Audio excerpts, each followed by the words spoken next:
Okay, we're going to get started.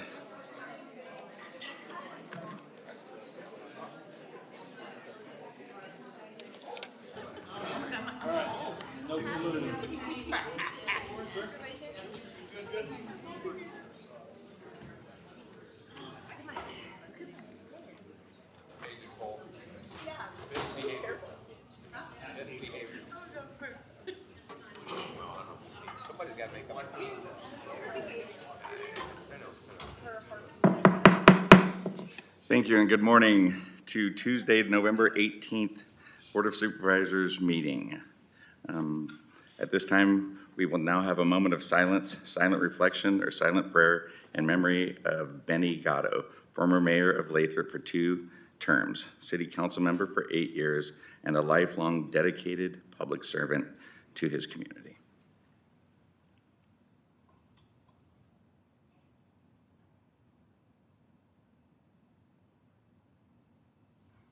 Thank you. Supervisor Rickman, will you lead us in the Pledge of Allegiance? I pledge allegiance to the flag of the United States of America and to the republic for which it stands, one nation under God, indivisible, with liberty and justice for all. Thank you, Chairman. Thank you. Madam Clerk, can we have roll call? Supervisor Gardia, Present. Supervisor Dollywall, Present. Supervisor Dean. Here. Supervisor Rickman, Here. and Chair Canepa. Here, and then you're going to clarify on a couple pulled items. Yes, Chair, we do have a couple of amendments to today's agenda. The first is to the 9 a.m. public hearing number 2. This is for the Harney Lane bid opening, and also consent item number 11, community development's adoption of various codes. Both of those are going to be pulled from the agenda, and they'll come back to the board for consideration at a later date. Perfect, thank you. And now we'll move on. Oh. Yes, sir.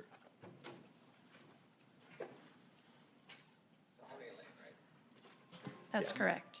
The bid opening for Harney 9 Lane o'clock. that's under 9 a.m. The 9 public hearing. o'clocks.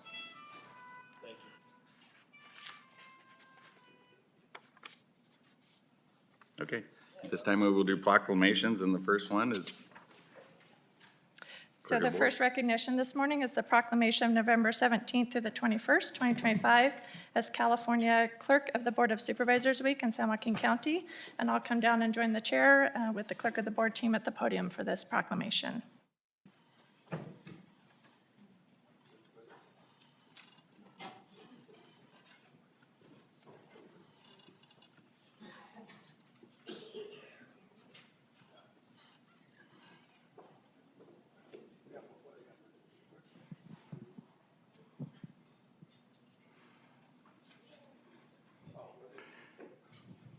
This is scary. I have to actually read a proclamation. This is one of the Clerk of the Board's jobs. So as we celebrate this month, I'm glad to present this guy to these folks. They are absolutely amazing, the 6th floor. And the camaraderie that Rochelle has in her office is absolutely amazing. We probably have a little bit too much fun, but the team building and the employees that work on the 6th floor, I'm proud to be part of. So thank you for what you guys do for us and putting up with me. And like Rickman said, we've done a lot of 175ths. He's 175th out, so I only have 2 more meetings left, and then we'll have somebody else. But thank you for what you do and going to the birthday parties and the gala, and not only that, all the constituents and all our requests, and running the board very efficiently, and the board meetings and all the presentations. So thank you so much. So here we go. Whereas California counties provide many services that are essential to the lives of Californians. And whereas the position of the Clerk of the Board of Supervisors plays an integral role in the function of California county government. And whereas the Clerk of the Board performs many legally mandated functions that protect and preserve the rights of citizens to an open and accessible government. And whereas the work performed by clerks of the board is a time-honored and vital part of local government. And whereas the clerk's duties of record keeping is revered, their work among the earliest recorded on behalf of the public. And clerks have long pledged to maintain their neutrality and impartiality of the proceedings of government. And whereas the California Clerk of the Board of Supervisors Association, an affiliate of the California State Association of Counties, is organized to promote the principles of good government, to represent the interest of clerks of the board with legislative bodies and other professional organizations, to encourage the development of professional growth and education, and to support the objectives of all regional groups established within the association. And whereas it is appropriate that we recognize the accomplishments of clerks of the board across the 58 counties in the state of California. Now, therefore, be it resolved that this San Joaquin County Board of Supervisors does hereby proclaim the week of November 17th through the 21st, 2025 as California Clerk of the Board of Supervisors Week. In recognition of this high level of services bestowed upon the peoples of San Joaquin County and the people of California by the clerks of the board, presented this 18th day of November 2025. Madam Clerk, you have the floor.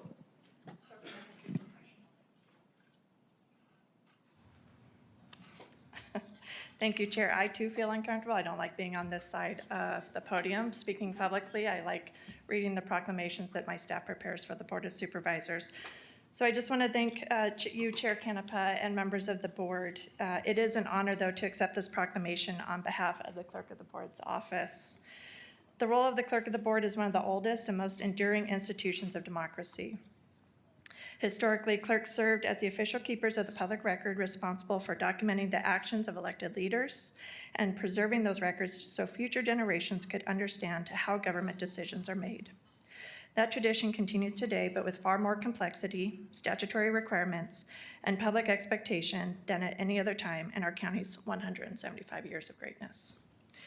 At the core of our work is the legislative process. Our office prepares the board's agendas, ensures that every item is properly noticed, attends each meeting, records every action taken, and preserves those actions in the official minutes. These records are not just paperwork. They are the legal and historical foundation of this county. They are relied upon by residents, businesses, partner agencies, courts, and future boards for decades. But the clerk's duties extend far beyond the board agenda. The clerk's office administers boards and commissions. Under the MADI Act, Government Code, and local policy, we publicly post vacancies, process applications, supports interviews and appointments, maintain rosters, and ensures transparency and citizen participation. These bodies influence policy across every area of county life, from behavioral health and aging to the airport, planning, and beyond.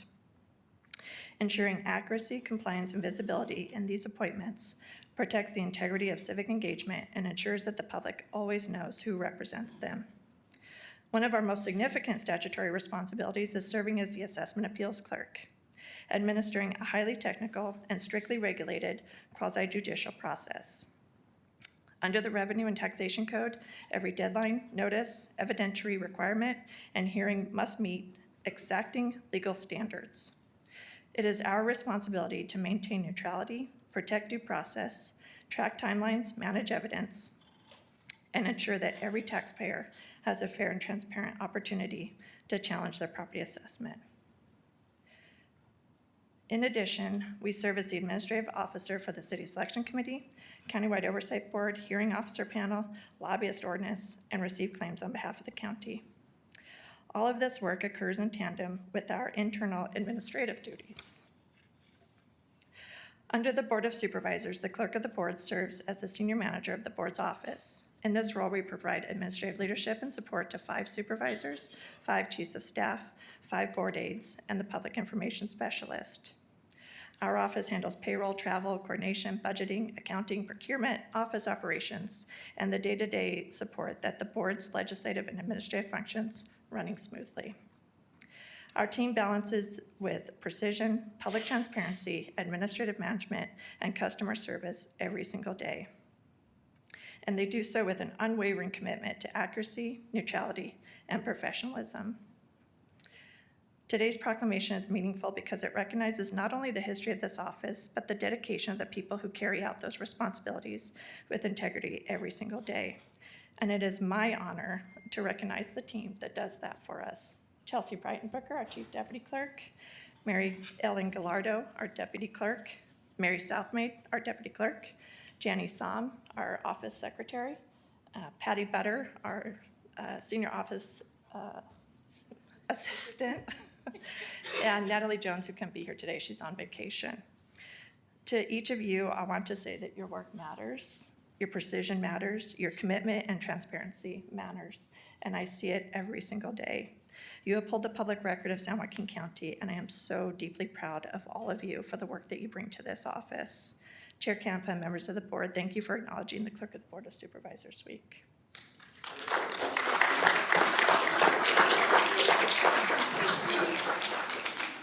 Supervisor Rickman. Thank you, Chairman. Yeah, I thought Natalie was in the mailroom. No? So, just in case she's watching, inside joke. Hey, thank you guys for all the work that you do, and people I don't think, realize, all the work that you do in the background on the 6th floor. And if it wasn't for all of you, we couldn't get our job done as a county and as a Board of Supervisors. And it's always fun to, we have a great time. Those of you that love May 4th, Star Wars Day, Rochelle is, couldn't be done without her on that. And those of you that are familiar with Chewbacca at Home Depot, we're trying to talk her into buying that for her office, so. Again, congratulations, and thank you guys for all the work that you do. God bless you guys. Supervisor Ding. Thank you, Mr. Chairman. It always amazes me that the public, who they believe's in charge up here at the board, it's these ladies, okay? Nobody tells me no more than Rochelle. I still don't like it.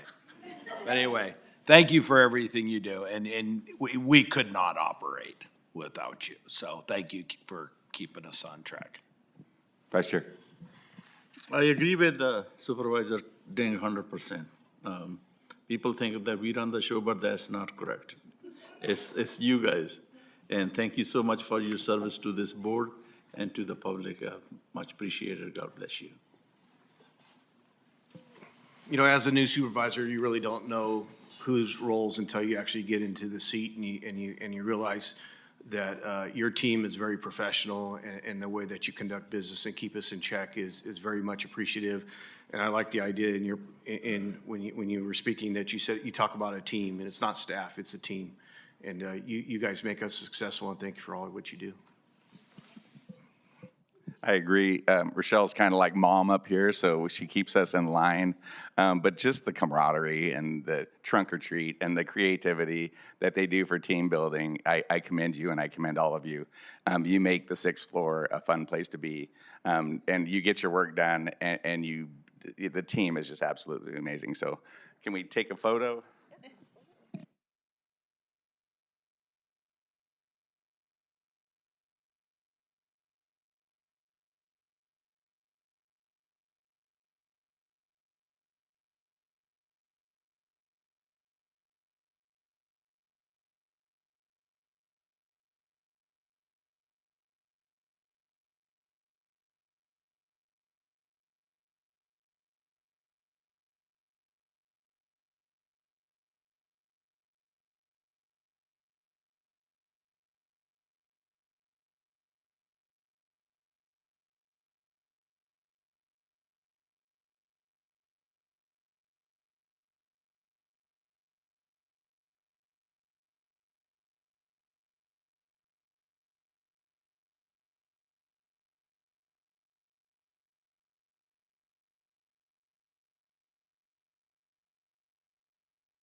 Number 2, proclamation. Okay, back to my real job. Our next recognition is the proclamation of November 2025 as Workplace Giving Month in San Joaquin County. And I would like to invite Oriana Magoni to the podium. And do we also have Kristen Burtwithel, and Director Jennifer Goodman, I apologize.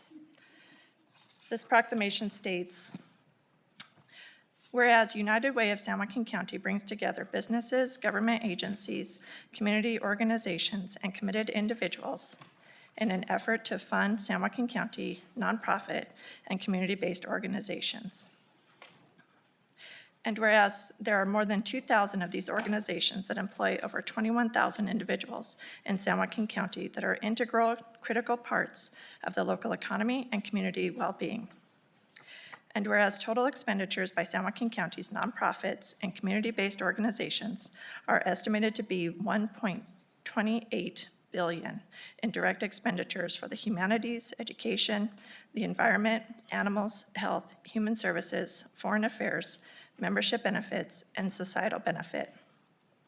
And whereas United Way of San Joaquin County facilitates workplace giving campaigns that enable employees to improve and impact their communities by supporting local needs.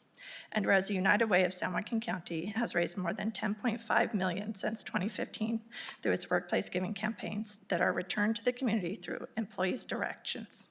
And whereas San Joaquin County employees have participated in the United Way of San Joaquin County's workplace giving campaign for more than 40 years for the benefit of its citizens and the improvement of their quality of life. Now therefore be it resolved that the San Joaquin County Board of Supervisors does hereby proclaim November 2025 as Workplace Giving Month in San Joaquin County to encourage all citizens to mobilize the caring power of community, presented this 18th day of November 2025. Chair Canepa. Thank you. First off, I want to thank the county employees who have given of their paychecks to support the United Way. It's amazing the amount of money that we've raised as a county and through the workforce plan. So thank the county, but also thank United Way for the work that they do, because as times gets tough, we often see nonprofits are not getting quite the money that they need, and we're seeing it here, trying to get folks more on grants and things like that, so they're not reliant on county money to run their programs. And I think it's important to have partners like the United Way to bridge that gap. So thank you for what you do. Thank you, county employees, and you guys have the floor. It's on? Okay. I'm like, is it on? Hello, everyone. Thank you, Chair Canepa. Thank you, Board. We're really excited to be here today. For over 40 years, we've had a partnership with the United Way of San Joaquin. And one thing that's really interesting about nonprofits is that they are there to fulfill that gap where other services aren't able to happen. What we noticed during the first 2-3 years of COVID with uncertainty, there were a lot of dips in numbers for donations, like Chair Canepa was saying, for places like nonprofit organizations such as the United Way.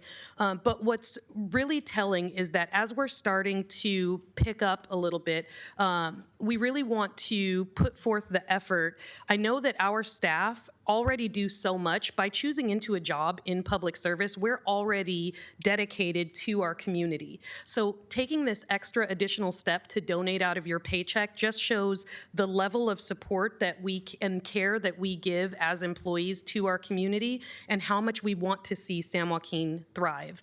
And I think that we've shown that with our pocketbooks and our showing up to work every day. So I just thank everybody for their contributions and hope that this year is a big one. Okay, Ariana, thank you very much, and Jennifer, for the support. And Chair Canepa, you said it perfectly. The great gift of nonprofit comes from the San Joaquin County employees that have given time and time again for decades back to our community with unrestricted funds that allow them to do the job they need to do in order to really create stronger, safer, better, change-oriented communities.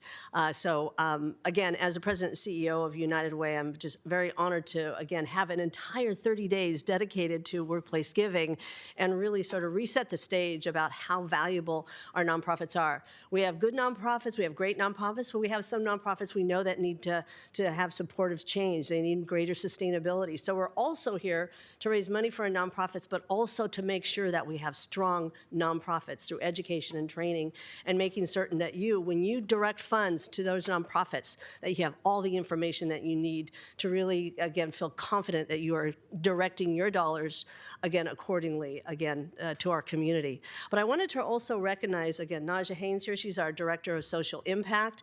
And we'd like to, I know typically you give us plaques. We want to give you back a plaque right now. So we have several of you in our midst here right now that have made contributions time and time again to United Way to support different nonprofits. And you are now part of an official leadership circle. So I would like to recognize, again, CAO Sandy Regalo with your leadership plaque. That, wait, can I just give that to her? All right. And then I don't know if Brenda Kiley's here as well, but these are individuals that give, again, more than $500 annually. Brenda, is Brenda here? Okay, Brenda's back there. And Jennifer, long speech ready for you, Jennifer. They're part of a leadership giving circle. Again, they consistently demonstrate by their actions giving back to the community time and time again, whether it's their treasure or their time. So on behalf of United Way, we thank you so much again for your earnest support of, again, the campaigns, all our Board of Supervisors for time and time again really making a difference for our nonprofits to be, again, stand up, to be change agents, and to be bolder, again, within San Joaquin County. So thank you very much. Thank you. Thank you, management team, for leading by experience and, stepping up. So appreciate that. At this time, Supervisor Garcia. It's the gap. It's the gap that you fill with our nonprofits that make a difference in our community, and I appreciate what United Way does for our community, and happy to be supportive, and we're looking forward in the future working to make our community better. Vice Chair. I want to thank all the employees who have contributed and been doing that for years. Thank you so much. Thank you, United Way. Appreciate it. Supervisor Ding. Kristen, I was trying to figure out, I was going to say it the way your father would have said it, but I don't think I could do that, on camera, be that direct. This is why it's important. You think about what's just happened over the last couple of months with the government shutdown. And the voices that cried, we are so flippin' dependent on the government for anything. It's just flippin' ridiculous. What this community did was step forward, and you saw it with United Way. You saw it with our nonprofits. You saw it with our local coffee shops, not Starbucks, by the way, local coffee shops and restaurants. People making sure to watch out for this community. So here's my challenge. I want you guys to skip that double latte, vanilla, whatever thing you're buying from Starbucks, and just send the check over to the United Way for the giving campaign. That's all I ask. Thank you for all you do. Thank you, Supervisor Reagan. Thank you, Chairman. Thank you all for being here this morning, and good morning. And I agree, we have great employees and we have great residents in San Joaquin County, and it's not always about giving money. And mostly in a time like this, when cost of living is driving families to the brink, but it's also about volunteering time.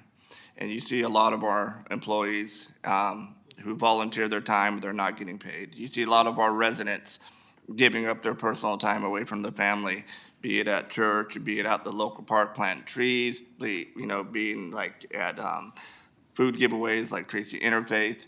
And thank you. We are very, very blessed to live in a great county and with great residents and great employees. So thank you all, and God bless. Sure.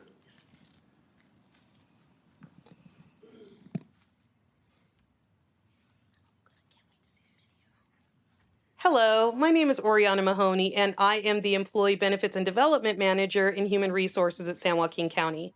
We are really excited to launch this campaign. The United Way has been working with San Joaquin County for many years to offer support to members of the community. We already do so much as employees to provide services for the community, but this just gives us that opportunity to take it that extra step. You can make your contributions through payroll deductions, which makes it really simple and easy. You can choose a nonprofit of your choice through the United Way, or you can have them disperse the funds the way that they see fit based on the needs of the community. I'm really excited to contribute. Each year, I get my little plaque that shows that I've made the contributions for the year. And I'm really excited to get that every year because it does make me feel good that I am doing something extra for those who may be in need. So I'm hoping that you join us this year. Hello, I'm County Supervisor Paul Canepa, representing District 2 and Board Chair this year. As we kick off the workforce initiative with United Way, being born and raised here in Stockton, California, I know what an integral part of giving back to the nonprofits is and how important it is. I also will be giving to the challenge. I just was talking with Kristen Birtwhistle, and so she encouraged me to do it. So not only am I going to do it, but I challenge every employee in San Joaquin County, if they do have the need or want to give extra to the United Way and to our local nonprofits, I encourage that. Hey, county employees, this is Supervisor Gardia from District 1. Hey, this month is United Way's kickoff for employees. When I was a Stockton firefighter, we were really big in United Way. And over the years, we saw a trend of some of our members stepping and moving away. As I got elected to county supervisor, I've been out in the community and I see what United Way does for our community. And I'm back signing up again and going to be contributing to United Way because I know it does really good for the community. We're asking for you to participate in any way that you can and help out. Hi, I'm Jennifer Goodman, Director of Human Resources. And for 29 years, I've been with San Joaquin County. And for 29 years, I've been contributing to United Way. The United Way Giving campaign makes it easy in that employees can just make an election and contribute through their paycheck without really having to think about it, making a donation. It's also great that we can contribute to causes that mean something to us, that have a personal connection. I've been able to select things like our Mary Grams Foundation and St. Mary's Dining Room. So I encourage you all to consider giving, starting small, growing with the county, and growing your contribution in support of United Way. We have an opportunity to raise extraordinary funding to support our community. If every staff gives even a little, the reach will make a huge impact to those in need. We were on a trajectory to continue making history with record-breaking campaign contribution donations. We look forward to making record-breaking numbers during this campaign and in future years. The United Way supports many local nonprofits. Many of our county staff have directed their contributions to specific nonprofits in our community. The San Joaquin County Board of Supervisors officially proclaimed November as Workplace Giving Month. For more than 40 years, San Joaquin County employees have proudly participated in the United Way's Workplace Giving campaign. Hi, I'm Sandy Regalo, your county administrator, and I'm here to hopefully gain your support for our Workplace Giving campaign for United Way. We make it easy for you to contribute to this program by direct payroll deductions. You can support any local nonprofit, which, as you know, are all in desperate need. I do contribute, and I tell them where I want them to place my money. You could also contribute and let United Way pick for you. So again, I'm here to support the program, and I hope you will also. Hello, everyone. My name is Sunny Dhaliwal. I represent District 3 as a member of County Board of Supervisors. This year is our 175th anniversary, and we have a decades-long relationship with United Way. Since this is a year of anniversary, let's make the largest year of giving. Thank you so much. I encourage you to donate as much as you can. Hi, this is Supervisor Steve Dang. Please join me in supporting United Way. There's a need out there. I don't know, maybe skip a Starbucks cup or two and give, there's a need out there, and we all need to do this together. Our partnership with the United Way is an important aspect of what we do here at San Joaquin County. It just contributes to the giving that we already do as employees. By having this partnership, it gives us opportunities to help those in our community in ways that go above and beyond what we do on a daily basis. We're really hoping that you join us in supporting the United Way this year in our campaign. Perfect, thank you. Can we get a round of applause for United Way?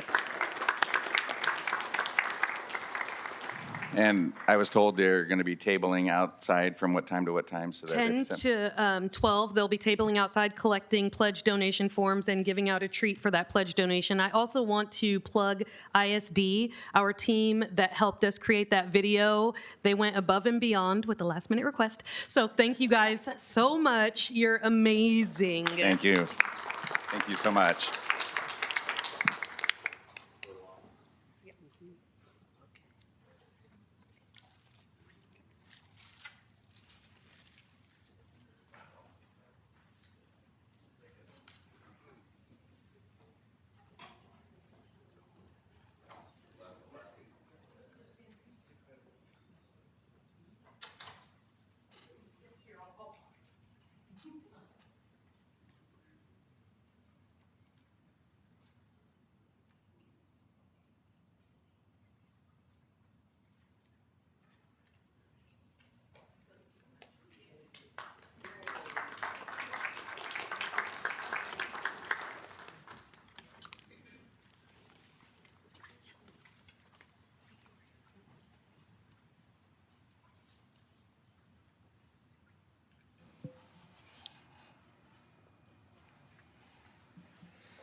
Thank you. And I meant to say leading by example, not experience. So moving on to the next.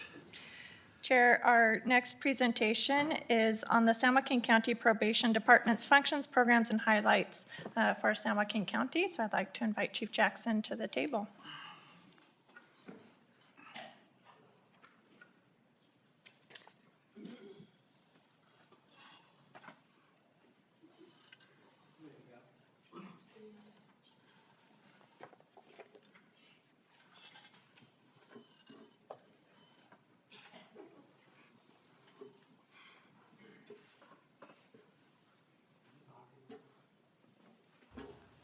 Yes? All right.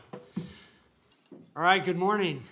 Chair Canepa, members of the board, CAO Regalo, Council Kernan, Madam Clerk, Steve Jackson, Probation Chief. Thank you for the opportunity to present the Probation Department's history this morning. It certainly is an honor since we've been around for over a century.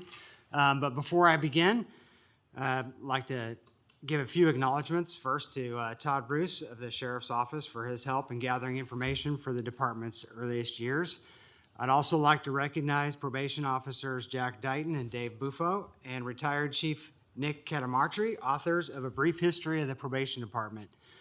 I really appreciate their work in helping to preserve some of our important history. And lastly, to our Public Information Officer, Stephanie Post, for putting this presentation together this morning. And we'll get started. Our story starts in 1904 when San Joaquin County established its juvenile court. At that time, there was no provision to pay probation officers. However, the court founded 3 local men willing to serve without compensation. They appointed Walter F. Sibley as chief probation officer and Walter Walker and Albert Ekstrom as probation officers. These men served for 5 years, laying the foundation for everything that followed.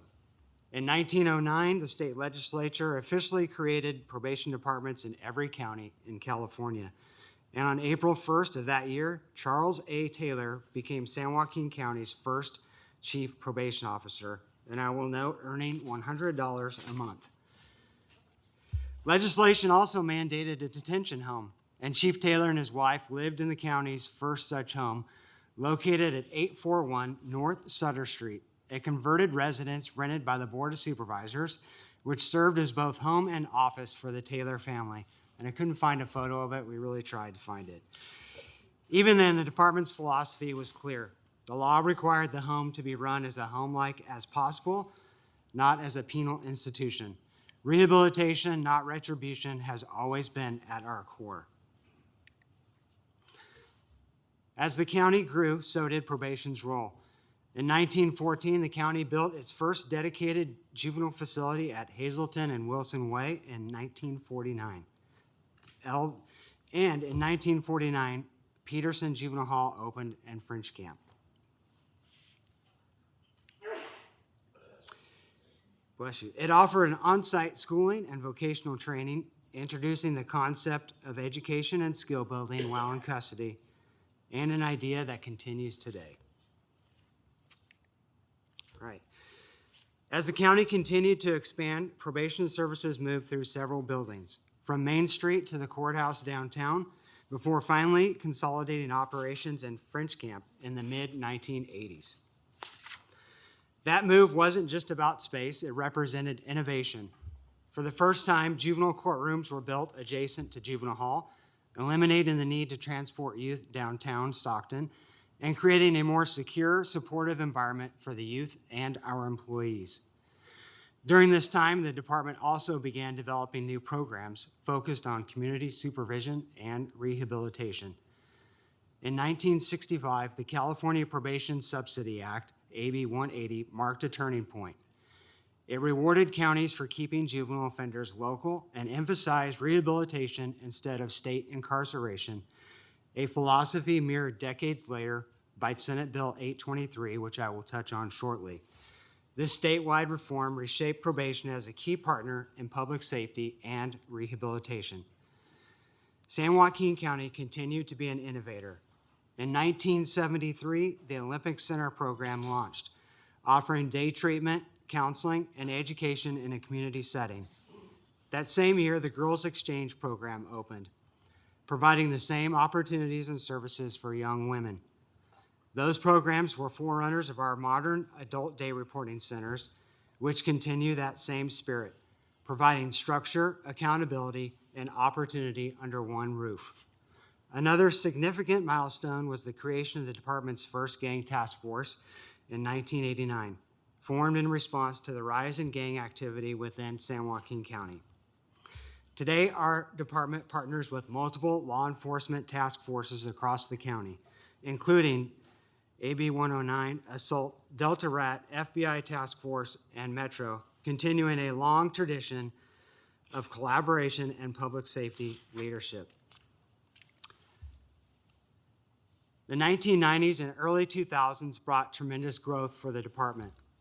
The Axe Unit, a 60-bed facility built on the grounds of Juvenile Hall in 1990, served as a regional treatment program for multiple counties, including Amador, Calaveras, Tuolumne, and San Joaquin. However, due to lack of funding, it closed 3 years later. It was remodeled into a 45-bed dorm-style setting known as Camp Peterson. Diversion programs continued to expand throughout the state, and in 1994, Project 654 was launched, a joint program between probation and the County Office of Education to support at-risk students. We created a training officer position to ensure officers receive proper instruction and certification, and by 1999, select officers were authorized to carry firearms. Today, all probation officers and select juvenile detention officers are armed for a total of 167 armed officers within our department. Computerized record systems were also introduced, ushering in a new era of technology and data-driven supervision. By the 2000s, the department had grown by more than 350 employees and a $37 million budget. Leaders during this time placed a strong emphasis on evidence-based practices and community partnerships, modernizing probation while strengthening its rehabilitative focus. In 2011, AB 109, known as Public Safety Realignment, reshaped probation departments across California, and San Joaquin was once again rose to the occasion. For decades, our officers supervised individuals placed on probation by the courts, but AB 109 returned thousands of nonviolent, non-serious, non-sexual offenders from state prison to local jurisdictions, fundamentally shifting probation into a central role in California's criminal justice system. With this realignment came opportunity. Our department expanded reentry programs, enhanced partnerships with law enforcement and treatment providers, and developed strategies that reduced recidivism while promoting rehabilitation. And just as AB 180 reshaped local rehabilitation in 1965, AB 109 realigned adult corrections in 2011. Senate Bill 823 passed in 2022, which has transformed juvenile justice for a new generation. Under SB 823, Responsibility for youthful offenders shifted from the state, DJJ, back to counties, and in San Joaquin, we were ready. Our Juvenile Justice Center now provides an expanded array of educational and vocational programs that give youth tangible skills and future pathways. Today, our youth in our care are attending San Joaquin Delta College and California State Universities, earning college credits while completing their rehabilitation. They are also gaining technical training in forklift operation, truck driving, culinary arts, and other trades that prepare them for employment upon release. SB 823 is not just legislation, it's a reflection of our department's values. It connects accountability with opportunity and transforms confinement into personal growth. Today, I consider the San Joaquin County Probation Department to be one of the most forward-thinking in the state. We employ over 400 staff, including, like I mentioned, 167 armed officers, and our presence in the community has never been stronger. We now operate marked probation SUVs symbolizing visibility and partnership in public safety, and have adopted professional uniforms for both sworn and non-sworn employees, reinforcing unity, identity, and pride in our work. In August of 2017, the department introduced its first canine officer, marking another milestone in our commitment to officer safety and community protection. What began with a single canine partnership has now grown to 3 highly trained canine officers who assist with field operations, searches, and community demonstrations. These teams enhance our capabilities in the field while also serving as a powerful outreach tool, building trust and engagement with our community we serve. Our Juvenile Justice Center received a makeover in 2021, adding color, art, and light, literally transforming the environment. The whitewashed walls of decades past have been replaced with murals and artwork created by the youth in our custody. These murals stand as symbols of hope, growth, and the belief that change is always possible. Our SJ Cares Homeless Outreach Team launched in 2024, connecting unhoused individuals with services and treatment, extending our mission of rehabilitation beyond the justice system. And our latest addition, a wellness program which ensures that those who serve our community, our employees, are supported in their own well-being. These programs highlight how probation continues to evolve to meet today's challenges, balancing accountability with compassion and justice with humanity. When we look at our 116-year anniversary, it is clear AB 180 in 1965 invested in local rehabilitation.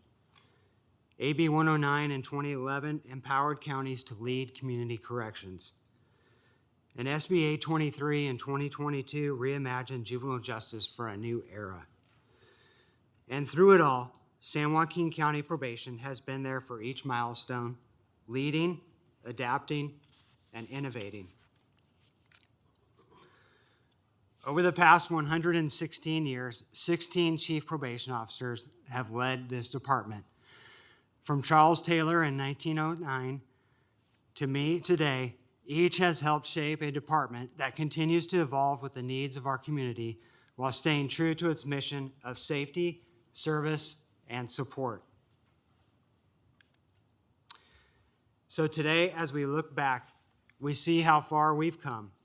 From 3 unpaid volunteers in 1904 to a department of over 400 professionals, our mission has remained constant: to protect the community, support rehabilitation, and inspire change. We've evolved from handwritten notes to digital case systems, from borrowed houses to purpose-built facilities, and from unmarked cars to professional, visible workforce. We've grown, but our mission remains the same. Our story is truly a reflection of this county's values: the belief that people can change, that accountability can lead to growth, and that justice works best when it includes hope.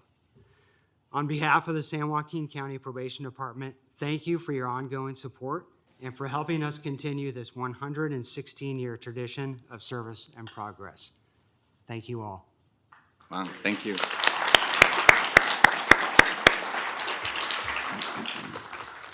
Great presentation. I also want to commend you on taking over SJ Cares, which you wholeheartedly taken on. Also, you are the lead of your association. So you're the, I don't know. Yes, I am currently the Chief Probation Officer of the California President, and I'm not counting, but I think I have a little over a month left in that role. So it'd be great to stick around and reinvest here. Thanks. Thank you so much. Comments, questions? You guys good? Thank you for that valuable presentation.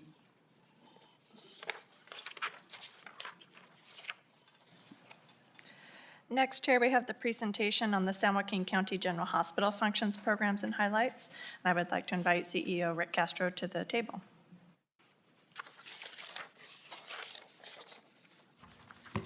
Hello, sir. Pardon me? Good morning, everyone. Good morning. Good morning, Chair Canepa, members of the board, CAO Regala. My name is Rick Castro. I'm the CEO of San Joaquin General Hospital. About 3 weeks ago, Jessica told me that I'm going to get the opportunity to talk about the hospital in front of the board. And I said, are you going to give me an hour and a half? And she said, no, you only have 10 minutes. So we'll go through this as quickly as we can. Very proud to be here. Very proud of the work that we do. The county hospital is the heart and soul of this community, and we're going to go over these buildings and talk about the history a little bit. But in doing this as long as I have, no patient has ever come to me and said, what a beautiful building, what an amazing CT scanner, we really love your Da Vinci. But 1 million people have come to us and said, we really appreciate the loving care that we've received at your hospital. So it really is about the caregivers, the 2,700 people we have working at the hospital who constantly meet that mission. There's been a number of things that we've done. Our employees, our dedicated employees, we have a number of employees who have over 30 years of service, and I believe we have 7 or 8 employees that have over 40 years of service. We have dedicated trauma program, which I talk about a lot, and just to understand the dedication of these amazing surgeons, we've had a number of surgeons who have served in both Ukraine and Gaza. And in fact, we have a trauma surgeon in Gaza as we speak, which is something that we should all be very proud of. So we're going to talk a little bit about the history. The hospital started in 1857 in San Joaquin, founding beginning of our 165-year legacy. In 1879, a second hospital was built. The first hospital, by the way, had a single unit, a single med-surg unit. Second hospital was built in 1979 and was a little bit bigger. In 1886, the hospital burnt to the ground, and the good news is all patients in the hospital and all people working in the hospital were well taken care of. In 1892, the hospital was built on Godfrey Smith Farm, French Camp. After the fire, in 1932, we launched our first graduate medical school program. That's probably the most important contribution to the county that you all see on a regular basis. If you go back and do a history of all of the physicians in Stockton as we speak, I think you'll find well over 50% of those physicians came from our residency program. So it's really important in bringing physicians to this community. Our partners at St. Joe's have a residency program now again, adding to that. But for a decade, or for almost a generation, San Joaquin General Hospital was providing the physicians to this community, and it's something we're very, very proud of. In 1997, the new towers were built. In 2019, we expanded the hospital and built a state-of-the-art, beautiful NICU unit. Over the decades, we responded to major public health care challenges, epidemics, the Spanish flu, and COVID-19. I never missed the opportunity. We never want to experience COVID again. But I want you to think back in 2020, in April of 2020, when COVID was first here. There was no vaccine. The PPE was somewhat questionable. And all of our employees had to make a choice in taking care of patients that they knew had a contagious disease that could possibly kill them. What I remember about that my experience at Whittier, but also what I've heard here, is we didn't hesitate. We jumped into the rooms. We took care of those patients regardless of our own safety. And I say that specifically for the caregivers. And for me, that was our kind of Super Bowl. And the way that our employees, from what I understand, performed during that time is something that we should all remember and be thankful for. It was very thing we don't want to do again, but was amazing to watch it happen. So a special thank you to all those. Let's go to slide 3. Okay, this is just a little bit of numbers. 2,700 employees, 60,000 patients served, about close to 4,000 traumas, close to 2,000 babies delivered, 468 patients, NICU admissions and growing. And with our Da Vinci robots, we did this year 372 surgeries. So we're very proud of those statistics. But what we're more proud of over the last 3 years, we've seen stable financials. We've seen improved quality, which is the most important thing. We are home to over 2,700 employees. Hospital still stands at 152 beds. I always talk about the trauma center because I want everyone to understand what an important asset that is to our community. We see about 4,000 traumas. Our success rate is 97%. And on the backside of that, another thing that's amazing about the hospital is we also are a very big proponent for organ donation. If you think about trauma, oftentimes it changes people's lives in a heartbeat, right? Unexpected death, unexpected accident. And sometimes the best news that can come from that is the organ donation. And if you watch it being done and you actually get to partake in it, when they're taking the patient, the deceased patient, for organ donation, the staff lines up in the wall. It's one of the most emotional things that you'll ever see. And from a patient's perspective, more importantly from a family's perspective, sometimes it gives a little bit of good news involved in something very, very terrible. So we're very proud of that. We are the largest organ donation hospital in this community, and we're very, very proud of that. Leadership in our NICU, we talked about the NICU, very important. We were the first NICU here.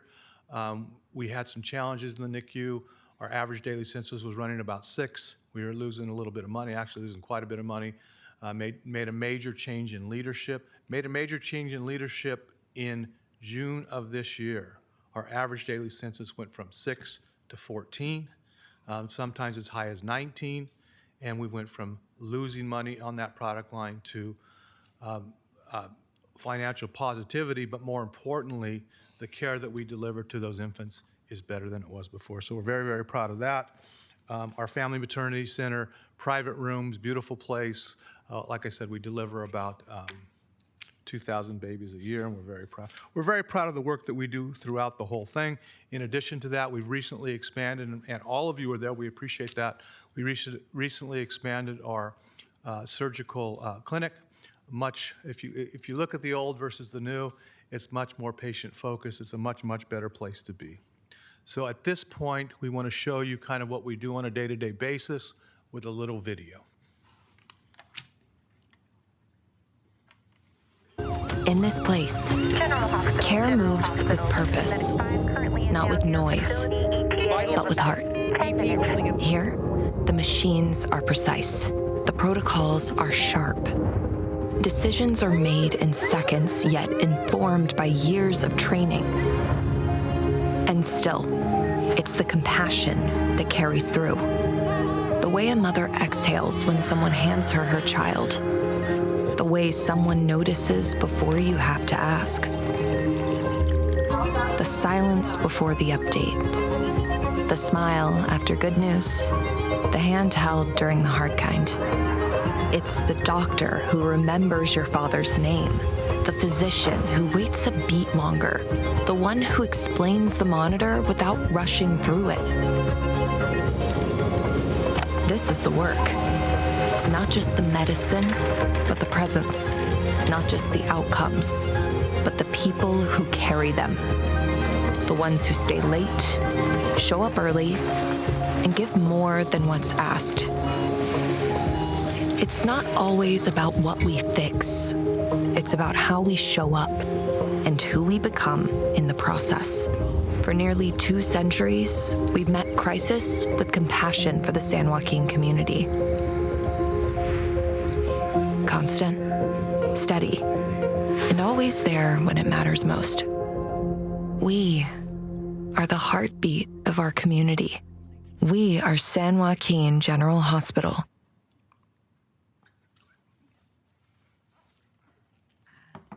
Unfortunately, Mr. Castro forgot that I was supposed to do a short introduction into the purpose of this video. My name is Jessica Helmick. I am the Marketing Administrator for San Joaquin General, and the first person to have the honor of being a full-time San Joaquin County staff member holding that within the hospital. Very briefly, what we're looking at here is the vision for the future, which Rick will be talking about next. But the video that we just saw today was actually debuted to you first. What it is it's part of the storytelling. The story that we have now didn't really unify or tell who we were to the community. And we're trying to have a forward-facing vision. And let's be honest, anytime you do a brand refresh, you try to change the messaging, you try to implement change in an institution that's 165 years old, you're gonna be met with staunch opposition. But I think if anybody knows what it is like to stand strong to your laurels and move forward with something that you believe is in the best interest of the community, that you're gonna make that decision whether it's popular or not. And I do have to give a shout out to the only other organization that I know that is sitting in these chambers today that knows what it's like to have a forward-facing vision, face opposition, but to move forward to the benefit of the entire community, and that would be our friends at the Lodi Wine Grape Commission. So one last thing I wanted to mention about the video. In an effort to be fiscally responsible, some of you may have noticed that in lieu of paid actors, we actually utilized some members of our staff. So thank you very much to those members of our staff, our leadership, the CAO, Sandy Regalo, Adam Brucker, and Brandy Hopkins, who all made appearances as our patients in need. Thank you. Did you get your SAG card or what? Huh?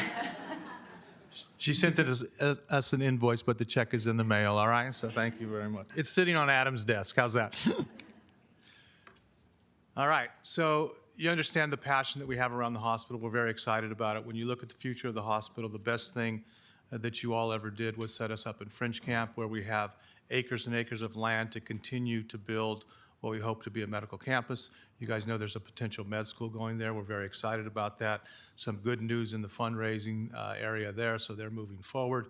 We have the VA rehabilitation hospital that is being built as we speak, which will be a big addition to the hospital, just in the fact that it's going to attract patients from all of Northern California. And because of the proximity to the community, it not only brings us more patients, but it brings us additional physicians as well.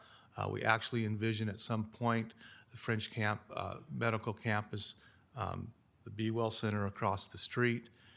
We would like to see the medical school or a medical school, whether it was ARIA, UC Davis, UOP. We believe that that's important for this community. But we'd also like to see ancillary opportunities for our community in things like nursing schools, imaging schools, nursing assistant schools, just to make a complete opportunity to continue to recharge the hospital the way that it needs to. The things that make me nervous about the hospital is we are 152 beds. If you take away the NICU and you take away the MGU, which is the lockdown unit, it gives us about 110 adult beds. Today we sit at 162, so a lot of those patients are sitting in our hallways, sitting in space that we have made the best that we can. We do have an expansion of an observation unit that will help a little bit. St. Joe's, our partners, are always full as well. They are in the process of a 170 bed expansion. That should take probably around 2028 that we'll see that. By that time, the community will have grown big enough to fill all those beds as well. And we're not sure about the Dameron contribution going forward, so we're very concerned about that. We also are concerned about some of the payer activity. So we have contracts with all the big payers, and I can tell you that every 2 years we go to battle with Kaiser for money that they owe us. As it stands right now, between Kaiser, I think Aetna, and one other, there's $37 million in dispute, and this is just a game that we play all the time. I would like to see a federal government change to say, where else in the world can you send somebody a bill and they send you back what they think they should pay you, right? It's just a crazy way of doing things. Also, from a county perspective, we're working very hard for healthcare alignment. We have a number of healthcare entities throughout the county. We tend to operate a little bit in silos, and everybody is committed to more integration and less duplication, so we're working on that as well.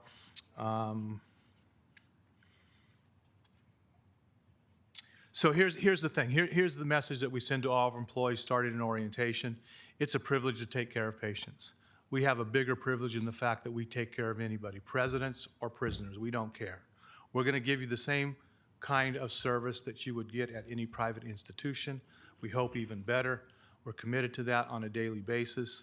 It's all about the people that we work with, the nurses, the med techs, the laundry, everybody, because anybody not doing their job will produce a bad outcome. We've seen tremendous improvement or tremendous strides in a positive way over the last 3 years, and that's just the beginning. We see that continuing on, and we're very proud to be part.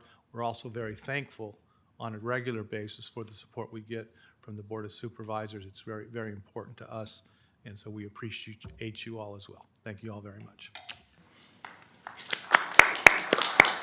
Questions?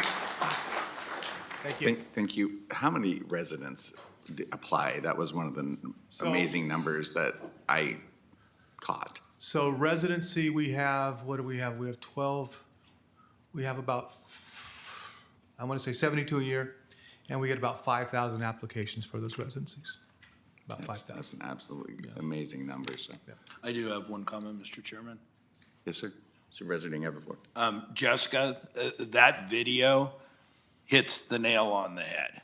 I am extremely proud of San Joaquin General Hospital and all of its employees. And I've got a really bad sense of humor, so I like to shock my neighbors, every once in a while. About 2 weeks ago, I don't know if it was 2 or 3, I know the Niners lost, so it was probably an even numbered. 2 weeks ago. 2 weeks ago. Okay, thank you. So I took a neighbor who broke her arm. She was at another facility, not to be named, the night before, and sat in the back room for 6-7 hours. Anyway, she was going to head up to either Davis or somewhere up north, and I had a different idea. The look on her face when I said we're going to go to San Joaquin General was one of horror. I don't think she's ever been south of Kettleman Lane, to be honest with you. We walked into that hospital, and the security, by the way, has improved dramatically after they made me move my car because I didn't park in the right spot. They made me go through the metal detector and do the whole thing all over again. So that was actually comforting. Good to hear. The service she got in that hospital, from the receptionist to the nurse to the doctor and she was one of those, I won't name the insurance company, but when you'll be fighting about the bill, because it was an easy collectible. The follow-up afterwards, even though she wasn't a Medi-Cal patient, the doctor called her the next day to check on her.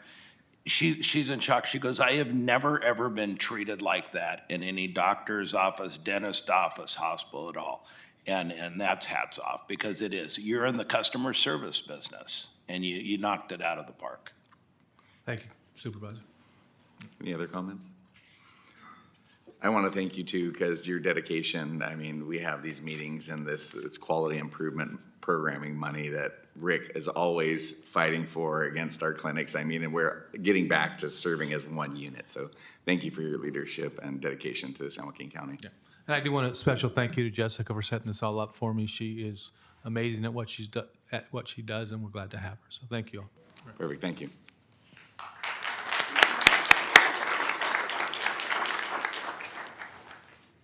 Okay, moving on to public comment. Now is the time for public comment on matters within the jurisdiction of the Board of Supervisors that are not listed on the agenda and minutes, consent calendar, and closed session items. We require that you fill out a comment form if you address the board in person. There's a time limit of 3 minutes for these comments. There is a device on the podium with a green, yellow, and red light. The yellow light will come on 30 seconds before the end of the 3 minutes. With regard to public comment, the law strictly limits the ability of board members to discuss matters not on the agenda, so this is not an appropriate time to have discussion with the board regarding your comments. We ask that you refrain from personal attacks during your comments and that you address all comments to the Board of Supervisors, not to the audience. Comments from the public may not reflect the viewpoint of the Board of Supervisors. At this time, our first speaker is Lisa Swinyard, and on deck is John Mendelson.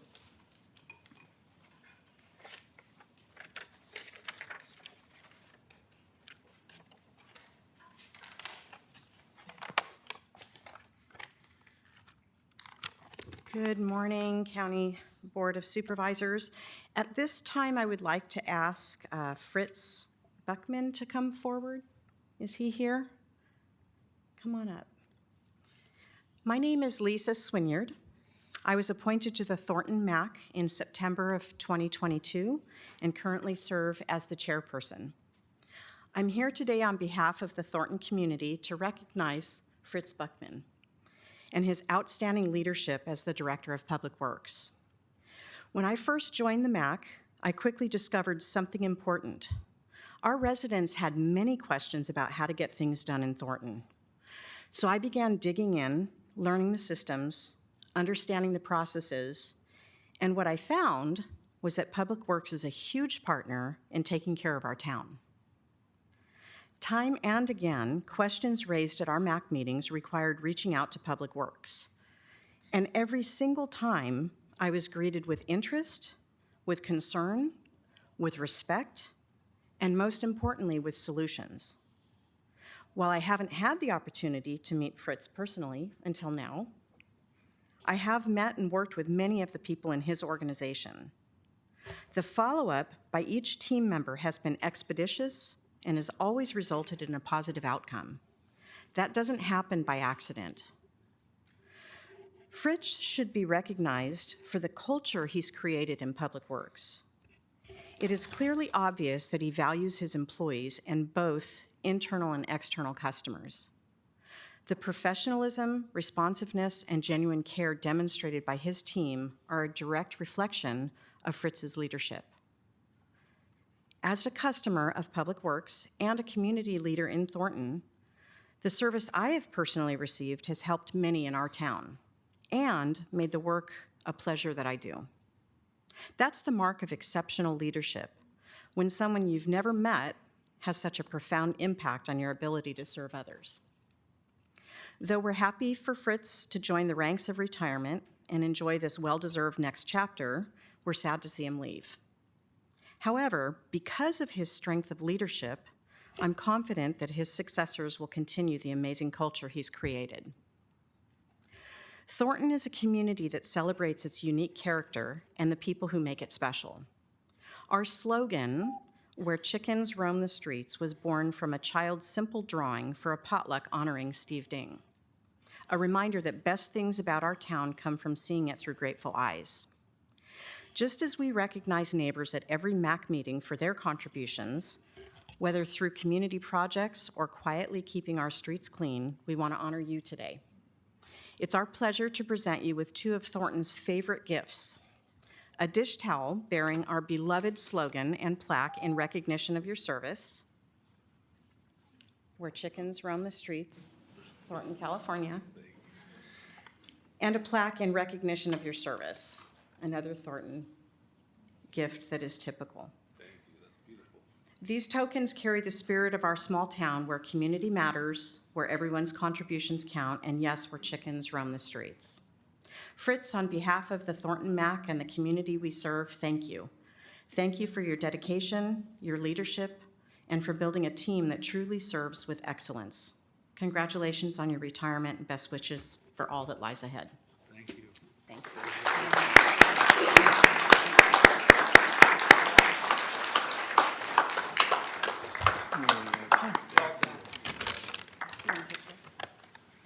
Madam Clerk, we're gonna have, can you explain what we're doing on the night, please?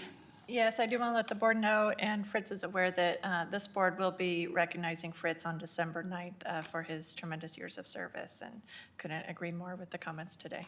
Thank you. If I could, Chair, I Yes, just sir. wanted to thank Lisa for that recognition. I have to give credit to our very responsive and customer-focused team. Too often, our staff are unsung heroes, and it's really nice to see their good work recognized and appreciated. So thank you. Awesome, thank you.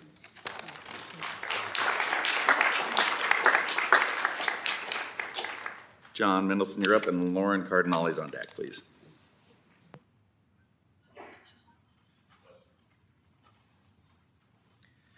Supervisors, thank you. My name is John Mendelson. I'm the Executive Director of Central Valley Low Income Housing Corporation, a local nonprofit that provides housing and services to homeless households. I'm here today to share some information about pending potential crisis in our community. The federal government is poised to cut up to 70% of the funding that our community receives to provide housing and support services to homeless households.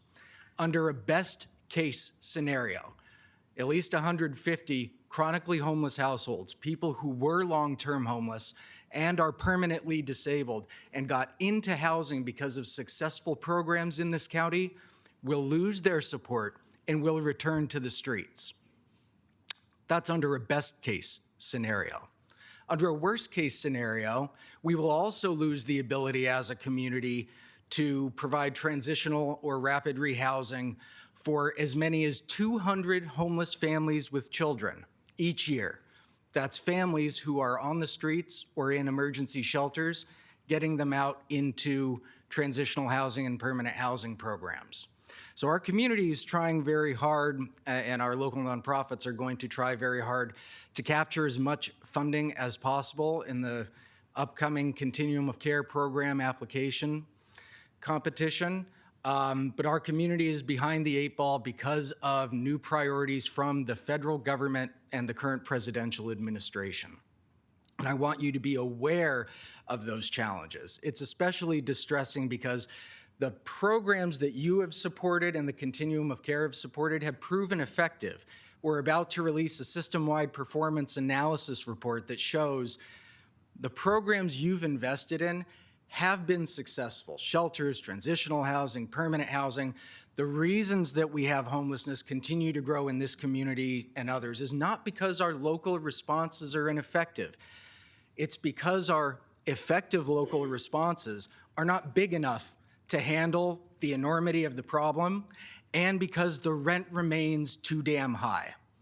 So I want you to know that myself and other people in this community are going to work very hard to do what we can with the resources that will be available and to protect the housing and services available to homeless members of our community. And I hope that other members of this community will join us in those efforts. Thank you. Thank you. Lauren Cardinale and Glenda Deloney is on deck, please.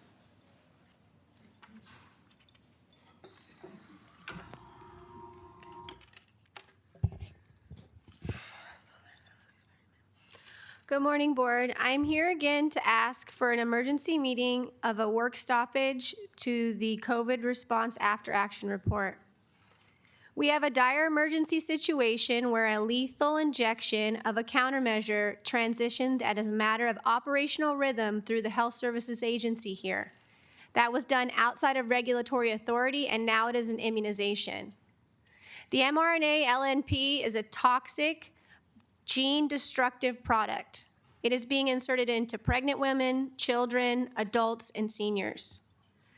Aaron Siri, in the Homeland Security review at the federal level, has categorically identified that the Pfizer vials that were supposed to be used were not. Series 1 was not used, and Series 2 was used. In Series 2, there was what is called an SV40 antigen added. So there is fraud at the federal level for everything that was distributed by Pfizer, and I'm calling for an immediate work stoppage. The SV40 is what's causing pain and suffering to the individuals that have it. It's shutting down the liver enzyme, and then toxicity kicks in. Another aspect of the mRNA that is detrimental to people's health is that it causes false proteins to happen. It's part of the patent. The government knew what they were doing when they released this. It's a patented item. They knew it would make false proteins.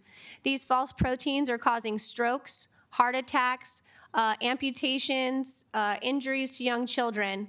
A hockey player, 17 years old, took a Pfizer vial. 33 days later, he's dead from heart failure. What's happening is that as these RNA products go through our body, it's causing our body to kick out toxic proteins. Those toxic proteins attach to every organ in our body, and our body attacks it like it's a problem. Heart failure is at an all-time high. There are now 7 new cancers on board. These are crimes against the divine biological order. The only way for you to handle this is at a local level. I've spoken to FEMA, HSA, the Joint Chiefs of Staff, the FBI. You guys are the ones who have to act. Nobody else will. It's a stop work through the Emergency Operations Plan. The incident report is giving you the action items you need to save and protect children, adults, and the rest of this community from becoming harmed. If that doesn't scare you enough, the World Health Organization and the UN are planning the Great Leap Forward. H151 is the next injection that they have ready to go once the toxic pandemic happens. The same procedure has been used since the Spanish flu and all other flu epidemics since then. You wouldn't believe me even I told you what the toxin was that was released prior to us getting sick, but there is a programmed, planned exercise to depopulate the population using injectables. You have to call a stop work to your after action report and recall it, or what happened last time is going to happen again. I'm more than happy to partner with you. I'm more than happy to do this. I'm trying to protect people, and a lot of people need treatment. Thank you. Glenda Deloney and Christina Fugazi is on deck. Good morning. I was here a couple weeks ago and I asked about this core laundry that's on airport that releases excessive loud decibel levels of noise and low frequency noises 24 hours a day, 7 days a week. I don't know the protocol of your responses. I know Sonny Dollawall is a district supervisor, but that's for my location. So what is your protocol? Can I request a meeting with our district supervisor and a representative from Core Laundry? The noise is excessively unbearable. I have lived there long enough and I have heard enough. Nothing has been done. The city of Manteca has heard it. I've had meetings at my home. I don't need to go through all the information that I have, but I have plenty, and so does Manteca. Nothing has been done. I hear all these reports about the hospital. That's great because I have a background in nursing myself. And I realize that the pollution that they're releasing into the air is harmful to health. And I have to protect my health. What can you do about it? This noise penetrates our windows, our walls, and our doors. 24 hours a day, 7 days a week. I believe Supervisor Sonny, you told me that once you become supervisor work, you would assist with handling such a problem that you're aware of. So I would like to know how to follow up with this. I would like to get someone from that company, commercial company, to come in and talk. When they leave at night, they leave their machinery on, full blast. I don't know what's on the air conditions or whatever, but all I know is that I hear it loud and clear in every room in my house, and I'm not the only one. And incidentally, you're building a whole new community over there. I'm pretty sure it's a bedroom community where you'll have babies and children, babies here too. So they're just they're allowed to just release at their discretion pollution. These people leave and go home. I'm at home. So. Thank you, County Administrator. So who in the county, which department? Do we have oversight over noise? Is it state or federal or OSHA, or who can we help this young lady to get her? Thank you, Chair. I think from the last meeting, if I remember the comments that Vice Chair Dollywall I'm not sure if someone else was looking into it, the correct agency. So, I mean, we're not supposed to engage, but I mean. But I can Go ahead. share with you what I have done so far. I visited the house 2-3 times. The noise is there. I try to address it through the city because it's a city jurisdiction. So after this meeting, I will discuss with county council, see what else we can do, and then I'll report to you, Mr. Loney. Thank you. And gentlemen, every time we would seek to have a response, and like right now, these people retaliate against me. So the noise will be louder tonight because they get upset. I can tell. It will be louder. They do it all the time. Okay. We're not allowed to engage, so we'll see that and figure out which agency, or hopefully at the state or federal level, that we get you in contact with. So, thank you. Thank you. And let's not dismiss the fact that those people that work there hear the same noise. And if you go online, you can see a video, and it was Crothall, name was the first, where these people don't even wear hearing protective gear. I don't understand it. Thank you. Thank you for your time. Mayor Fugazi. And on deck is Jody Graham, please. Good morning, Chair, Board. Thank you so much for allowing me to speak, and also thank you for your service to our county. I'm here regarding something that's very important, something that John Mendelson mentioned, and I just want to start with a number because I'm a numbers person. 6.2 cents. I don't know how many programs you have that cost you 6.2 cents. I don't know how many beds that you have that cost us $2,778. Those numbers are real numbers, and I think they're affordable numbers. I am going to have to leave because I have my own council meeting tonight, but on our agenda for item 16.3, it has to do with B-CHIP Round 1 funding in excess of $8 million. And my council is going to be considering a $300,000 match fund for this program for peer respite, social rehabilitation, adult residential treatment, and 18,720 individuals receiving services every year. And I'm talking about the Service First of Northern California, their B-CHIP funding that they have gotten, and I just want to let you know that I am in strong support of this proposal, and I will be sharing that with my council. If you guys want to tune in tonight, there might be some fireworks before then, but get your popcorn out. But when we get to item 16.3, I am very confident that my council will be supporting this effort to get people off the streets, to get them the care that they need, the services that they need, and a roof over their head. Because, as John mentioned, we're going to have more people out on the streets, not less. So the more housing that we can provide, and we do have funding, I want to tell you where it's coming from. So we have affordable housing program funding that will be where we'll be getting that $300,000. So thank you so much for your time. Hope you make the right decision later on in your meeting and vote yes on this item. Thank you. Thank you. Jody Graham, and Carla Huney is on deck, please. Good morning. I'm sure that you'll be very disappointed that I'm not bringing any new and shocking facts about elections today. Don't worry, there'll be more in the future. Today, I'd like to bring your attention to a different topic. On Sunday, I attended the Gospel Center Rescue Mission's graduation ceremony held at our church, Lincoln Presbyterian. The stories of redemption and conquering of demons were moving, to say the least. However, there was one section of the program that I found alarming. One of the awards was called the Life Saving Awards. They were given to employees from the center that had literally saved a life. There were 7 of these given out. Every one of them involved a person outside the center succumbing to an overdose. The employees ran, grabbed the Narcan, and hurried to assist the lifeless person by injecting 2 or 3 doses. Fortunately, all survived.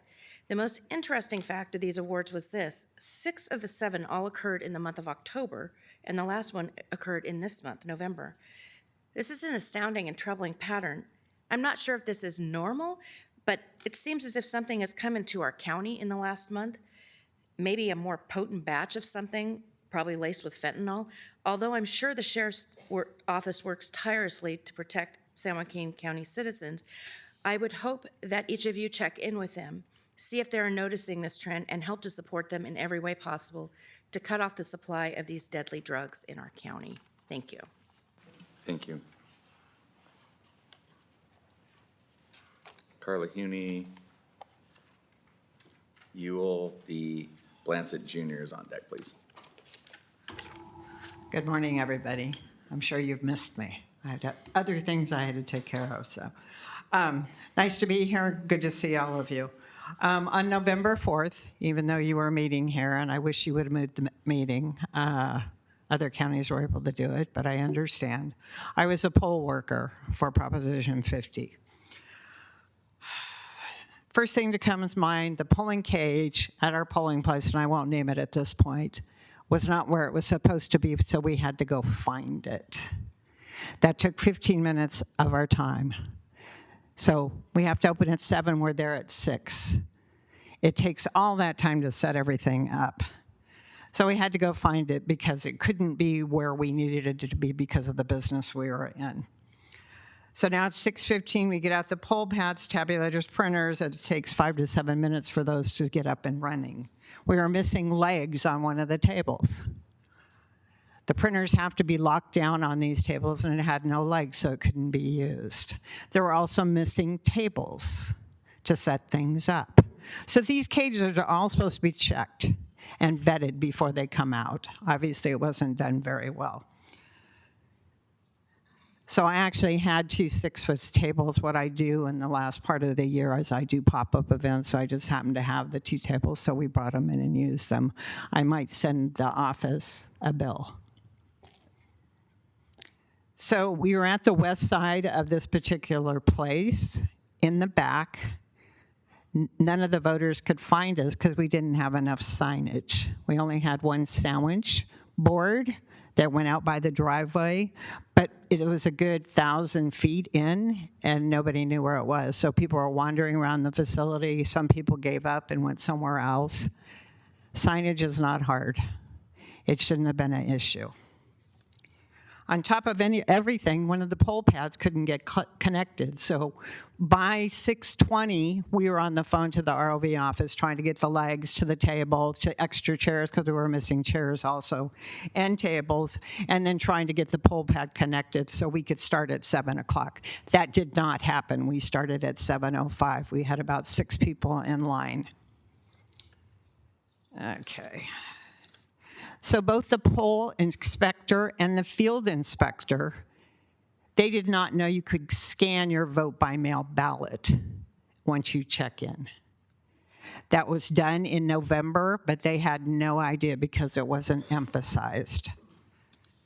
It just, different things. We talk about suppression of voters because we don't want voter ID. That's what we don't want to.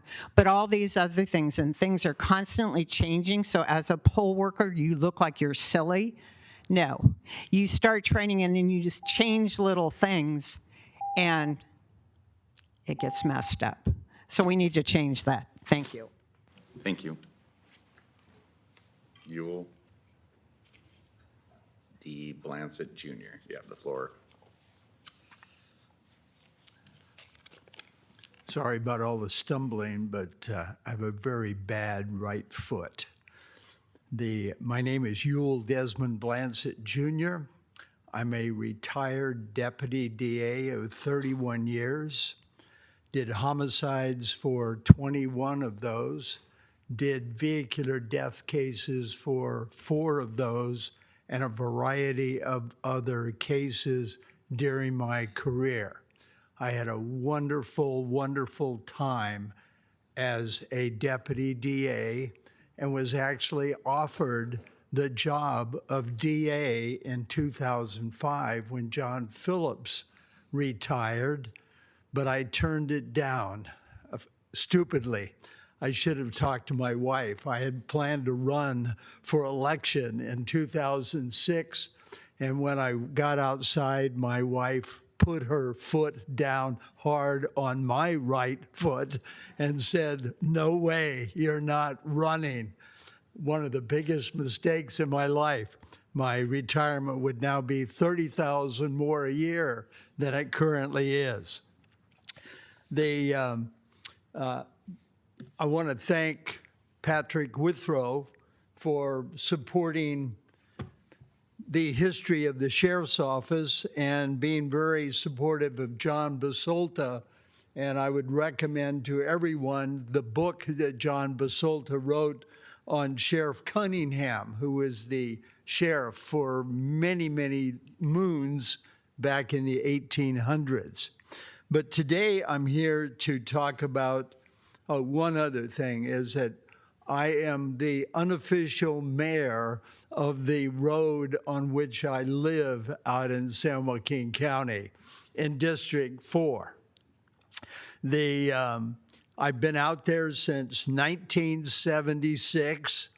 It's a great location chosen by my wife, and after she chose it, I got to build personally a 2,000 square foot house on it that only took me 20 years to do. So it's been a great time in San Joaquin County. But today I'm going to ask the board to appoint me as a special committee to work with the Sheriff's Office to rewrite your ordinance 6-3100 at sequence. The reason for that is that the ordinance that's now before the board today is not very well written. I've got to say that. And I wrote out a list of all of the things, and I see my time is up. How many times have my judges in my career have told me the same thing? But just some added points is that there are certain things that need to be defined better. The 100, the 500 feet distances that are in the ordinance are inappropriate for the area in which I live, which is a residential area in the county set aside in 1920 and has 30 houses in that area. Okay, you need to wrap up. Sheriff, where are you running off there, Sheriff? That's real quick. Can you come forward, please, real quick,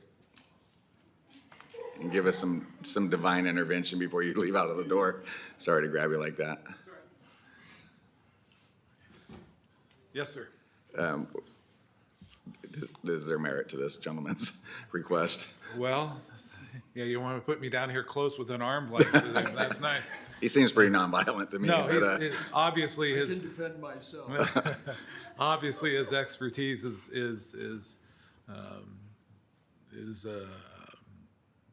not questionable on this. I know that we have had county council involved with the writing of this, county council staff, and we've worked on it. We tried to make it as simplistic as possible. You know, there's a lot of technology that goes into this, as far as our guys have our GPS maps that we can use to judge the distance as far away as we are. We can use our body cameras for recording sound to see if it can be picked up from the distances that are listed in the ordinance. So we tried to make it not too complicated, and yet have the equipment that we need on scene to be able to judge, so that if our citizens' peace is being disturbed, that we can act, or that the citizens don't necessarily have to file where they sign a notice saying that they want to be the complainant, that we can act for them. And so a lot of thought went into it. I'm sure the stuff that we do isn't always perfect, but it was a good team effort, and maybe county council would like to jump in a little bit and say what went into that, or it can come under discussion at the time during when we go to consent item that one's under. Okay, what's the best way to? Yeah, we can address it when it's under consent. I'll simply say I wasn't involved in writing it. That's Rich in my office. There's always numerous different ways you can write an ordinance, and you got to balance things in terms of simplicity versus trying to tailor it to take into consideration every single different scenario. So I'll take a look at it, and if it can be improved, we can certainly revisit the issue and tweak it as necessary. Okay. Yeah, that's what I would say. Even if it passes consent now, it's something that we'll always take consideration. This is a living, breathing document that we can always bring back some improvements. And so I could have my team reach out and get the recommendations, and then we can follow up to see if we could get this into place at least, so we can help some folks that are suffering under the noise, our current one, and then tweak it as need be to improve it as we go along. Okay, perfect. Thank you for coming down. Sorry to put you on the spot. Thank you. At this time, is there anybody else in the audience that hasn't filled out a comment card that was wishing to speak? Okay. Moving on.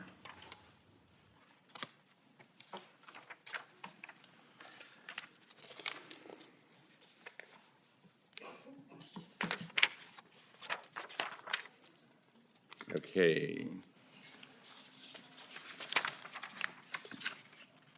Consent. Ask the board members if there's any consent items that they would like to pull.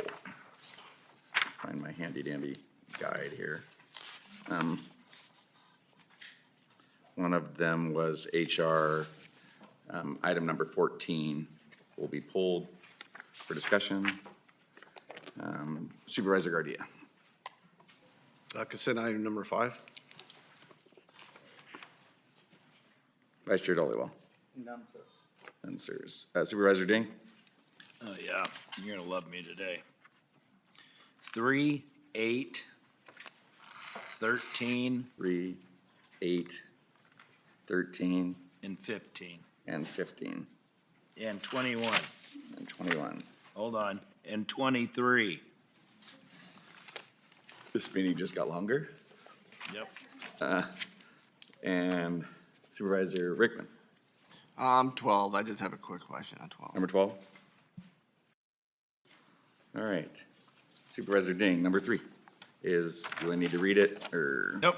You got it. Thank you. So consent item has to do with appointments to boards and commissions. And I just want to remind the board and the public how crucial appointments are to these boards and commissions. It's extremely important. We have vacancies on a lot of boards and commissions. I would just like to respectfully ask Supervisor Dollywall, there was an appointment to the airport district, and it's a friend of both of ours that he appointed, Harry Dillon, that's going to be on here. I had another appointment, Joe Ferrari, and I had a very specific reason for it, and that's the airport. We need some ag representation on that board. So I've already talked to Supervisor, and we will work on that to straighten that out, next year and make sure that happens. But when we're making these appointments, we've got to really talk to the directors and figure out what's really needed. I just wanted to thank Supervisor Dollywall for working with me on this to make sure that we can get that done next year. Thank you, sir. And next year, you're going to be making the recommendations anyway, so. Oh, Yes, Vice Chair. okay. I kind of forgot to mention that. Are we good? Thank you. Supervisor Gardia, item 5. Yeah, I'd like to bring up, I think Coach Ellis is in the crowd to come up and speak to the program. And I'll have comments after.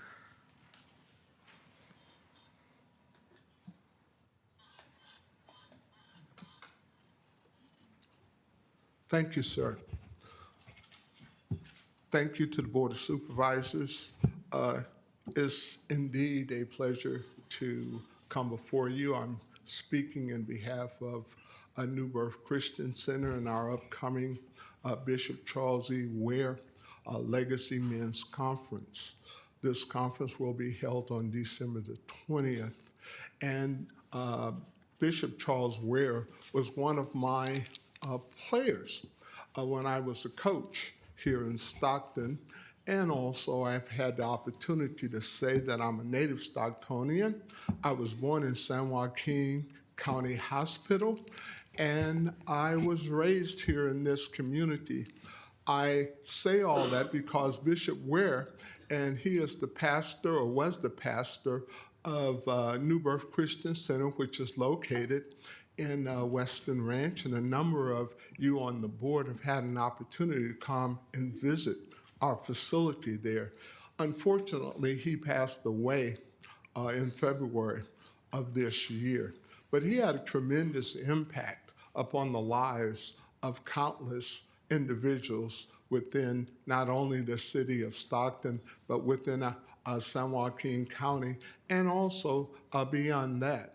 And we wanted to honor him. We find some unique challenges of men today, and we need to be able to equip not only our men, but our young individuals that are coming up. So this conference is focusing upon individuals that are 13 years of age and as old beyond my years, and I can tell you I'm old enough to say that I have coached for many years in the city of Stockton, and I am way beyond anybody on this podium's age. And so I say that that it's some wisdom that have set in for some of us that are senior and elderly, and we need to be able to pass that on to younger generations.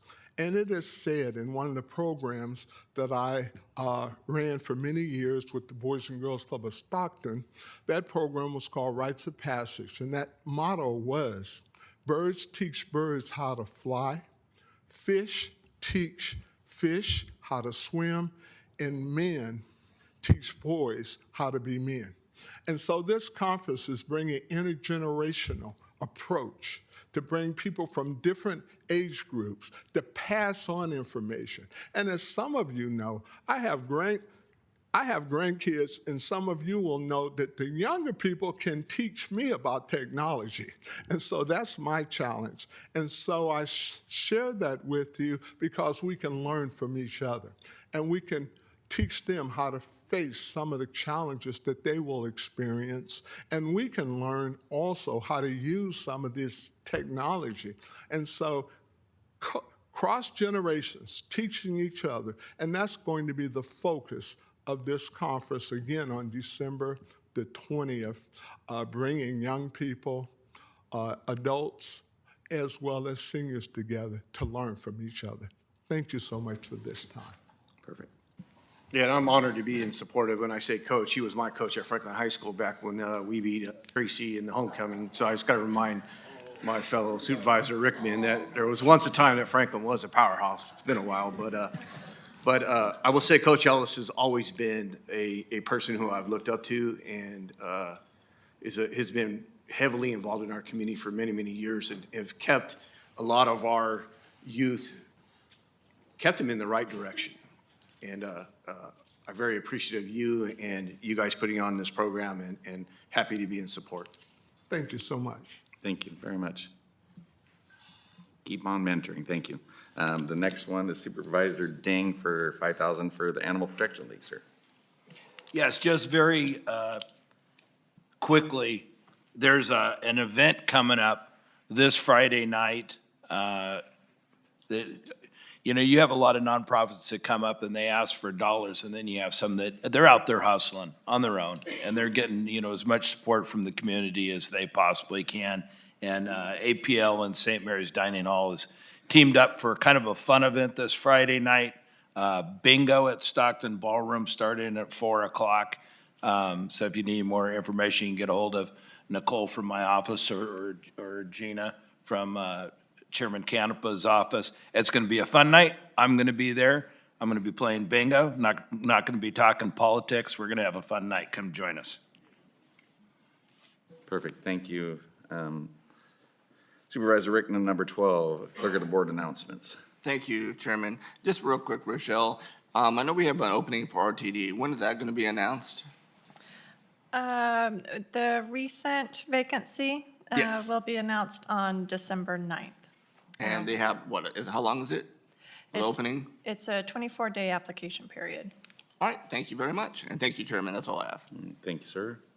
And we're moving on to number 13, award a contract to design workshop in the amount of $499,488 for the San Joaquin County 10-year Parks and Recreation Master Plan and authorize Director of General Services to sign and administer the contract. Supervisor Ding. Thank you, Chair. And this was more of a question for Director Regalia or GSD. I'm a little confused on the capital, what we've reassigned to Josh within the CAO's office. And that's all I was looking for, is clarification why this is. Okay, through the what chair. goes where. So I believe this is part of the parks, correct? Okay, so this is parks. So what we have reassigned is the capital projects portion of the overall GSD. So the entire division will now be part of the county administrator's office. But this one in particular pertains to the parks division under GSD. Thank you. That's all I had. Easiest day you've had all. We got some steps in, so moving on. Number 15, create and assign salary for 2 new civil service classifications, Deputy District Attorney 5 RL 2016 and Deputy Public Defender 5 RL 2036, effective December 1st, 2025.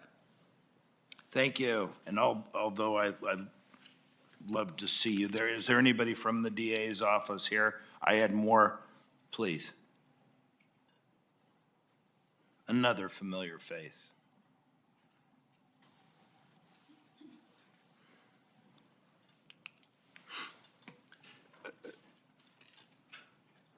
So in our role as supervisors, we're supposed to, we're the keepers of the purse here.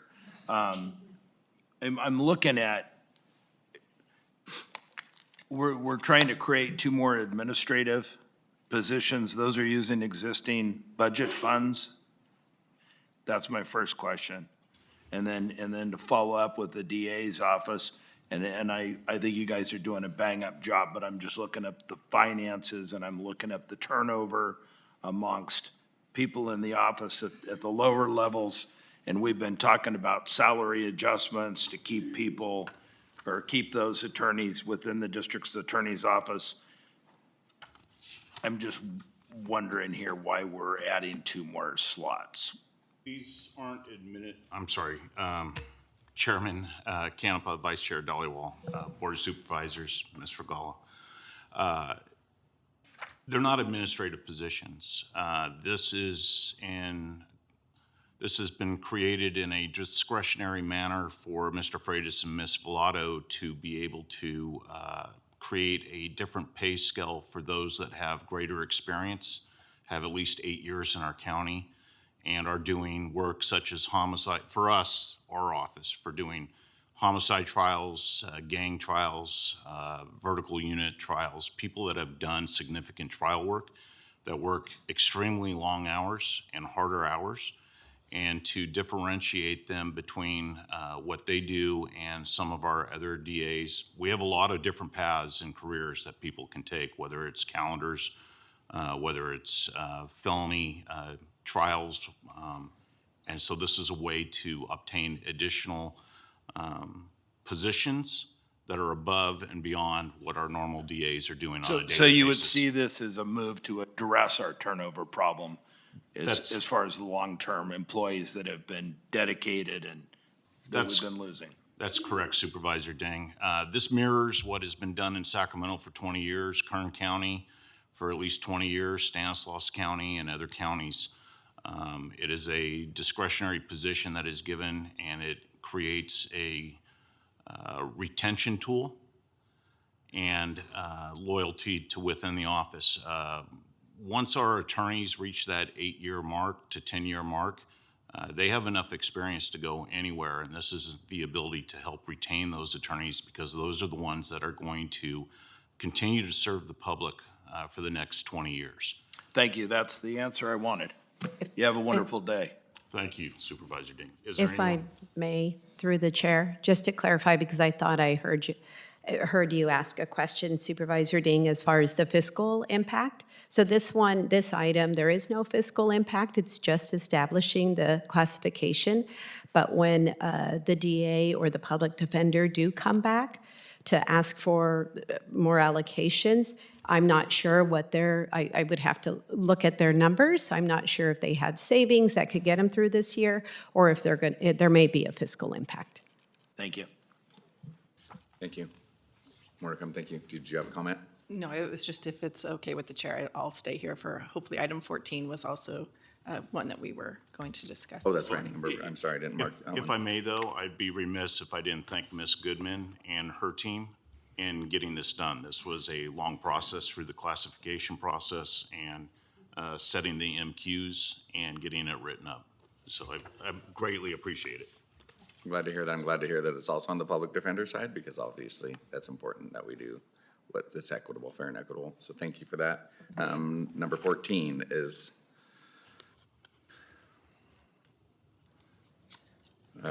public interview and selection policy and repeal resolution 96-136.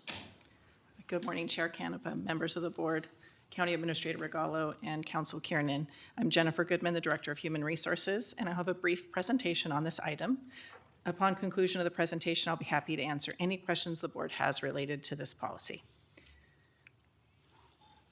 There are two requested actions relating to this item today. The first is for the board to approve a public interview and selection policy. The second is to repeal Resolution 96-136, which is titled Standard Process for Reviewing and Filling Appointed Department Head Vacancies. On July 29th, the board directed Human Resources to establish a policy to conduct public interviews for board-appointed positions. In the policy review process, HR discovered a resolution from 1996, which established a standard process for filling board-appointed department head vacancies.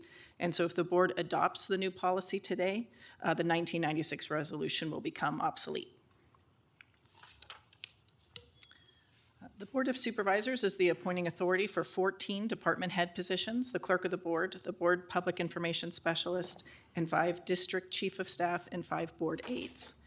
All of those positions are exempt from merit system coverage, so they're not civil service status positions, they're not represented by a union, and they're outlined as such in County Ordinance 2-5003. As written, this policy will apply to all 14 department head positions, the clerk of the board, and the board's public information specialist. So as outlined in this policy, once the board learns of a vacancy or a pending vacancy, the county administrator and director of human resources will schedule a closed session item to discuss the vacancy and enable the board to provide direction to staff on the variety of issues related to the pending vacancy. Depending on the vacancy, the board can consider a review of organizational structures, if there's an opportunity to consolidate or operations or move functions, potentially amend job specifications, enhance salary and benefits, discuss interim leadership, and also discuss a desired recruitment process. As far as recruitment processes, the board can select from an open recruitment conducted by HR or by an executive search firm. Recruitment also can be narrowed to existing county or departmental employees, as well as an appointment of a known qualified candidate.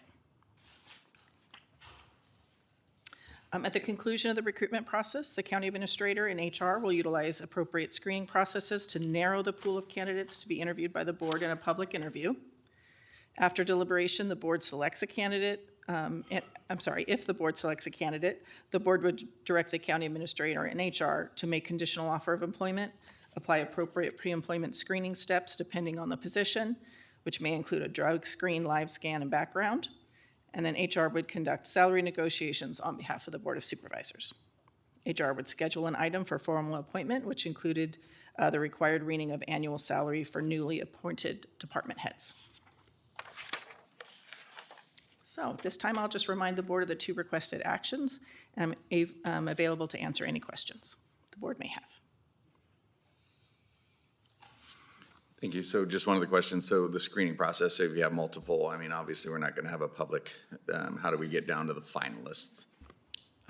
Chair Canepa, the County Administrator and Human Resources currently do provide some assistance to the board as far as screening processes, and those may vary depending on the pool of candidates. So a variety of screening processes can be used, from a paper screening process, which basically helps narrow very large pools down to a smaller pool of candidates. And then the county administrator and HR would also potentially schedule a screening interview process. So typically we would have the county administrator, a representative from HR, other county departments, or other local agencies to sit on a panel to do a screening process and make a recommendation to the county administrator of who would move forward to the board for a final interview. The expectation, especially with a public interview process, is that we would be identifying 2 but no more than 3 candidates for the board consideration. And during this process, it doesn't open up those applications for public review, correct? It would not. So the application processes in general, we try to maintain a strict confidentiality of the candidates. And so we would be noticing candidates who are being invited to participate in this process of the expectation of the public interview. So they would be aware that at the point in time that they reached a final interview with the Board of Supervisors, their candidacy would be public. And obviously we would be likely, as we did recently with our Public Works Director interview, would be providing some information to the board on background experience, but it would protect some information as far as, address, phone numbers, and some of the information that candidates would likely like to keep private. Perfect. Is this working for speakers, or am I just looking for hands up? We don't have any written or any public Anybody comment requests at this time. At this time from the public wishing to speak? I'll make a motion to approve. This is a consent item. It doesn't necessarily Nope. need a separate vote, right. but we can. Okay. That's fine, we can do it on consent. You want to pull it? I'm just do giving you wanna pull it? options. I am giving options. I'm not saying no. I will wanna do pull it for however the separate, board. or do you No, just leave it no, alone? well, Okay. that's fine, we can do it at the end. Okay, number 14, so moving on. Thank you. Thank you. Okay, that was the DA one, is 15, moving on to 21. Appointment of Mental Health Director, Alcohol and Drug Programming Administrator, Supervisor Ding. Director Valentine, the floor is yours. Good morning, Chairman, Supervisors, Madam CAO, and County Council. Genevieve Valentine, your Healthcare Services Director. Item 21 for your consideration is the appointment of my replacement as the Behavioral Health Director and Drug Administrator for the county. After a extensive recruitment and so forth, it is my recommendation that the board appoints Faye Vieira in this role. Faye has dedicated the last 17 years of her life to the field of behavioral health, the last 13 to San Joaquin County, and I've had the pleasure for the last 11 years to work alongside her as she has progressed in her career. I am confident in her skill set. In fact, she is complementary to the skills that I don't have. And so being able to have a behavioral health director that has skills that will enhance the agency at large is incredibly important, especially in the time where behavioral health is needing to be not only transparent, but is in a full evolution of service and a variety of initiatives and innovative things that we are trying to do, as well as the Be Well project. So I am hopeful that the board will support this appointment of Ms. Vieira and the efforts of the Healthcare Service Agency at large. And Supervisor, Chairman through Supervisor Ding, if it is possible, I'd like Ms. Vieira to actually make a statement to the board. I would like that. Thank you. Am I on? Yes. Okay. Through the chair, members of the board, county administrator, county council, thank you very much for considering my appointment of behavioral health director. It is an honor to be considered for this position. I am well aware that I am potentially stepping into shoes that are impossible to fill during a time of strife for all behavioral health plans throughout the state. As a new director, I would not be able to promise you perfection. I can promise behavioral health is facing many new mandates and many legislative changes, but please know, if approved by the board, I do not give up when things get hard. I will show up every day to do what is best for my patients, my staff, and my community. If approved, I want to thank Genevieve Valentine in advance. I will forever be grateful for your leadership and guidance. I am here today because I've learned from the best. Thank you. Thank you. Thank you. You said it perfectly, different skill sets. And it takes a great leader to recognize, you know, I don't want to say shortcomings, but gaps that need to be filled. And you're perfect, you know, for that. So I'm looking forward to it if the board so approves. I think it's a great team. Thank you. One last thing I'd like to mention is she is from District 5 and is a longtime Can I county reverse my resident. No My vote understanding is District 5 is the greatest district, so I just want to make sure that. Folks, I don't even have to say it anymore. It's the old saying when it's you best made the district. sale. You haven't heard that right? Best district. Fifth district? Best district. You had me at District 5. Well, I don't think anyone's going to pull this and say no, so it looks like you are the new behavioral health director, so regarding the vote very shortly, so. Yes, sir. Vice Chair. I know, you know, there are large shoes to be filled, but I have known Faye almost 7 months now. First 4 were kind of crazy. But I'm very confident that if my colleagues approve this appointment, she can fill those shoes. And if it gets approved, Faye, I wish you all the best. Thank you so much, everyone. Thank you. And we're just going to sit here Yeah, because we're we have next. the next item as well. Okay. Congratulations, Faye, because I mean, I think the transition will be smooth, and I think it's best to have folks, you know, move up through the organization so that the transition and your friendship and the yin and yang that you've got going there work. So being on the Behavioral Health Board, I look forward to moving it forward and figuring out what we're going to do with all these funding shortfalls. So congratulations. And moving on, number 23 is approval of agreement with Children's Home of Stockton to provide day program services for the period of November 18th, 2025 to June 30th, 2027 in the amount of $1,125,000. Supervisor Ding, you have the floor.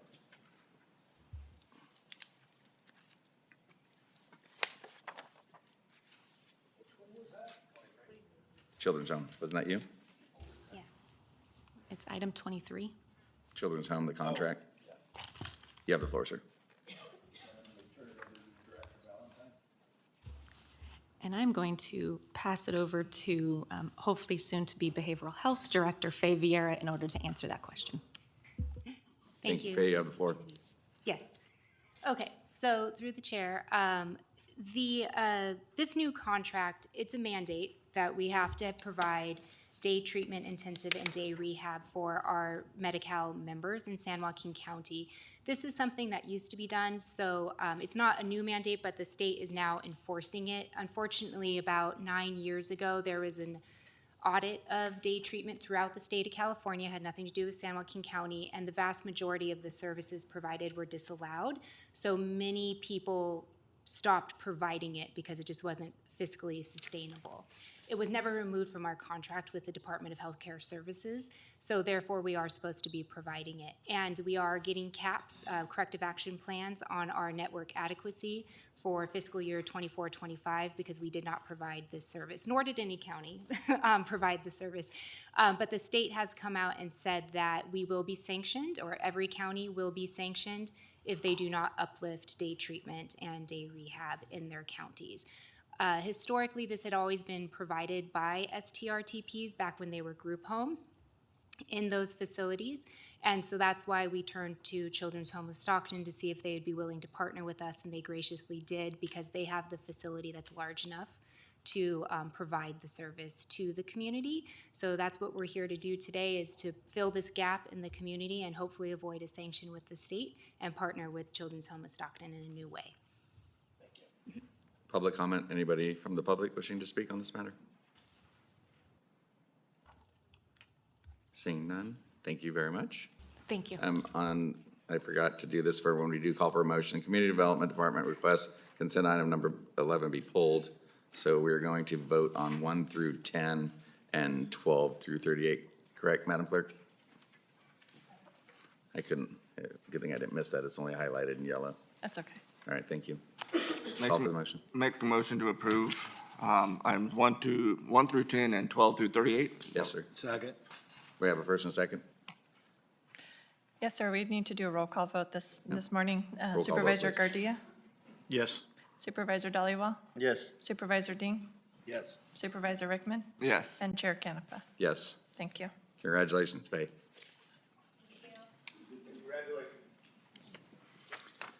All right, first hearing. And congratulations, District 5. Thank you. She's moving to District 4 after her appointment.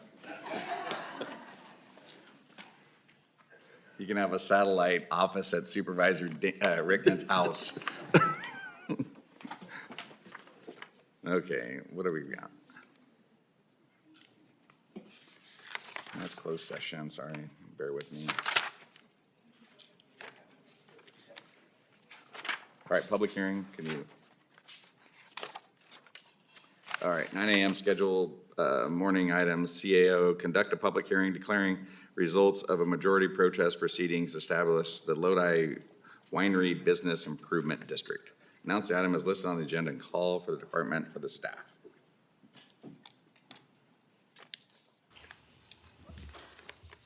All right, good morning, Chair Canepa, members of the board, County Council Kiernan, and CAO Regalo, Kelly Cabello, Senior Deputy County Administrator. We also have with us today Stuart Spencer with the Lodi Wine Grape Commission and Gina Reed, Senior Project Manager with Civitas. I'm going to start by providing a brief background, and then I will turn it over to Stuart and Gina to discuss the proposed Lodi Winery Business Improvement District.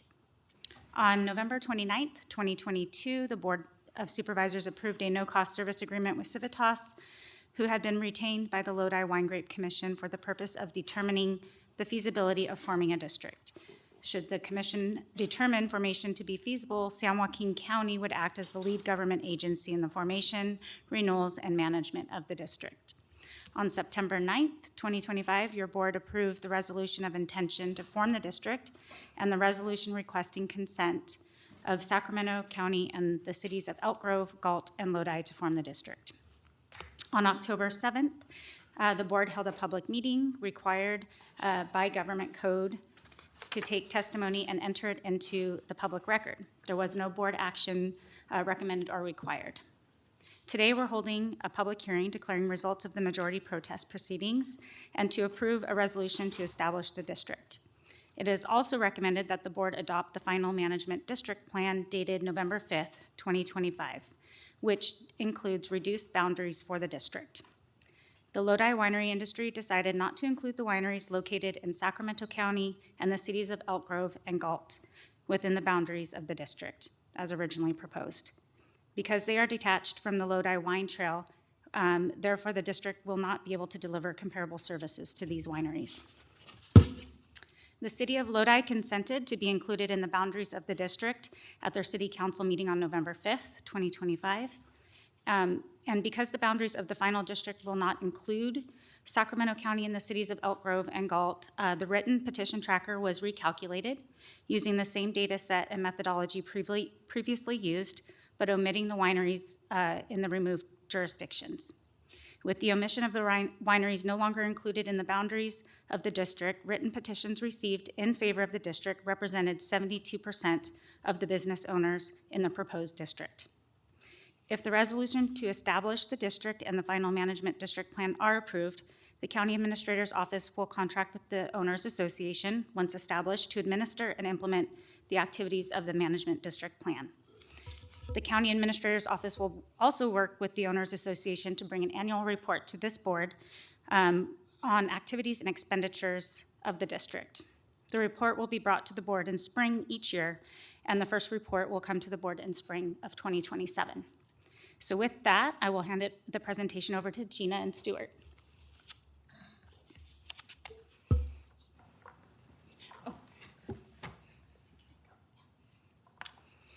Thank you all for having us again. I think this is my fourth time in 4 months in front of you, so I'm tired of hearing myself, and I'm sure you are too. So we're going to be short and to the point. We've gone through all this before, and Kelly just reiterated it, but I have kind of 3 points I want to make. One of the things that's come up is how is this going to be governed? And we've put together a proposed initial board of representatives of our winery community that will serve in the capacity of dictating how these funds are spent. You can see the list in front of you. This is very representative of our winery community, from some of the smallest producers and everyone in between that and our largest. It also includes Wes Ray with Visit Lodi as a member at large. We think this is an incredible group of people that are committed to moving this project forward and moving the Lodi region forward.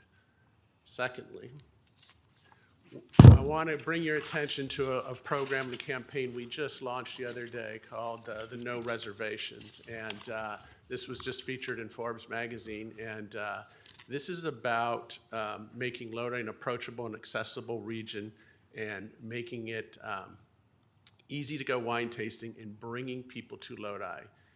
This is some of the quotes that are highlighted in the article, but I wanted to highlight this because I think this is an incredible opportunity with this program to put real money behind it and actually get this message out across the country, across the state, and to wine enthusiasts everywhere, and bring them to San Joaquin County, bring them to Lodi to enjoy our wines. I think this is just an example of one thing we can do, and it's already resonating really well as it's permeating out through our industry.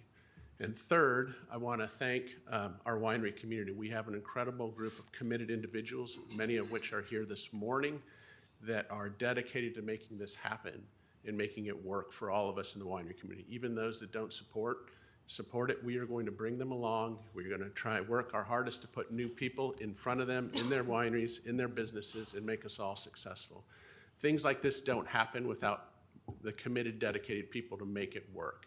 And we've got a volunteer group of winery owners that have put a lot of time into us to get to this point, that are committed to doing it, moving it forward. So the time is now to move forward. We've talked about this enough. We need to give it a try and put our best effort forward to make it work.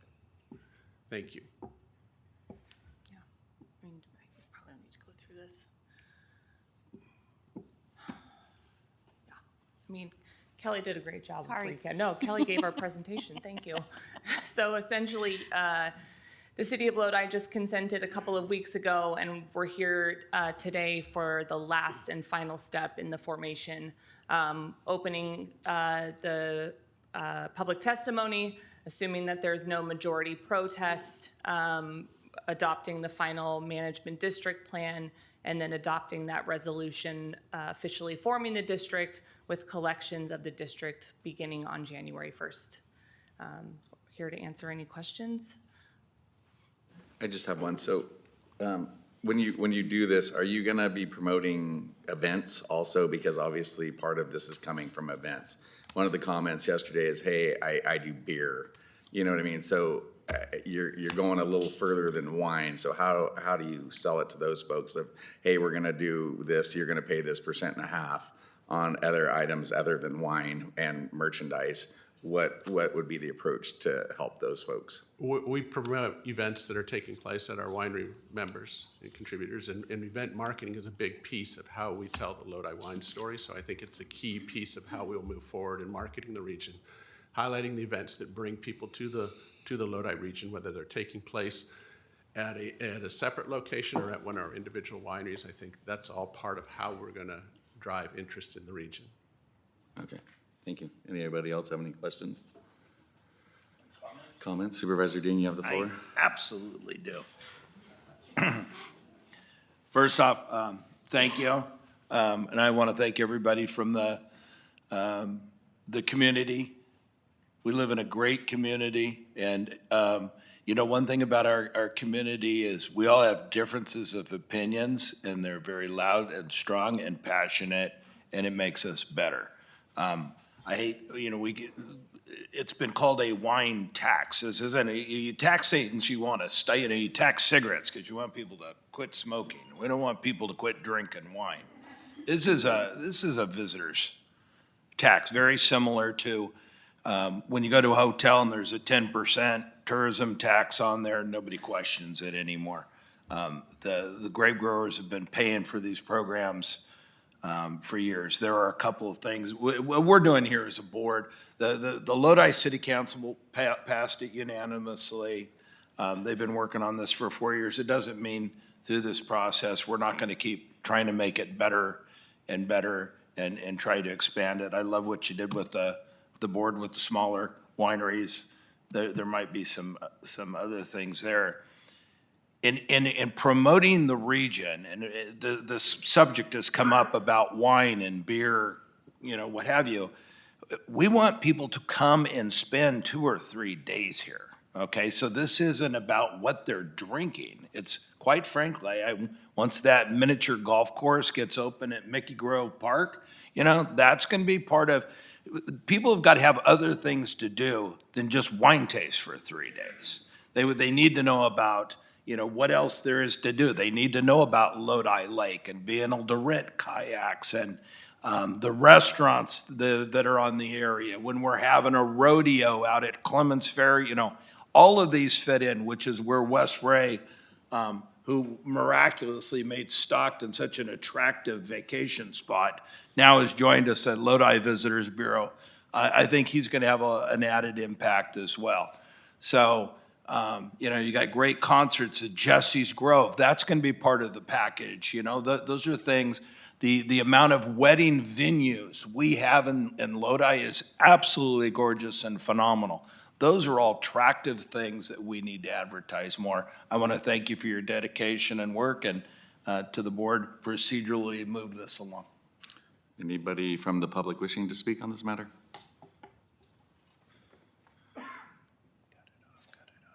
Okay. At this time, I appreciate all the comments. I think we've gone through this. One thing that I do want to say is that it does sunset. So I mean, if the date, so yeah, well, I understand. Yeah, so the law allows the initial term to be 5 years, and then if the businesses want to continue, you can do up to a 10-year term upon renewal. And 72% of the people agreed to be taxed. On this formation, yes. Okay, perfect. Motion to approve? Anybody have a second? I have a motion and a second. Roll call vote, please. Supervisor Gardia? Yes. Supervisor Dhaliwal? Yes. Supervisor Ding? Yes. Supervisor Rickman? Yes. And Chair Canepa. Yes. Motion passes 5-0 to start the bid tax for Lodi and bring more people to San Joaquin County and generate us some revenue, so thank you.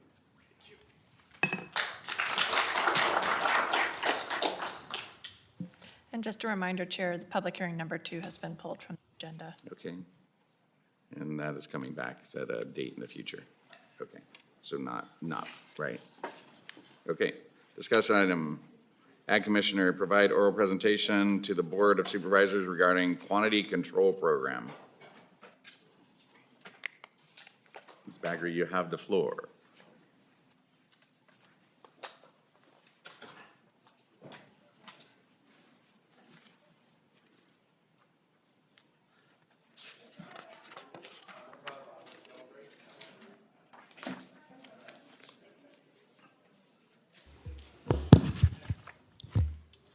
Good morning, Chairman, members of the board. Good morning. CAO and County Council. I'm Kamal Bagri, Agriculture Commissioner and Sealer of Weights and Measures. And today with me, I have Matthew Hochman. He is our agriculture biologist and standards inspector. We are here this morning because in June of 2024, your board approved position for the Agriculture Commissioner Sealers Department for 25-26 budget for an inspector position to work specifically in a quantity control program. So after hiring the new inspector and training in January of 2025, we started conducting the quantity control inspections.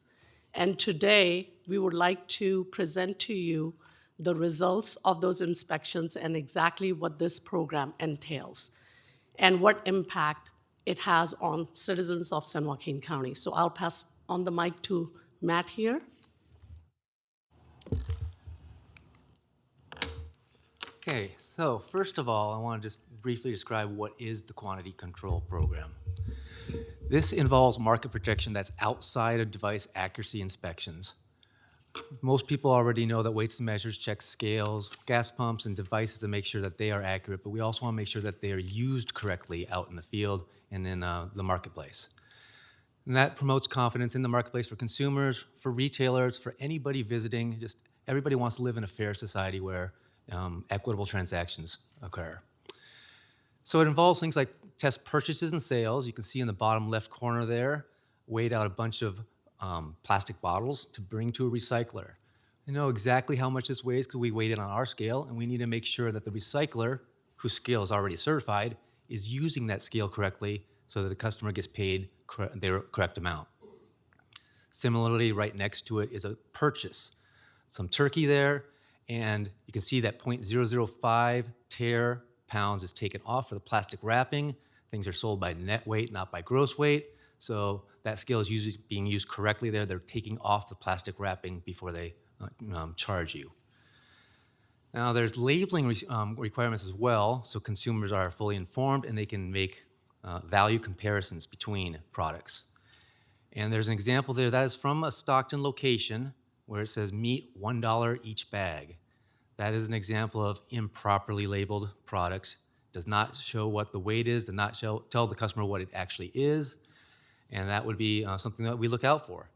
Right next to it is an example of something that is actually labeled correctly. It tells you that that is chicken manure, says that is a cubic foot or 28 liters, but that is an example of a package inspection that we might look at, because I personally would not be able to tell if there's 26 liters in that bag versus 28. So those things are inspected from time to time to make sure that at the packaging plant or factory that they are packaging the correct amount according to what they are claiming is on there. Now, a big part of what I was doing was called price verification, where we go out, purchase things, and make sure that what we are charged is the same that was either on the shelf or in an advertising flyer or even quoted by the employee behind the counter. This protects both consumers and retailers against losses. Overcharges we consider a loss against the consumer, and undercharges a loss against the retailer. Now, I've spoken to some of the managers of the retailers who claim, well, I really wanted to charge that lower amount. It's not really a loss to me. I remind them, well, maybe that $4 price tag is not going to entice a customer to a sale when you wanted to charge $2, but if you had the $2 price tag on there, they might buy 2 or 3 of the items.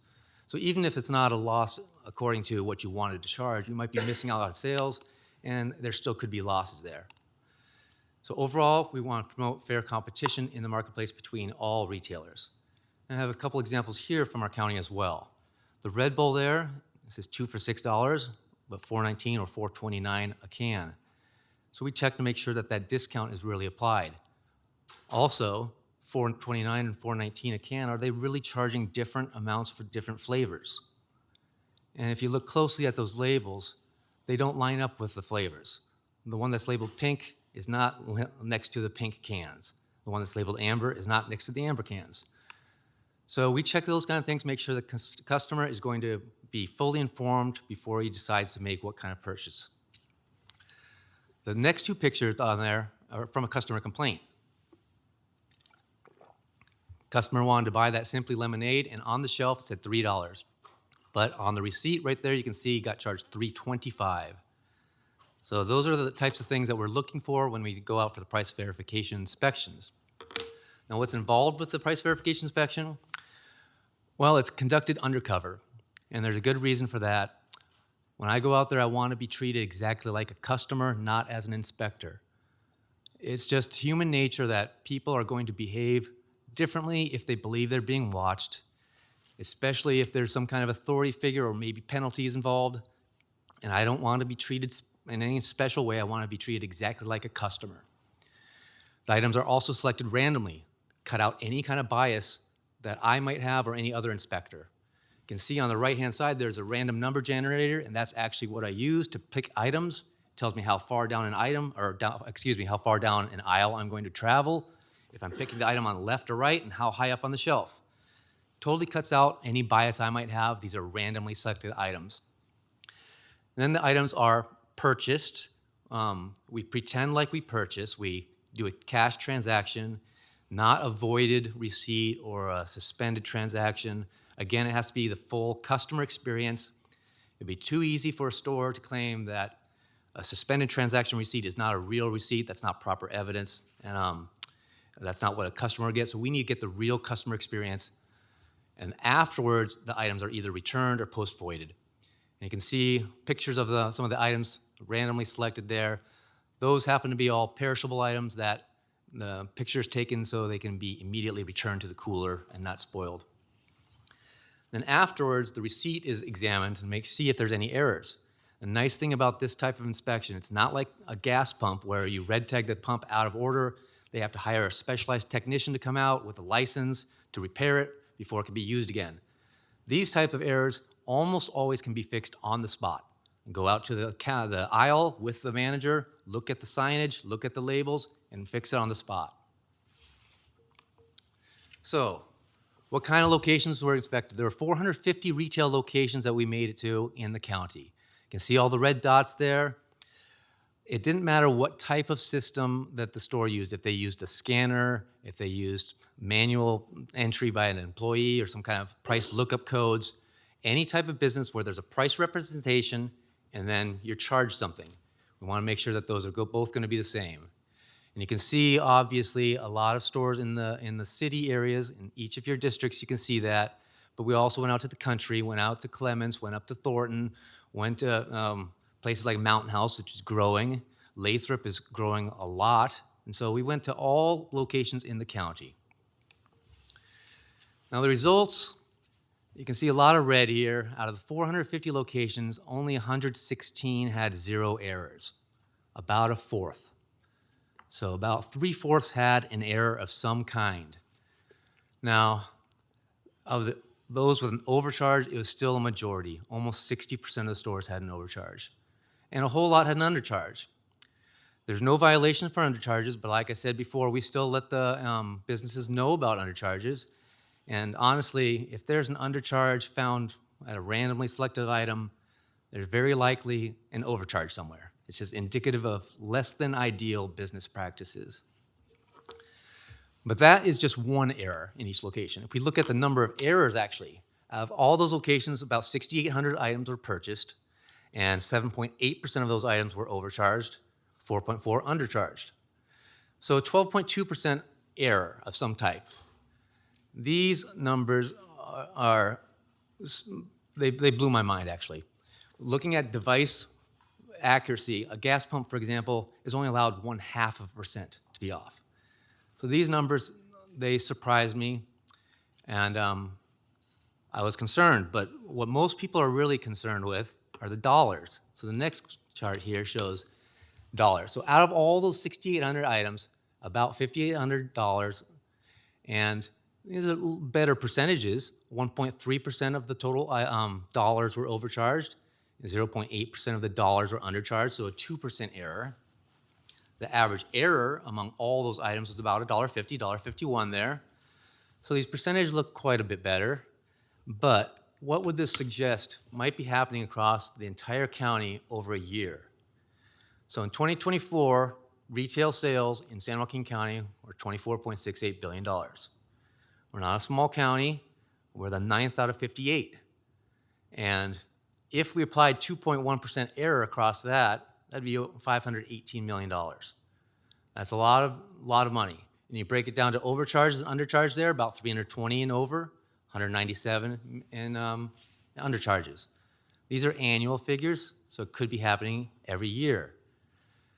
Now, to be honest, I did not go to every single type of business when we did these inspections. We did not inspect jewelry stores for pricing, did not inspect gas stations for pricing. That's actually inspected when we inspect the gas pumps. So not every type of retail sale is included in that. But if we're off by a factor of 10, instead of $518 million, it's 51.8 million. That's still a lot of money. Even if I was off wildly by a factor of 100, over $5 million in losses every year is a lot of money. Now, who's affected by this? Well, beauty of America is laws apply to everybody equally. Doesn't matter who you are. But still, it's fair to consider the impact that a policy or the lack of enforcement of policies has on different populations. So all types of business had errors. I went to many businesses, 450, and all kinds had errors. But there's definitely a higher percentage of errors in stores that cater to less affluent areas. You can see on the pictures here, those are both marketplaces, both in the county. They both sell very similar goods, and they have very different clientele. When I started off doing the inspections, the first 5 months, January through May, started off going to all the larger stores, all the bigger stores, similar to the ones on the right. And I kept monthly statistics then. And the monthly average on overcharges were under the 7.8%, 5-6% averages. Later on, the last 5 months of the inspections, we hit up a lot more stores like those on the left, a whole lot more. And the monthly averages jumped up to double digits, 12, even 20% of items were overcharged. So the $1.50 average overcharge, that's an average, but that will definitely affect some people more than others. And it'll affect the people that where I found the errors more, like on the customers of the stores on the left there.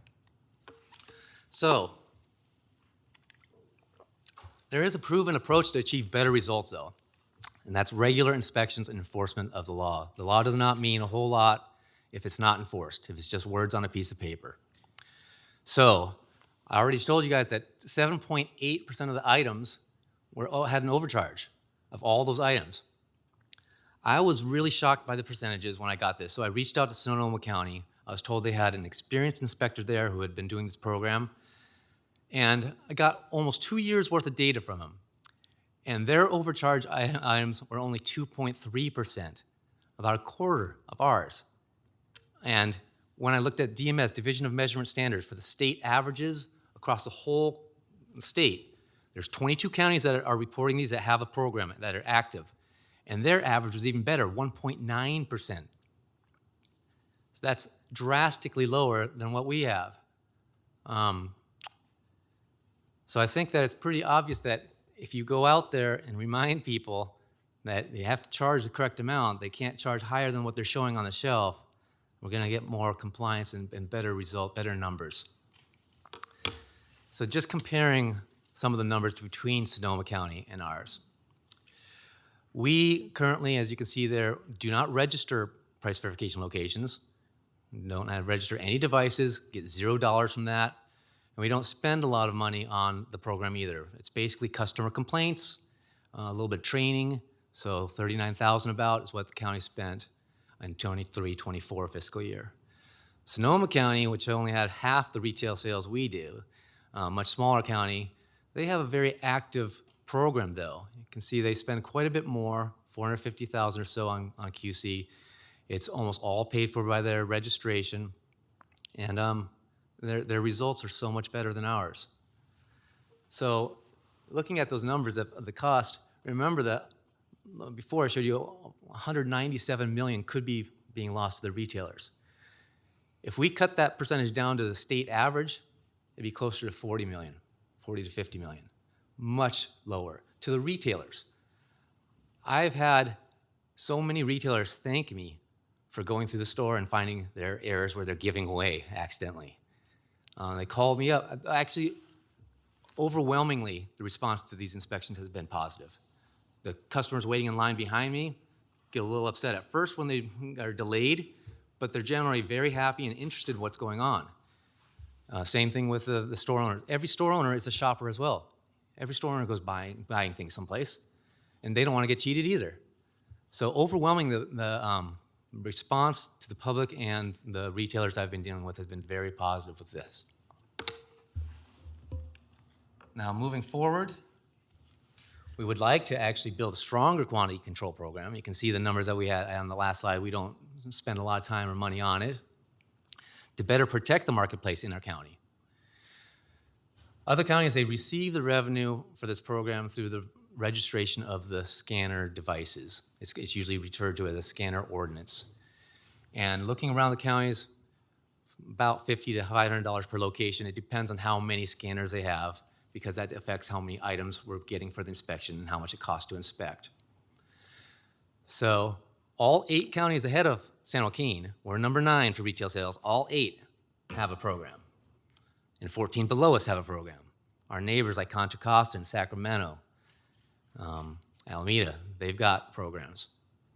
So I would like to see our program strengthened, and so we can help reduce some of these losses.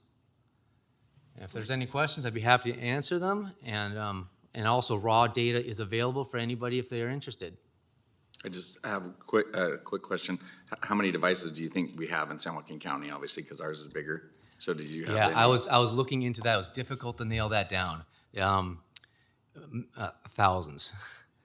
Since we don't register them, Supervisor Canepa, we really don't know. Okay. Once we will start registering those scanners, that's when the accurate number will come up. The way the inspections are done and the billing usually is for the registration is 1 to 3 devices, 15 or more items is inspected. So that takes a certain amount of time. 4 to 9, at least 25 items. So that takes longer. 10 and above, at least 50 items. So the Walmart takes a lot more longer to inspect than the 7-Eleven. And so they pay a lot higher registration than the 7-Eleven owner. So it varies, okay. Yeah. Any other questions? Supervisor? What type of Ready? penalties are levied against the wrongdoers? Well, currently, we were informing people and giving them warnings and letting them know, because a lot of them were surprised that this program existed. And so everybody was basically getting 1 warning, but there will be fines going forward. So the penalties will be fines assessed based on the number of overcharges, the dollar amount, the percentage of items that are overcharged. Okay. Any other questions? Supervisor Rickman? Thank you, Chairman. Supervisor Garcia took one of my questions from me. Second question is, for the undercharge or the overcharge, is this what you see out there? Is it done intentionally, or is it some of them are accident hit the wrong number on a cash register? There's a widely varied reasons. Sometimes it's just purely mistake. A cashier scans something twice on accident. I've also had it where it doesn't get scanned and ends up in the bag, given away for free. That never happens to me. So. Yeah, it did for me. But yeah, so sometimes it's pure accident like that. Sometimes it's negligence or laziness, just not taking down the old price signs. So old signs are up, and a lot of the owners want to make sure I realize they're not doing it on purpose, and they want to give the reasons behind the mistake. And I just listen and say, that's fine. I understand that. I've been to many stores. I understand that happens. But a customer wouldn't know. A customer sees that sign, and that's what a customer thinks. The customer's going to get charged. So in one sense, it doesn't matter if it's accidental or not. Is the customer overcharged or not? We sure hope it's not intentional. But my overall feeling is mostly negligence and accident. It's not intentionally cheating people. Oh, that's good. And no, it's great. I think it's a great program. I think it's great that we have folks out there protecting the consumer. So thank you both, and great information. Great. This time, anybody from the public wishing to speak? Seeing none, so this is just a discussion item, so you're going to look into all that information because it's a fee, obviously. So that would have to come back in the fee schedule realignment, or how would that work? So Chair, at this time, we will continue to do these inspections, and at a later date, we'll probably bring a recommendation to the board to look into having what we call a scanner ordinance, which is for price verification. And we'll probably expand the program at that time and hire more staff members, because if we want to do a thorough inspection in this program, we will need more staff. So this was just an update of what's going on and to show what the numbers look like, and we'll come at the later date with that recommendation. Okay, perfect. Thank you. All right, thank you so much. At this time, we have one more discussion item, so we will do that before we go to closed session. This one is from my office, board discussion to allocate $300,000 to Service First in Northern California. And as we've dealt with trying to do a match. So this came forward, and it's in Supervisor Gardia's area. So Service First is trying to buy the Eden Hotel, which is not far from here, to do treatment and housing. So the match is 2%. It's $8.2 million from the state. So as we did for Gospel Center, we were coming back to see if we could possibly get $300,000 to match the city and their part of their investment to get to the $820,000 to help Service First buy the hotel and get some treatment and beds open. So at this time, I will open it up to Vernell. Would you like to come forward and briefly discuss what your plans are for the Eden and how long you've been looking at it and what you can possibly do in an area that's definitely needs these services? Yeah, I'm the CEO, Supervisors Canterbury, and other council members or board members. My name is Vernell Hill. I'm the CEO of Service First of Northern California. We've been in business providing services for in the county for it'll be 30 years, December 4th. The Eden Hotel is 92 beds, 92 rooms, and our plan is the state, when out of the B-CHIP funding that the state gave, the county, San Joaquin County, of course, got a 137 million, but Service First was awarded 8,200,000 plus, and the state requires us to come up with a 10% match, which is 823,000. We've asked the city of Stockton for 3. We're asking the board here for 300,000. That gets us 600,000. And then Service First is going to put in 224,000 to make the match. If we don't get the match, the state is going to pull the money back. And then we would be without the 92 beds, the 92 rooms that the Eden Hotel will provide for the community. And so we are asking the board, asking you guys to allocate the 300,000. The city will match that 300,000, and then we have the other 200,000 that's needed in order to bring that 8 million into the city, be able to refurbish the Eden Hotel. I believe you have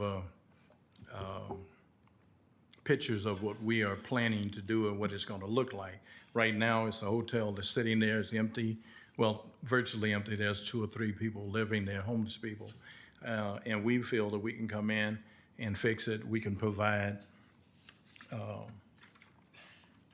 not only the beds or the rooms, but the Eden Hotel, we'll have a kitchen, a full commercial kitchen. We plan to build 2 large group rooms so we can do group sessions. And then we plan to provide 3 private or smaller rooms that we can do one-on-one counseling at. And then we plan to have an activity center so that people that are living there can, be involved and don't involved in activities at the center. We expect to have a relationship with BHS to be able to provide counseling services when we're dealing with the behavior, mental health clients. We have over 25 years of experience of providing drug treatment, DUI counseling, and education. So, it was a perfect fit for us to be able to go get the hotel and to be able to go to the state and get the 8 million because we have the experience, and it should be good for our county. And our expectation is to be a partner with BHS and be able to change the lives of a lot of people that are having problems, substance abuse issues, and mental health issues. So we think this is a good opportunity for the county, and it's gonna. You were talking. We heard reports earlier about the future of vouchers. You know, the homeless crisis is just going to get worse, and we need to be able to have permanent, long-term housing and programs to be able to address the need that's going to happen, that's going to be there. And so this, in my view, is an opportunity for the whole San Joaquin County to be able to get this hotel, refurbish it, get it right, and then be able to provide services for the population, the homeless population, the mental health population, and drug abuse users. And so we would hope that you guys would vote to be able so that we would be able to get this money into the county. So, okay. Thank you. Questions, comments? Supervisor Ding? Thank you. Thank you, Mr. Hill. Okay. I know this is irrelevant, but I have to ask. Is the pool still there at the hotel? At the pool? At the Eden Inn? I don't think there's a pool there. There we used to be. No. So back in the day. Okay. Back in the day. So when my parents and they couldn't afford to go to Tahoe or camp, they used to stay there. Okay. Because it'd be 114 degrees outside, and they'd get a room with all their friends, and they'd go use the pool, so forth. I appreciate everything you're doing, and you're right. Substance abuse, it is the root, and until we address that, we're not going to fix any problems. We're going to put a Band-Aid on it. What I'm concerned about, though, is the process.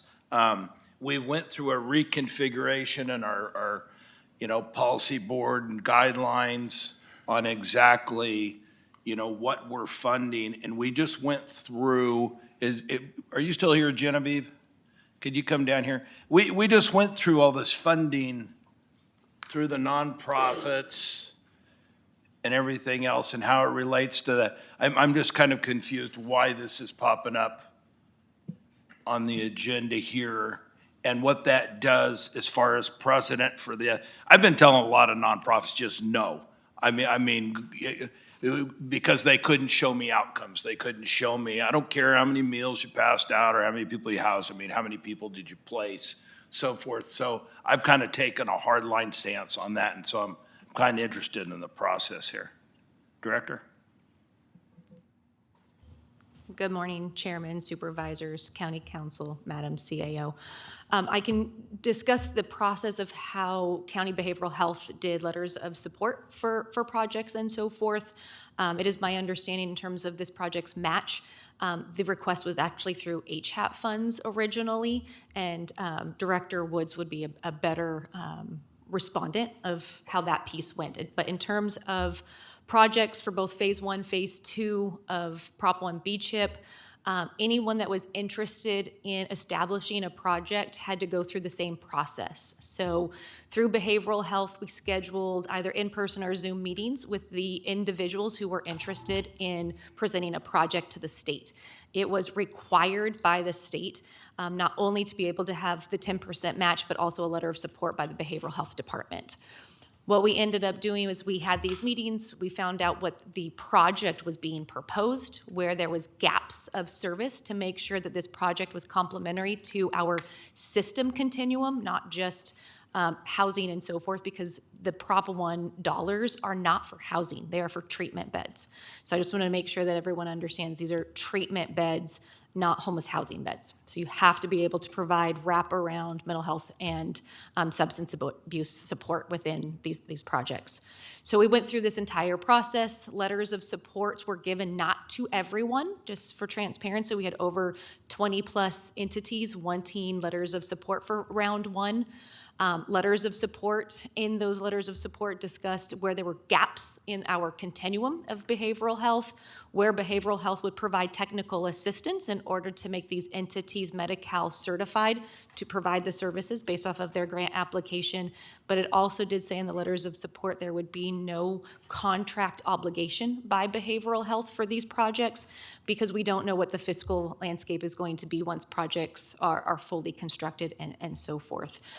Service First did receive a letter of support from myself and our department in the first phase, because there is a gap in the services that we have in the continuum that Mr. Hill presented at the time.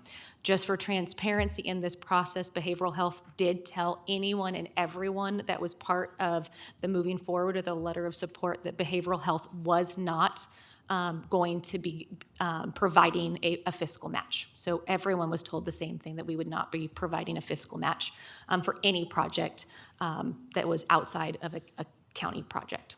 In terms of match process specifically for Service First, I hope to yield my time over to Director Woods, who would be able to answer what that looked like.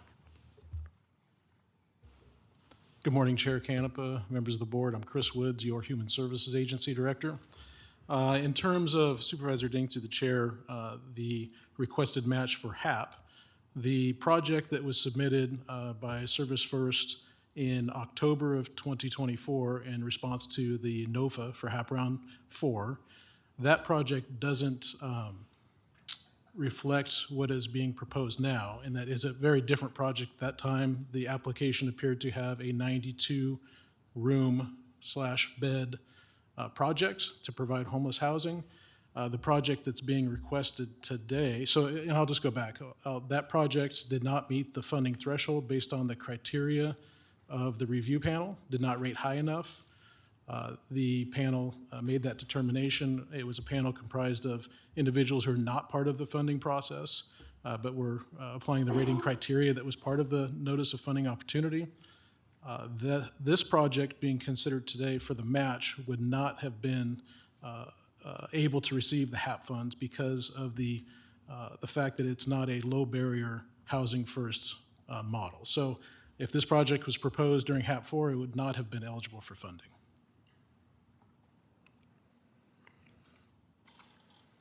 Supervisor Rickman. Thank you, Chairman. So Service First, Mr. Woods, Service First, excuse me, applied for HAP, but it was a different project than what we're seeing today. Supervisor Rickman, through the chair, yes, that is correct. That application included 92 rooms, beds, and this is a 16-bed substance use disorder project. How many nonprofits apply for HAP in a given year or time frame? Well, for example, just an approximation. You know, my memory's terrible and I have notes, but Never there when you need them. No, exactly. I've got a whole stack here, and I'll throw on the fact that my eyesight's terrible. My glasses are in my pocket. That's a good That's place fine. for them. So we can circle back. All right, we'll circle back. I All like your proposal. All Circle right. And Genevieve,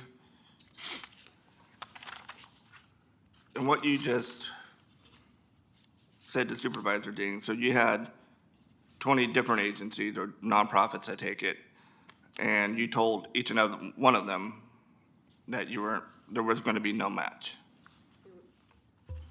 Through the chair to the supervisor, that is correct. We told every agency there would be no fiscal match from behavioral health to any of the projects. We would provide technical assistance in order to become Medi-Cal certified.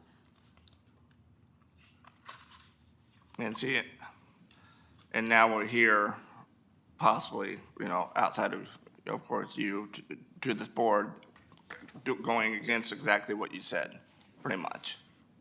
Yes, sir. See, I have an issue with that, and it's an issue of fairness. I mean, how fair is it for the, I'm not questioning Service First.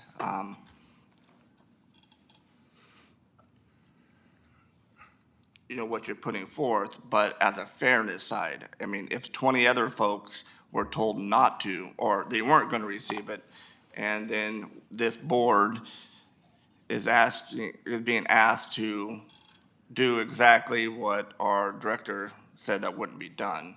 Okay. Can I respond to that? Yeah, well, through the chair. To the chair? That's fine. Like to be, okay. There were only 2 projects in San Joaquin County awarded funding from the state. I don't know anything about the other 20, but there was only 2 that was awarded funds, and that was mental health, behavior health, and Service First. And so I don't know that there's an issue with fairness, because there was only 2 agencies that the state felt that they could fund, and that was behavior health and the Service First project. There are 92 rooms at the Eden Hotel. The state specifically allocated of those 92 rooms to 16 and the 4 for pure respite. But we're gonna have 92 rooms, and so it won't be 16, and it won't be 4. It'll be 92 individuals in San Joaquin County that need drug treatment, Right. a place to stay. Right. We got that Okay. in the beginning. What I'm saying is, hey, we have 20 different nonprofits going through the process. They're told, hey, we're not doing matches, and here we are today, regardless of what it is. I don't know. I mean, all I know is I have 1, 2, 3 or 2.5 pages of an item on here. I mean, I haven't seen anything. I'm not really aware of your services, to be quite honest. And I mean, I don't have a budget in front of me, like what we've seen in the past. How are your outcomes? How is the effectiveness, of the programs? So that's an issue. Also, and I'll end at this, and if Mr. Woods, once you find that, just let me know. But we have $900,000 and left. Well, if we approve this, then it'll be, so we have what, 1.2 million in this funding that we're using right now. So if we approve this,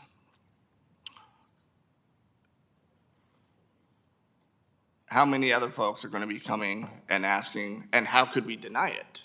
If we approve 300,000 here, somebody else comes and says, hey, I want, I saw what you guys did, 2 weeks ago. I would like to, could you guys do a match for me, 200,000, 400,000, 500,000? What's our answer going to be? I have one question. So that's an issue. One quick question, so when's the NOFA going out for the next HAP? So that's part of it, right? That there's a new set that we just saw from the COC. Because we give our money through the city and the county to the continuum of care. And that was the process when it came through, and that's when I first reached out, and it said that I was gonna help get Service First the money. At that time, I called Genevieve, I called Chris Woods, and I called Sandy. And so this is a different funding source. So this is the interest off of the ARPA. So I get it. We just helped Gospel Center help them get over their finish line. And that's my concern with this is I don't want to lose the $8.2 million for this, because this area, I was born and raised in the area, and it is very hard hit. I drive through it every day, as we all drive through it every day, and see the folks that are on the street that are often dual diagnosed with not only mental health and drug issues, homelessness, and so this is ground zero for all that. So that's why I brought this forward, because this was a funding source that was outside of it. So, I mean, there's always going to be those. I mean, we're doing Lodi House with partnerships. We've done it with St. Mary's. We've done it, and Tracy, as far as funding these programs, a lot of it with ARPA dollars. So I mean, that process is different also than COC. And trust me, I've been working on COC. We moved it from health services to human services, and we've done lots of steps in the right direction to getting more beds. So that's why I brought this forward, because for the $300,000 investment to get $8.2 million makes sense to me. So I get it. I mean, he's got Zeddy Miller. They have the old. I mean, and you could speak to that of across from Stag. And maybe we should have did a better job of that. But I mean, he's been in the community for a very long time. Down kitty corner to the car wash, you've had the one apartment complex in there. So I mean, those are the things that, you know, Chairman, trying to leverage our money. I'm going to reclaim my time because I have the floor.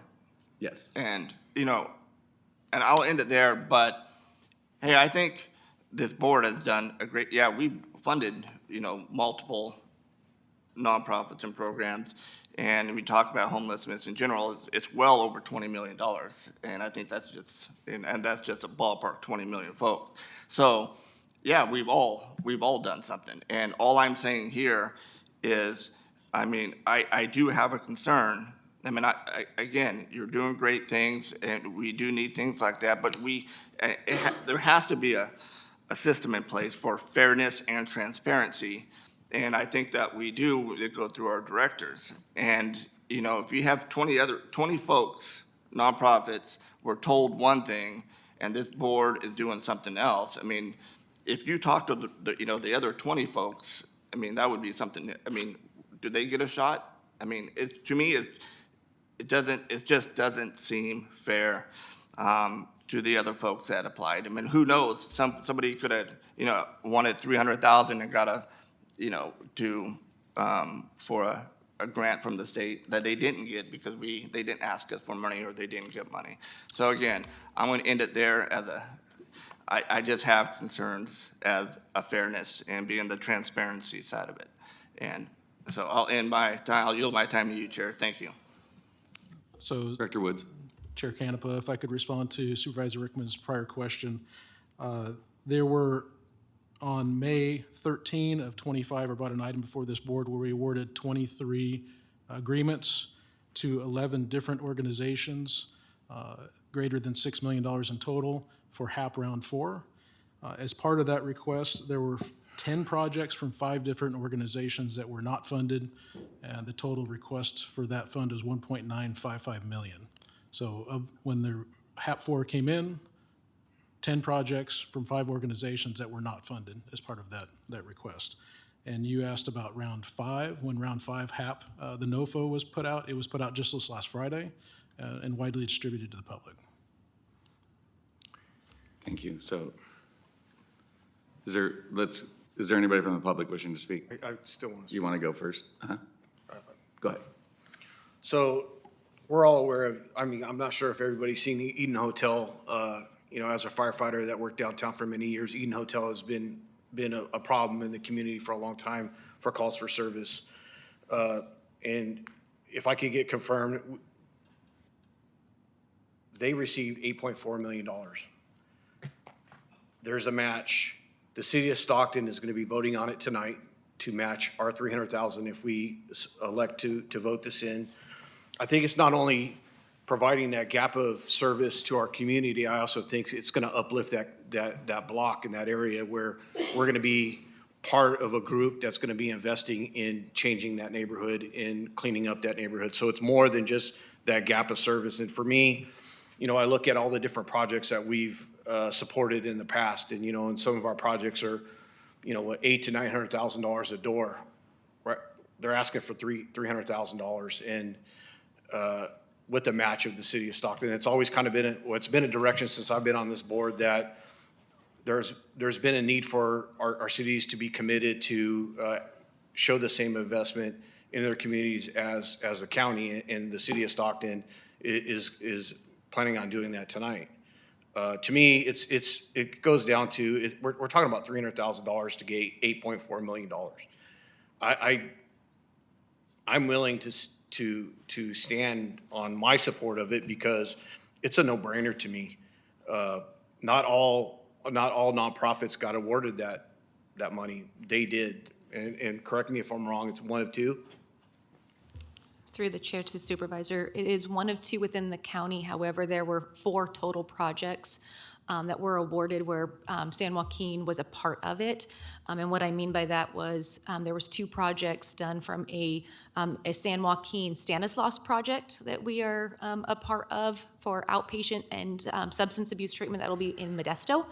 That way, both counties can share that project, and then a 3-county project with Merced, Stanislaus, and San Joaquin in order to enhance the children's crisis continuum. So 4 total that had support from our department to within our county lines. And correct me if I'm wrong, this is interest that was made off of ARPA money. This is not general fund money. Once this money is allocated out, that money's not going to be available. I look at the dollars and cents of what you're getting, the bang for the buck. To me, it's a no-brainer. An investment of $300,000 into a gap that's going to help our community and reshape, in my opinion, a section of my district. And I want to thank District 2's office on taking this on. We had a lot of stuff at the finish line moving forward, or we would have moved this forward from our office. But I want to thank District 2's team on working very, very hard to get this past the finish line. We're at the ending of the time slot to get this done. But I'm 100% in support. I just feel like the bang for the buck really, really outweighs some of the issues that have been brought forward. And this is why I do support this. More follow-up. Okay, but is anyone from the public before we come back wishing to speak? Okay, seeing none. Supervisor. Okay, this is when I turn into policy geek here. I heard the number 16, and you know what that does to me, Genevieve. The 16 bed cap that was placed into Medicare reimbursement back in 1965, you can't arbitrarily say I've been authorized for 16, but we're going to do 92. I'm really concerned about with this process. You had a meeting with the state yesterday? Is that correct? No. You were supposed to have a meeting with the state yesterday? No? I don't think so. I'd gotten a call from somebody from the state last week. I thought with all my mental health and What the state has said to us is that we have until the 21st to get the match together, or we lose the $8 million funding. Okay. And so that's why I'm here talking to you guys to see if we could get the money. But here, Mr. Hill, here's my concern is, Okay. it's 300,000, it sounds, we got to do this to get the 8 million, but all the I's and T's have got to be dotted and crossed, and if not, if we allocate this money rather than hold it for another project and we don't meet criteria, the state will cut us off and we're not going to be able to use the money at all because that'll go away. What did you mean by the 16 bed, but we have 92? I mean, that policy-wise, that's a huge, huge problem because Medicare will only reimburse up to 16. Well, we are Medi-Cal certified in 2 locations in Stockton already. And so when Medi-Cal certified, they certify the building and the services in the building. And we expect that a great majority of the people that will be living there will have Medi-Cal, will be Medi-Cal eligible. We will be Medi-Cal certified. The building will be. And so all the people, a great majority of the people that will be living there will be able to bill Medi-Cal for the services that we are providing.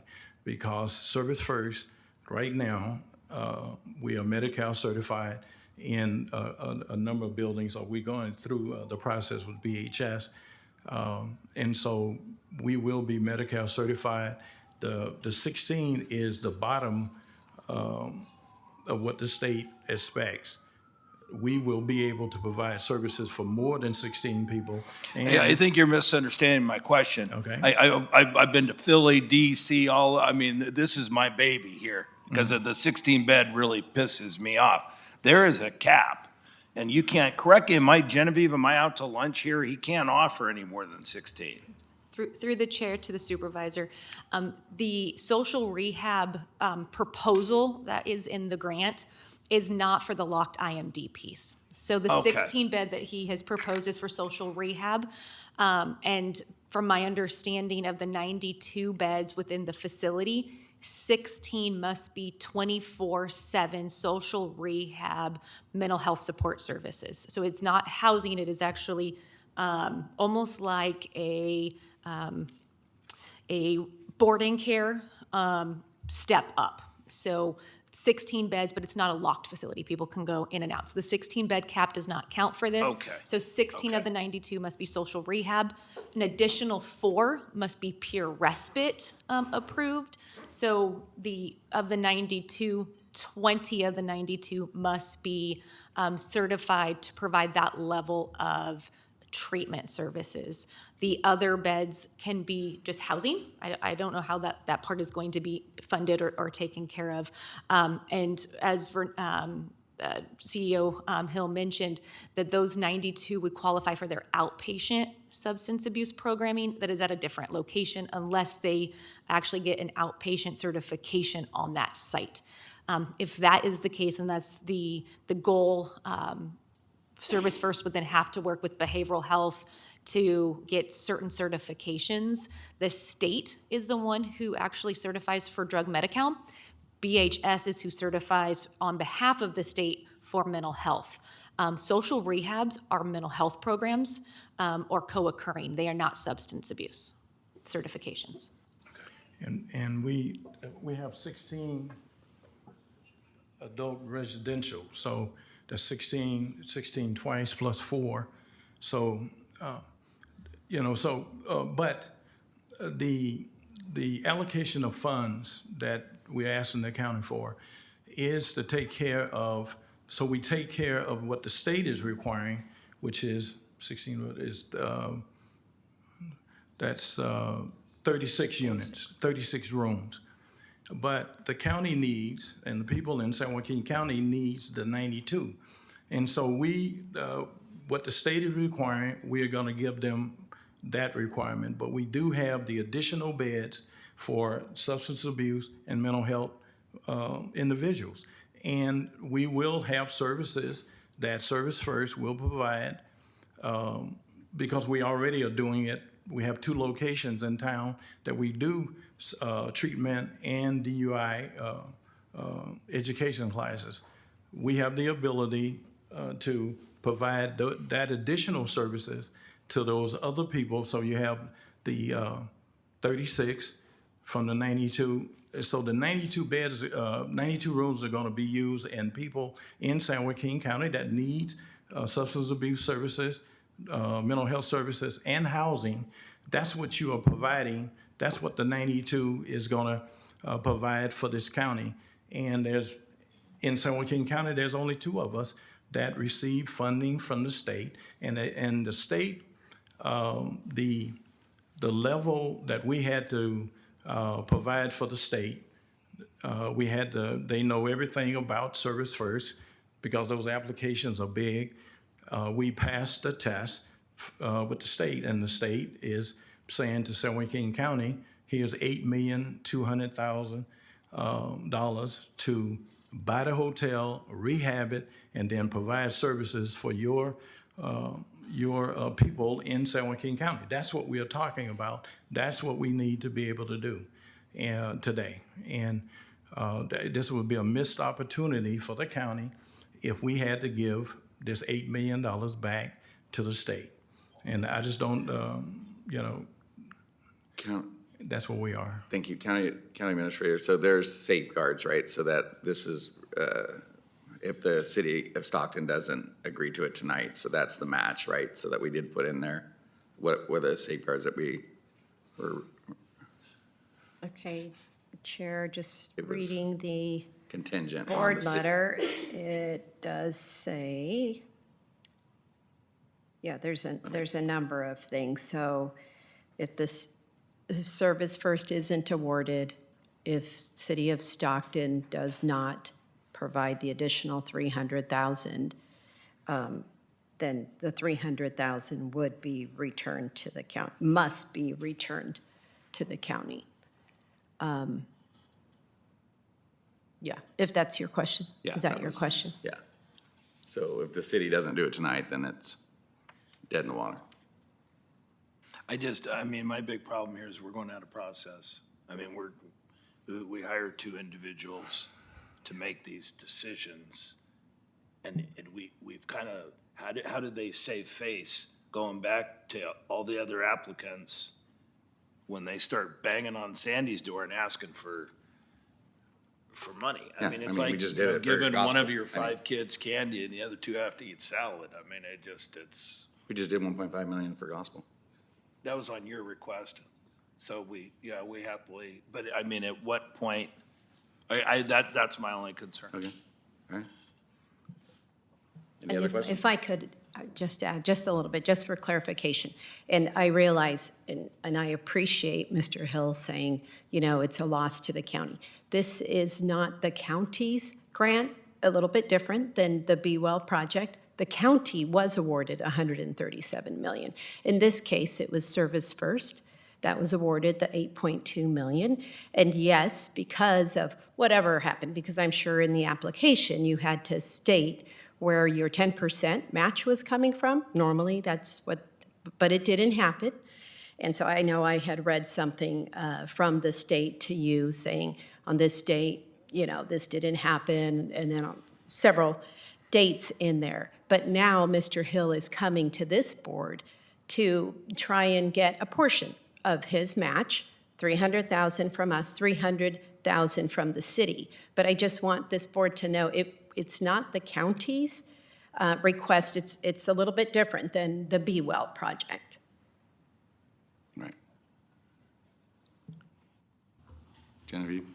I just want, through the chair to the rest of the board, I just want to make sure that there is clarification.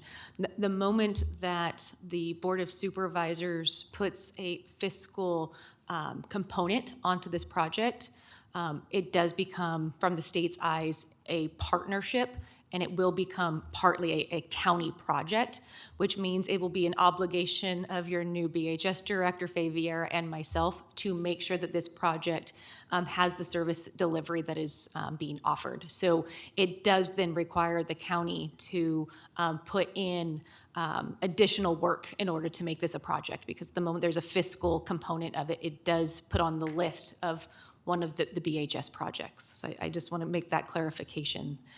Yes, Service First would be the holder and operator, but we are then deemed a partner from the state's eyes. And Chairman, that's in the letter of support that we received from BHS that we had to provide to the state. BHS has committed to doing what she's speaking about with Service First, helping us where we need the technical support, and we expected that, and that's when the letter was written, that's what was committed to Service First to help us get past or to bring us up to the level that we need to be. So we expect that that partnership to be there, and we welcome that partnership. It's good for the county.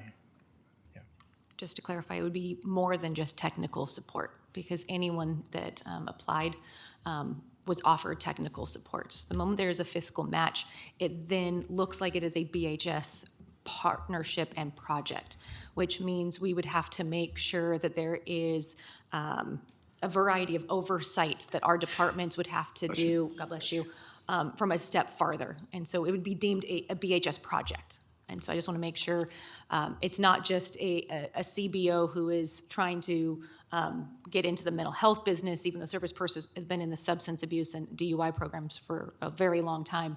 It would be deemed that BHS, even though we aren't necessarily saying that we would contract, but it would be deemed a partnership with the county and Service First on this project. So there would be a workload increase from the department at large.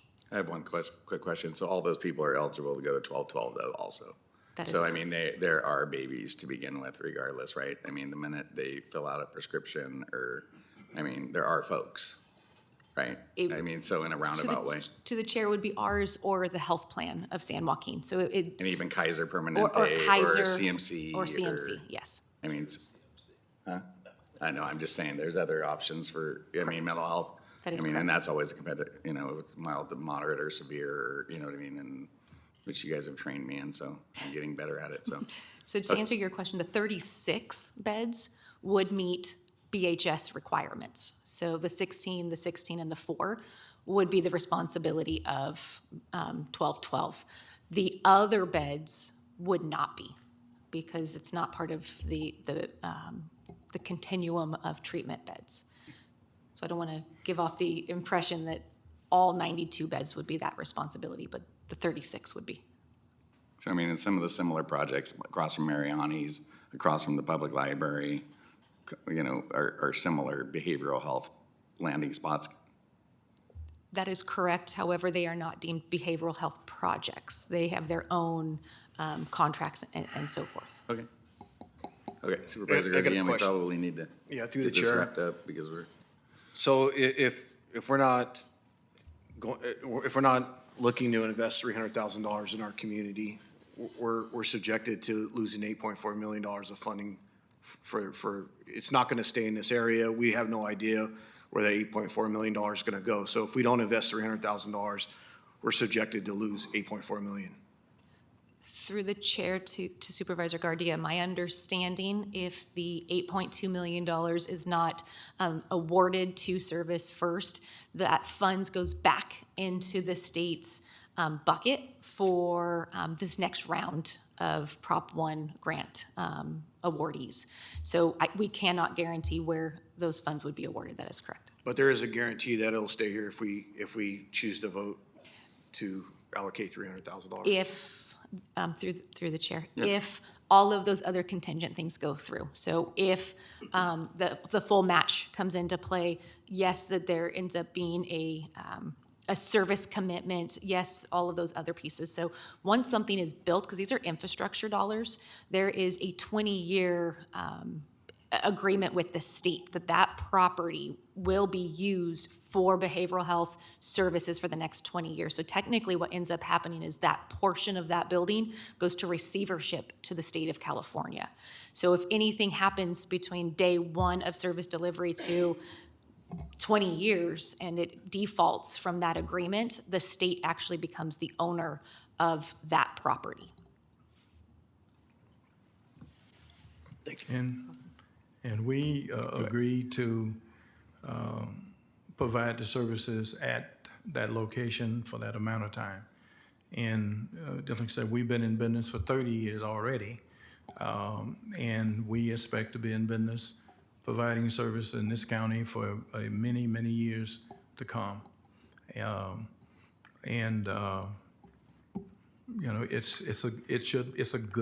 it would be a good project for this county. And I can't, it would be hard for me to understand how we let $8 million leave the county when the investment from the county is $300,000.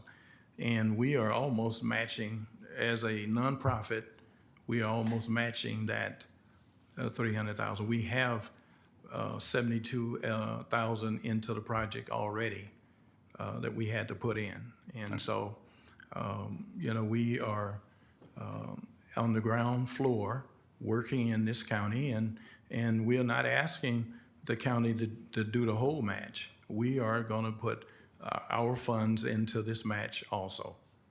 Okay, perfect. Thank you. Thank you. All right, so, sure. I'd like to make a motion to allocate $300,000 to Service First of Northern California Recovery Center. Through the chair.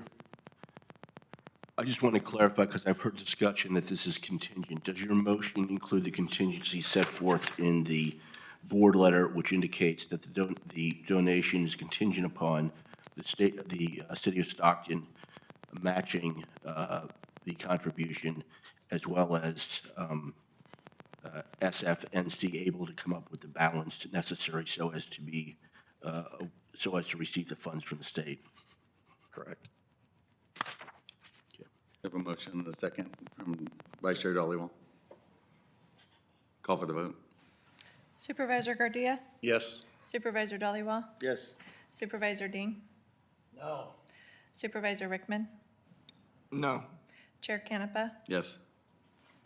It's my understanding, I believe, that that motion fails. This is a four-fifths motion is required. At this time, we will move on to closed session and return at 1:30 for the HR Service Awards.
All right. Are we back, recording? Is Miss Chelsea over there? The system's down, so you guys are good. YouTube's It's good?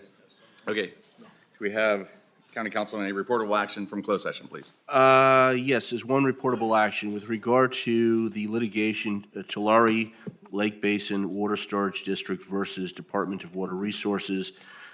The motion was made by Supervisor Ding and seconded by Supervisor Gardia, and by a vote of 5-0, the council was authorized to seek a writ from the California Supreme Court challenging the appellate court's decision in that case. That's all I have. Thank you, and I apologize for our tardiness, being 15 minutes late. But this is one of those important days that we celebrate our current employees and our past or retiring employees, and so it's a great day to be a San Joaquin County employee, and I'll pass it over to our HR Director, Thank Scootman. you, Chair Canepa, members of the board. San Joaquin County Human Resources is proud to continue our tradition of honoring employees through the county's Service Award Program. Thank you for providing this meaningful opportunity to recognize the dedicated individuals who have chosen public service as their lifelong vocation. This program recognizes the dedication of staff who have served for 10, 15, 20, 25, 30, 35, and up to 40 years, with special recognition for those who have surpassed the 20-year milestone. This is an opportunity to reflect on the many combined years of service in the room. Our staff consistently demonstrate commitment and care for our community, and I'm deeply honored to serve in a role that allows me to witness the heart of this organization, our people. We will begin by honoring retirees, calling each individual by years of service and in alphabetical order for a photo with our San Joaquin County Board of Supervisors. Following the retiree recognition, we will transition into our service awards for our current employees. Each service award recipient will receive a service pin and a frame photo as lasting symbols of appreciation. We hope these tokens reflect the pride we feel in the contributions and the value that our employees bring to our community every day. Honorees will be called up in groups based on their years of service. Once your name is called, please come forward and wait with your group for a photo with the board. Kindly hold applause until all names within each group have been read. So we have 63 employees from 17 departments who are eligible to participate in today's award ceremony. 28 employees requested to be honored publicly today. These service awards cover staff who became eligible from the months of May through August of 2025. Retirees are also recognized as part of the service award program. 23 retirees from 11 departments have retired during that time frame, and 7 have requested to be honored publicly today. Our employees are the heart of our mission. Their commitment, resilience, and daily contributions shape the communities we serve. Celebrating their service not only honors their impact, but also reinforces our shared values of integrity, inclusion, and excellence. We are grateful to the Board of Supervisors for their continued support in making this recognition possible. It sends a strong message that public service matters and that those who devote their careers to it are seen, valued, and appreciated. Greatness grows here because of our staff, and so thank you for making public service your career and for helping shape the heart of San Joaquin County. All right, so, is my, okay. It's been a long day, guys. So thank you, everybody. So what we're going to do now is we are going to invite the board down here for some photo ops, and I am going to call the retirees up one by one to take a photo. So they will come up one by one for a photo. You can applaud for them, and then when we go to the service awards, we'll hold applause until everybody is up there. So one at a time, let's start with Erin Moreno from Human Service Agency with 36 years of service.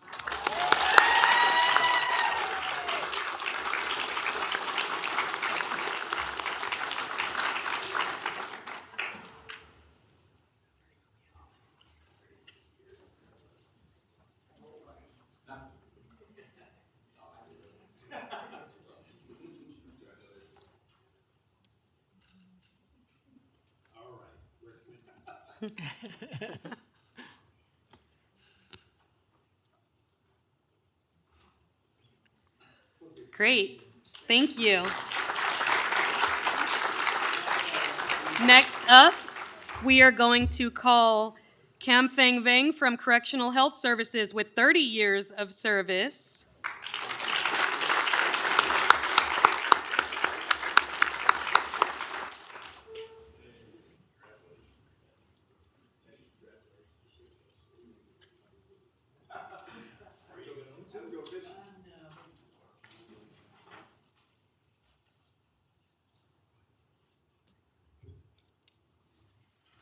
All right, congrats.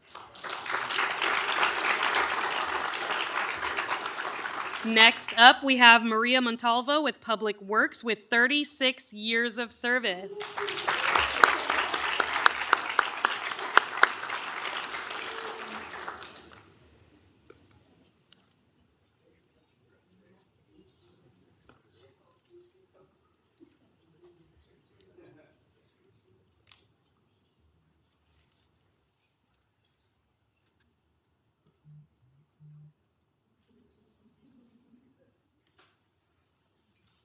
All right.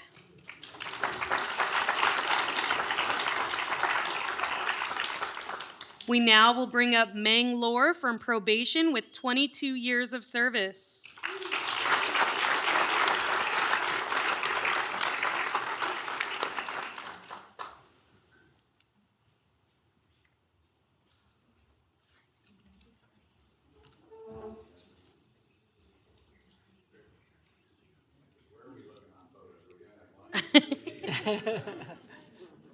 Everybody look that way.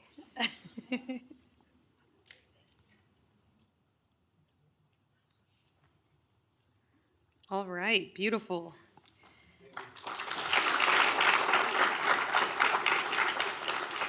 Next up, we have Robert Turn from the Assessor's Office with 21 years of service.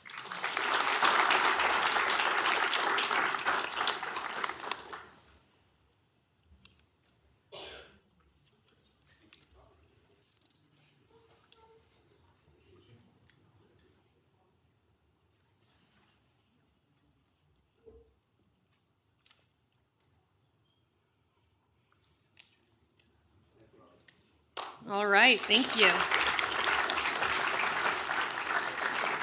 We have Susan Fahey from Veteran Services Office with 7 years of service.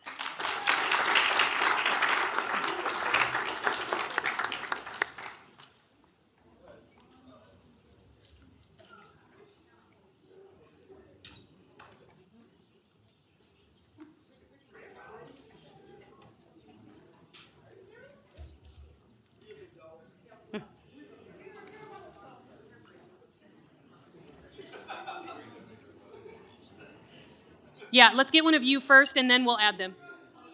You first and then we'll add them. Yeah. Yeah.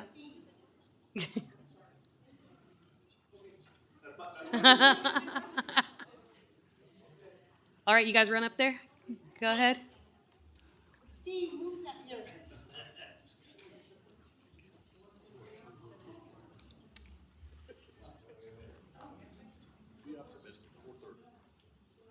All right.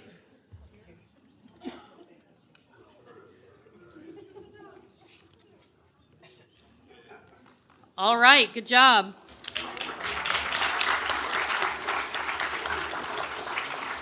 And to conclude our retirees, last but not least, we have Victoria Hibbard from Human Services Agency with 24 years of service.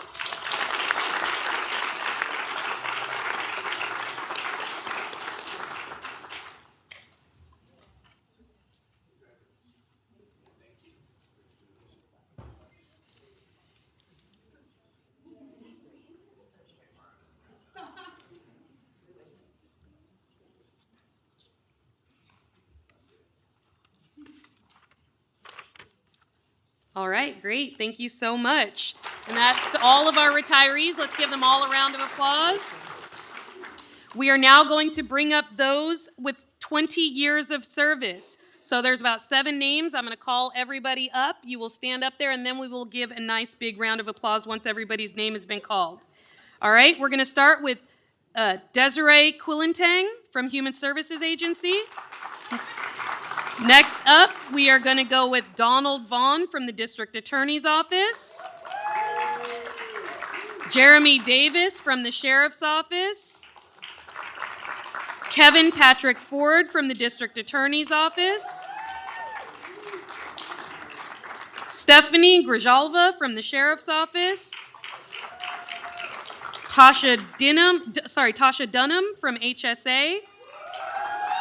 And Cynthia Guerrero from HSA. All right, now we can applaud and cheer. Woohoo!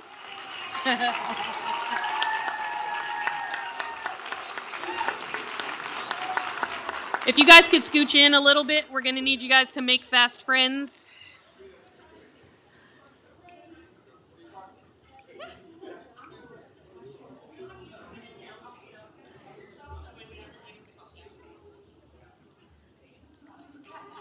Maybe have her move over slightly to the, okay.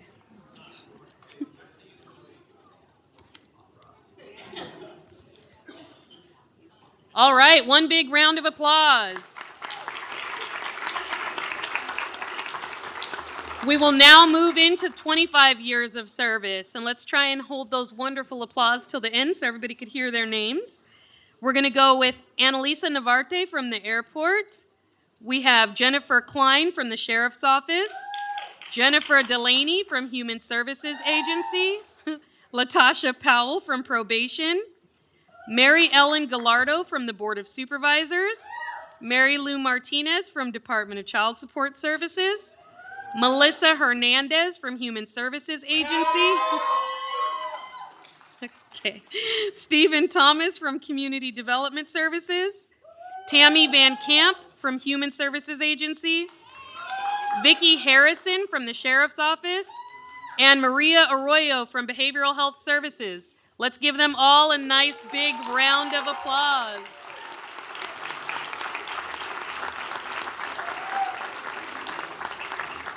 Let's make sure everybody squeezes in. Let's scooch in some, guys. We want to fit all of you in the picture. We might need a third row in the front or something. Okay, a second. You can do it, Paul. You can do it.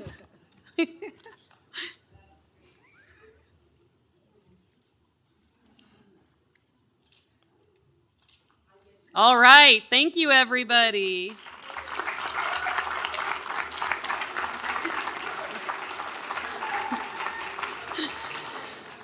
All right. We're going to move into those with 30 years of service. There's only 3, guys. You got this? Jeanette Hale from the Department of Child Support Services, Kay Yang from San Joaquin General Hospital, and Mark Santos from Behavioral Health Services. Let's give them a huge round of applause with 30 years of service.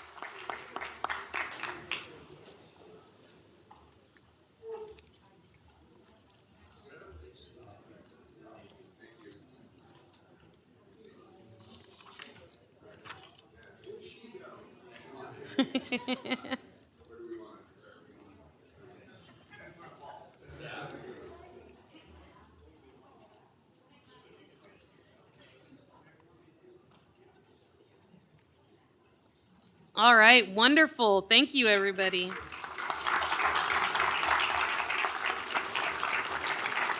All right, in our last group for the day, we have 4 employees with 35 years of dedicated county service. I've not even been alive that long.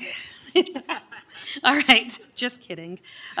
Lori Moreno from the Sheriff's Office. Michael Bullard from Public Defender's Office. Tua Mua from San Joaquin General Hospital.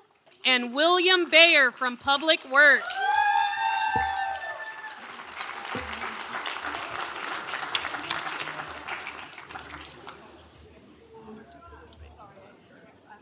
Yeah, I know. Yeah. Yeah.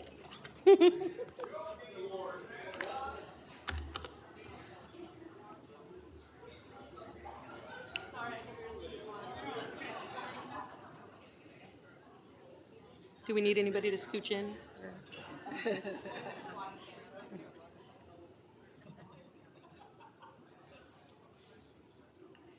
All right, thank you so much for your dedicated years of service.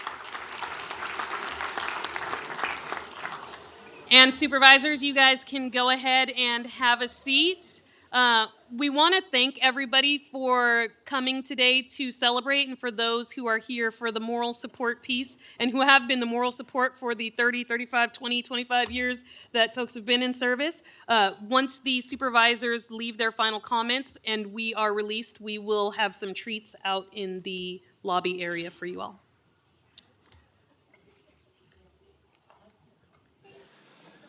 Wow, 175 years, and you all are retiring or celebrating this year. So it's absolutely just great to be a part of it, and it warms my heart to see so many people here. If you all want to stay, there's a hearing afterwards that you're more than welcome to stay with us to share our love for our job. So thank you so much from my heart to yours. So thank you. Supervisor Garcia. It's awesome to celebrate today with your second family. You know, your first families are at home, your second family's at work, and all the applause and the support in the crowd it's really good to hear. And I know you guys do a phenomenal job for our county, so thank you for your service. Vice Chair. Thank you so much for your services. You guys make this county great, and let's continue to provide the services that we do. Thank you. Supervisor Lee. Thank you. Yeah, being in service is rewarding. It's an adrenaline rush, and thank you for enjoying the ride with us. And congratulations, especially for people with 30, 35 years service, and they're all still younger than I am.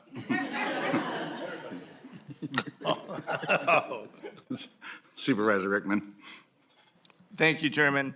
First of all, hey, congratulations on those of you that are celebrating retirement. Let me tell you, retirement's nice.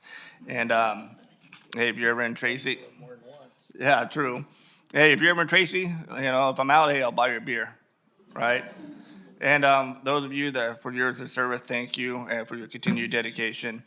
You know, one thing, and I'm going to go a little longer than my colleagues here, but you know, when we go to we have a CSAC, California State Association of Counties, coming here December 1st, and it's an annual meeting that we all go to. And, you know, we're all 58 counties, and all the supervisors get together, and we talk about policy and whatever's going on. And listening to the other counties and what they're going through, and then you look at San Joaquin County, and, you know, what a great job we're doing, either financial, with our services, and we're a shining star. And it's because of you, the boots on the ground. You're the one that makes our counties look good. You're the one that contacts our residents every single day. You're the one that gets the job done. So thank you all very, very much for the job that you do. You know, I just said the retirement. Hey, if any of you are in Tracy, see me out. Just don't all come at one time. I'll buy you a beer. And thank you for your service, and God bless you all. County Administrator Regal. You have the floor. I get to speak. Thank you. It's so wonderful to see you out there. I mean, because I've been in county service for a long time, and I'm thinking, gosh, how many years do I have? But I'm going on 27 or 28, I'm not sure. And so to see the 30 and 35 years, and I agree, it's like, oh my gosh, they look so young. I'm not sure when you started, but I am so proud to be alongside of this board to lead our county and for the services that you do provide to our community. Thank you. Perfect, thank you. Hey, Chairman, I know the audience didn't hear, and Steve said, hey, we're all younger than Supervisor Ding. So just let you know. Thank you. Thank you all for coming.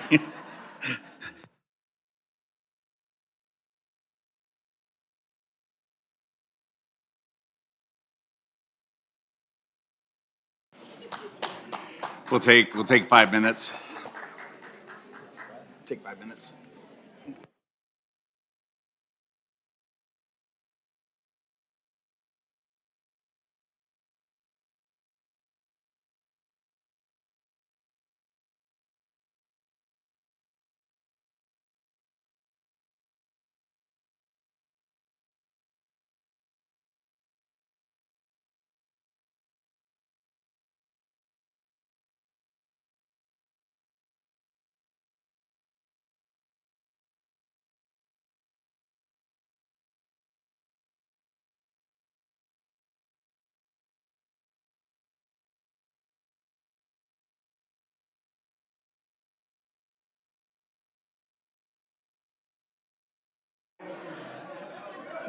District Attorney Ron Freitas, if you could please join the board.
Meeting's called to order.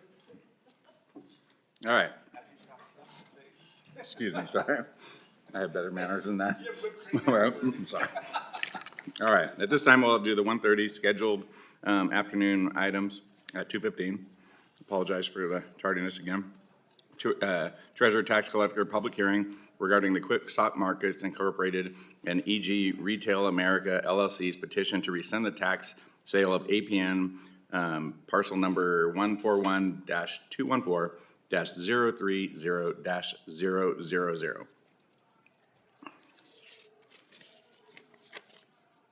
Yes, you have the floor. Back to follow. I have never seen a happier group of people who've been working 35 years. It's great. So I hope I don't rain on that parade. My name is Wally Smith. I'm a construction and real estate attorney, been practicing over 40 years in the Bay Area. I spend time in courtrooms, but most of what I do is spend time trying to resolve issues for my clients, either for them or as a mediator, because I've found over the years that's usually the best approach to end any dispute. And that's what I've done here. We met via Zoom in May with the tax collector, great guy, good team. I've been working over about 7 months now with the high bidder, Mr. Al Nagar, and his broker to try to work out temporary arrangements. And after a lot of tough negotiations, we worked things out, at least temporarily. With me here today are two gentlemen. The first is Baljit Basi. He's here on behalf of Quik Stop Markets and EG Retail. He's head of operations for every single one of the 90 Quik Stop Market stores here in California and also in Nevada. His job is to make sure stores are run right. And he has another important job that's very relevant today because he holds the hands of the franchisees that operate these stores. And he's been doing a lot of hand-holding ever since our franchisee got a 3-day notice to quit from Mr. Al Nagar and had an unlawful detainer action filed. Well, he's held the hand, and we did work out, because that's my philosophy, an arrangement with Mr. Al Nagar and his broker to at least have a temporary occupancy. And as part of that arrangement, we've paid him $96,000 in rent. So he's not going to lose on this deal. And we will continue paying that rent until such time, if the board rules in our favor, the property is returned to us. With me also here today is Chuck Hansen.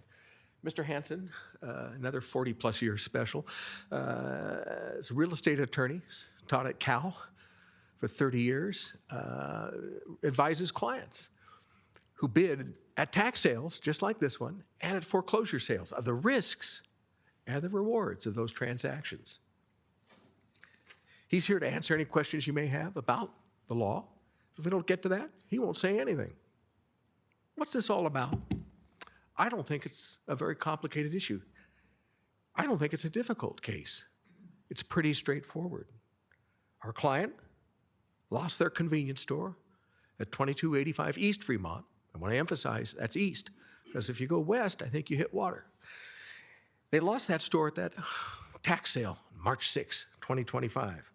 But they never received any of the notices that the California Revenue and Taxation Code requires if you're going to have a legal tax sale. Way back in 2018, there was a change of ownership. And it sometimes happens when you have that change. One single tax bill slipped through the cracks. That tax bill, $2,200.54, was not paid by Quik Stop Markets. No question about that. It wasn't paid. But you know what? Quik Stop Markets has been paying their taxes on this same property. And the tax collector has been accepting those payments for 6 full years. Every year, like clockwork, they've paid their bill. But they missed that one. And they pay that bill on the other 6 stores here. They operate in Stockton. And the other 90 stores, the total 90 stores, they operate in California.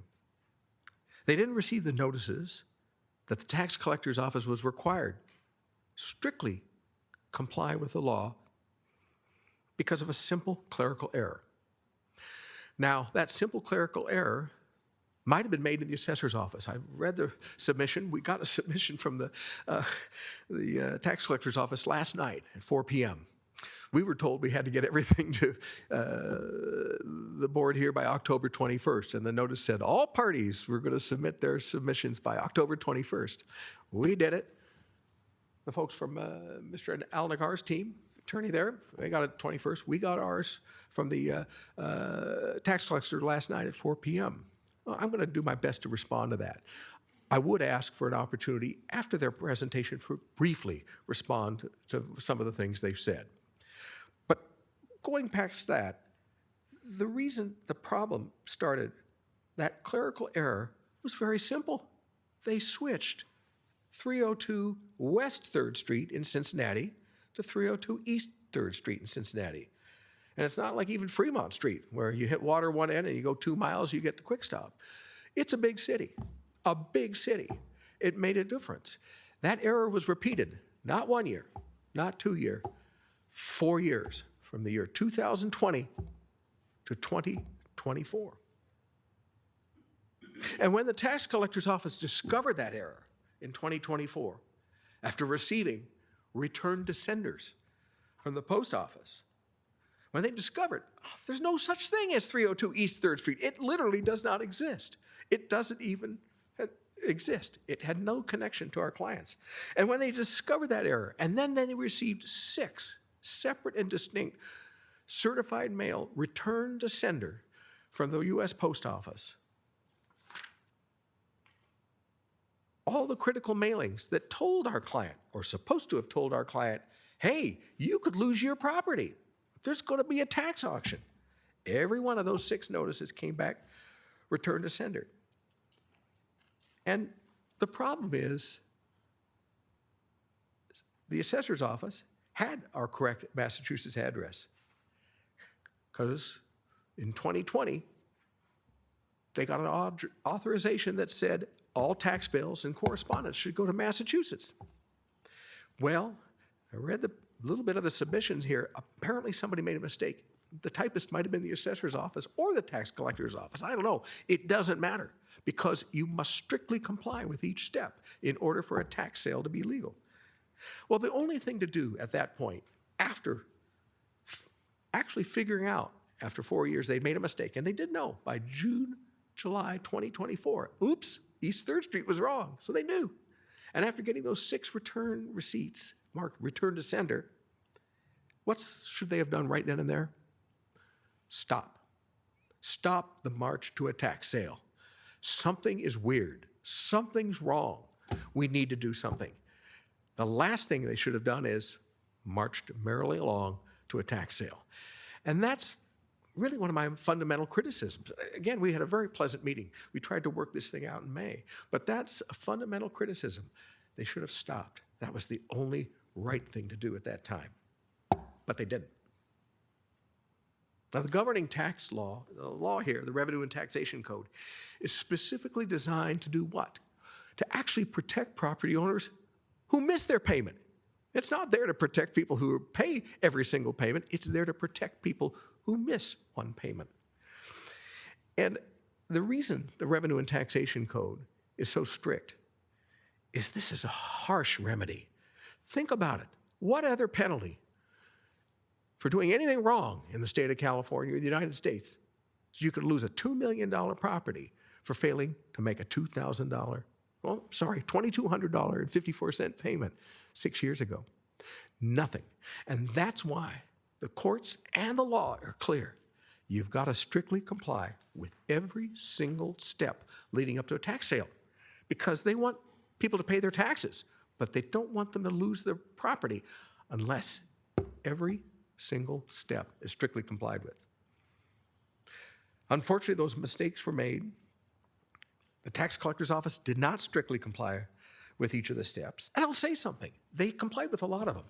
They did publish a notice in the Stockton paper that had a list of folks who defaulted their tax. I got to tell you, I think it was half the county was in there. There was at least 2,000 folks on that list. So they did do that. And I'm not saying they didn't follow a number of the steps. They did. But the critical ones, the ones that were designed by law to give property owners extreme warning, they never got because, number one, they had the wrong address for 4 years.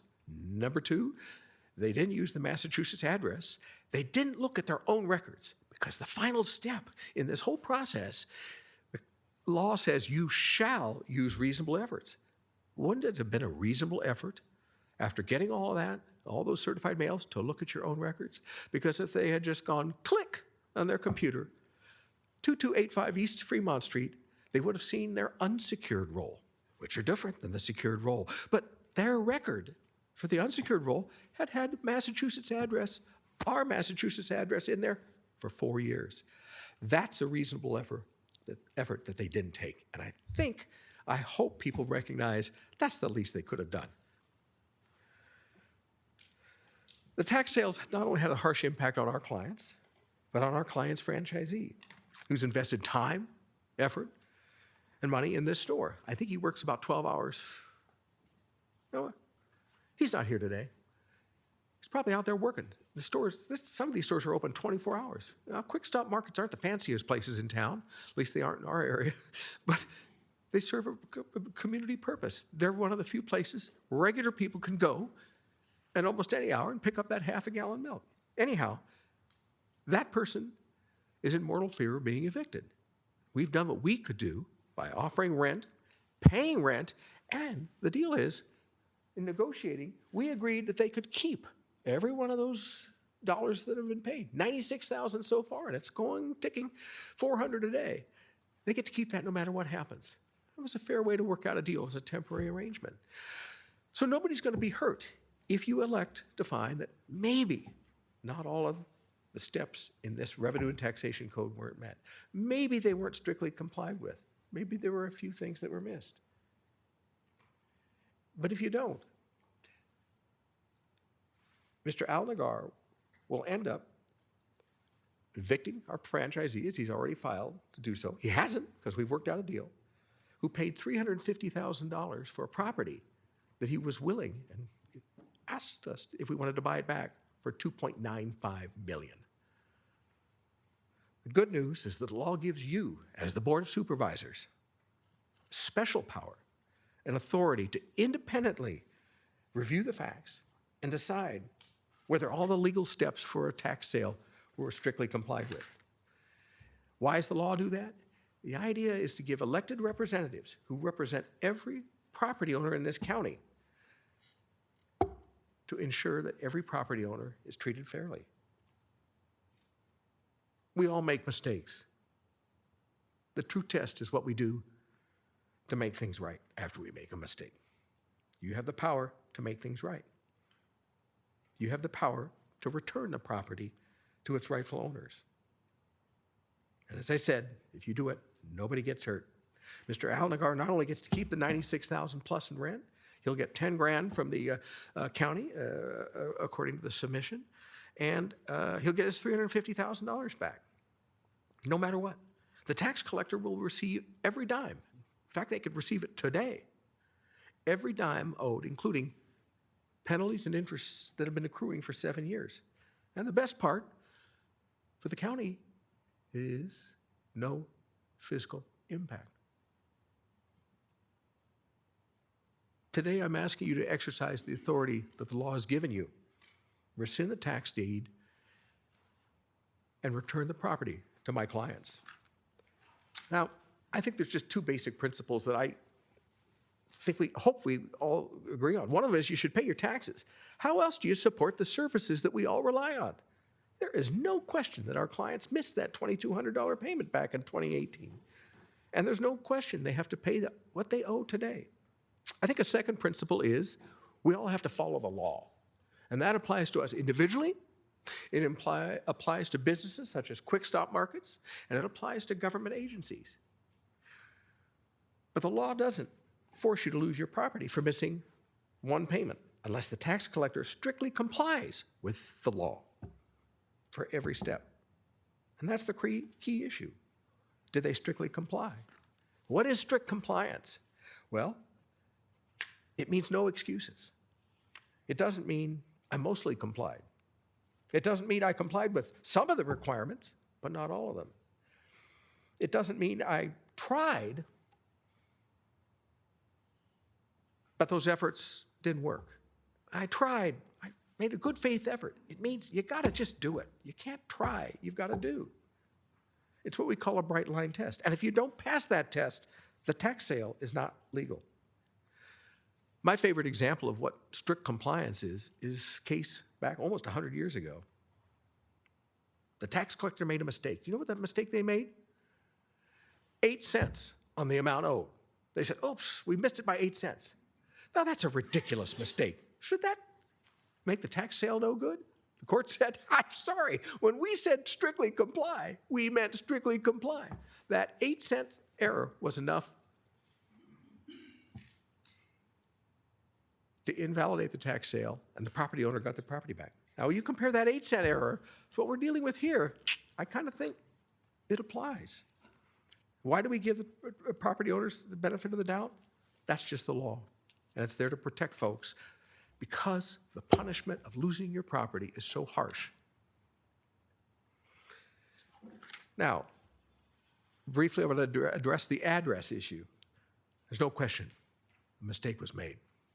According to the tax collector, it might have been made in the assessor's office where somebody simply made a little typing error. But a mistake is a mistake. You didn't strictly comply.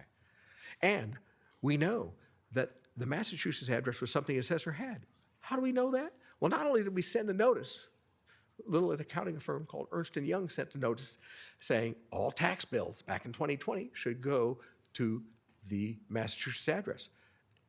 All ad valorem tax bills, it specifically says, and an ad valorem tax bill is both secured and unsecured. Some reason that didn't get through. But our clients did what they were supposed to do and notified of the address. I think of these steps as being doors. A long hallway, you gotta open every single door until you get to the end of the hallway where you have a tax sale. And if any one of those doors is not properly open, if anyone stays locked or closed, a tax sale isn't legal. Door number 1, the default tax notice. Where'd it go? The wrong address, 302 East 3rd Street. Door number 2, annual tax notices. They did get sent out.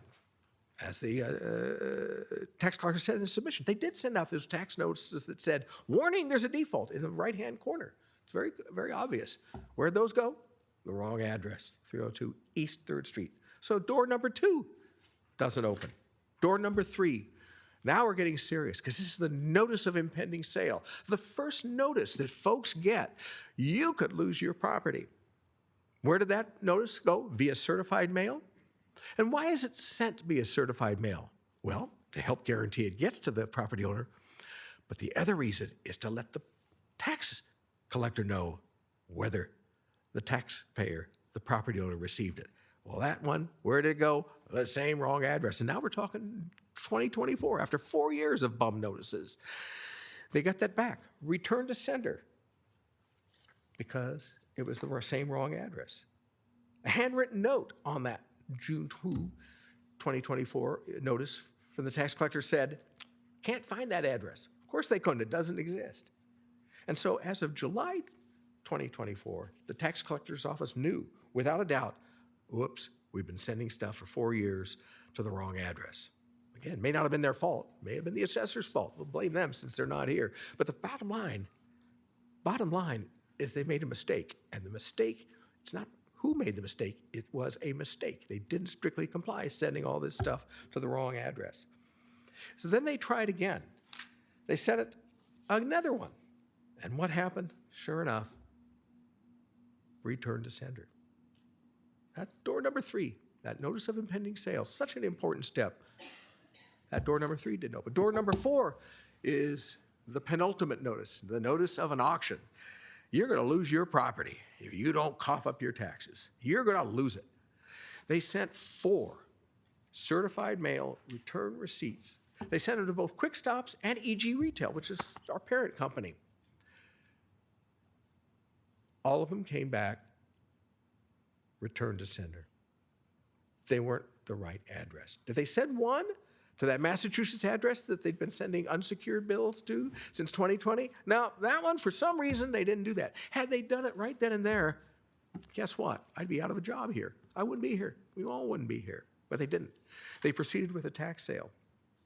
And the final door, so door number 4, that didn't open. And that's a big door. Door number 5 is, well, the statute says you've got to use reasonable efforts to locate the property owner. And especially the courts say, if you get certified mail return receipts, kick back, return to sender. Well, what are those reasonable efforts? Well, they're reasonable. You get to judge. And as I said earlier, the most reasonable effort, really, just look at your own records for the unsecured tax roll for this very same APN, this very same property, and bingo, there's that Massachusetts address. Would that have been a reasonable effort to take to look at your own records? Might have taken a minute, maybe less. You're really good on the computer, and I'm not. They didn't do that. What else would have been a reasonable effort? I'm not tech savvy. I'm 67. Apparently not as old as you, but that's all right. You started it. Bottom line, you Google either Quick Stop or EG Retail, and what comes up at the first link? Both websites. And what comes up within a couple pages? That address in Westboro, Massachusetts. So if somebody had looked at their own records or Googled, they would have found it, the right address. Would that have been a reasonable effort? I think so. Finally, the Secretary of State has a great website. Any corporation, any LLC in the state of California that does business here has to register. And what happens if you looked at the Secretary of State's website for each of my clients? Same thing, right there. Westboro, Massachusetts address. Any of those 3 items, any of those 3 actions would have been a reasonable effort. None of them were taken. And the law says all they have to do is make reasonable efforts. Now, if they make a reasonable effort and they don't find it, well, that's one thing. But if they don't make that reasonable effort, the tax sale is void. So none of those 5 steps, none of those 5 doors were opened. I want to say something, though, and I said it earlier. The tax collector's office did follow a number of other steps. Like I said, they posted that list. I swear to God, there's at least 1,500, 2,000 taxpayers, all in teeny little print that I could barely read. They'd followed that one. They did a number of other things, publishing. They sought a board of resolution from the board. So they did a lot of those things, but none of them were designed to give us the notice. And if you don't follow them all, you don't strictly comply with each and every step, the tax sale is not legal. Well, in conclusion, our clients are good corporate citizens. I know you always say that when you represent a big company, but they are big. They're not tax evaders. They've been paying their taxes on this property for 6 years after missing one small payment 6 years ago. Given what we know about them, does anyone here believe they would not have immediately paid that back tax and penalties and interest had they received the legally required notices? Of course they would have paid it. There's really one issue here. Was this a legal tax sale? Did the tax collector's office strictly comply with every requirement of the code? Did they open each one of the doors they had to open? No, they didn't. They didn't.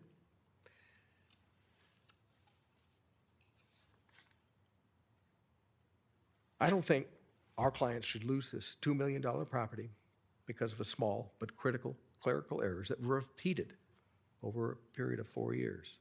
It just isn't fair.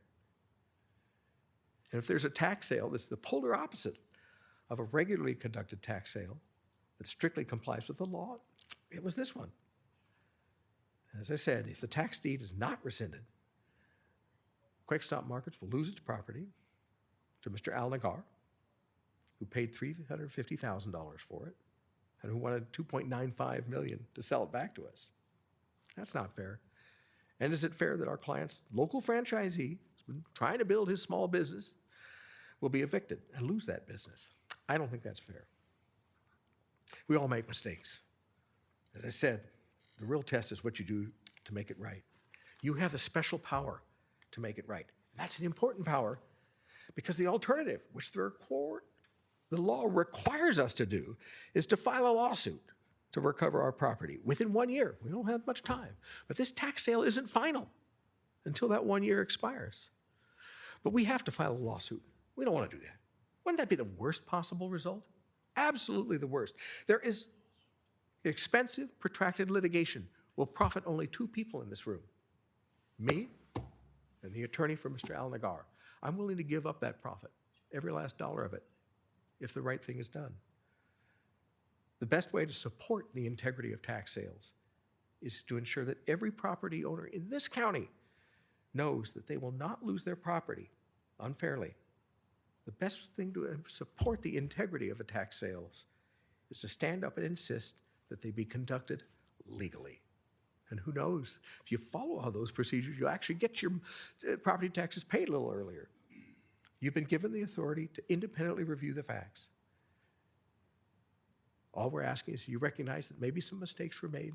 There wasn't strict compliance. This isn't a matter of blame. This isn't a matter of them trying to do something to us. It just happened. No one gets hurt if the tax deed is rescinded. I hope you appreciate why our clients were so shocked losing this property at a tax sale. I hope you can appreciate the impact on the franchisee. I respectfully request that you, as members of the board, set aside the tax sale and direct the tax collector to simply rescind the tax deed issued. I appreciate your thoughtful consideration. Thank you. Thank you. County Council, time-wise, what's the next step? And we get to refute as long? We would have one of the other parties go forth. I think the tax collector probably would be the next party to speak. Okay. That is correct. I have a short 18-page presentation. I swear it's not going to take 18 minutes. I swear it's going to be really, really quick. Rochelle, if you mind. Good afternoon, Chairman, members of the board, County Administrator, County Council, Clerk of the Board. For the record, my name is Fonse Calcom, Treasurer Tax Collector of San Joaquin County. Since everybody was telling each other how long they've been working for, 20 years to the county this December. So I just want to put that out there. This next slide is just a brief outline of the agenda to address some of the issues that Mr. Wallace spoke about. Again, it should be fairly quick. This executive summary attempts to summarize the 303-page package that you receive. But I think what we need to do first is level set and understand what the responsibility of each of these departments are and the responsibilities of the purchaser. I think you guys are very familiar with the process. You buy a property, you tell the assessor where do you want that bill to go to. The Treasurer Tax Collector doesn't have any jurisdiction over that address. You buy the property, the assessor assesses the property, we get the dollar amounts from the auditor's office, and we mail the bills. Again, we have nothing to do with the address. We are required by law to send it to whatever address is on the tax roll. So again, I just want to make sure that we're all on the same page before we begin, and it's nothing that we've done or can we have sent the bill somewhere else? No, we can't. We have to send it to wherever the address is on the tax bill. So in summary, the petitioner admitted that there was a failure to make a payment in 2018. The bill was not going to their Massachusetts address because that wasn't the address that was on file with the clerk of the board. With the assessor recorder's office. Now, obviously, they didn't receive the 2018 bill, and I'm not gonna go through all the documents. They didn't receive the 2019 bill, they didn't receive the 2020, 21, 22, 23. They didn't receive the notice, A, B, C, D, all because of the address. And again, it's the responsibility of the property owner to update that address. And that's what we have here right now. And with that being said, our office followed the tax code completely. We notified all the responsible owners, and because there was no procedural errors or legal deficiencies in the conduct of the sale, the tax collector recommends that the Board of Supervisors deny the petition to rescind the tax sale. Now I'll go into each of the points that Mr. Wallace discussed during his presentation. I'm sorry, Mr. Smith, I apologize. Here it is, sorry. Vice Chair. Can you go back to the previous? Sorry.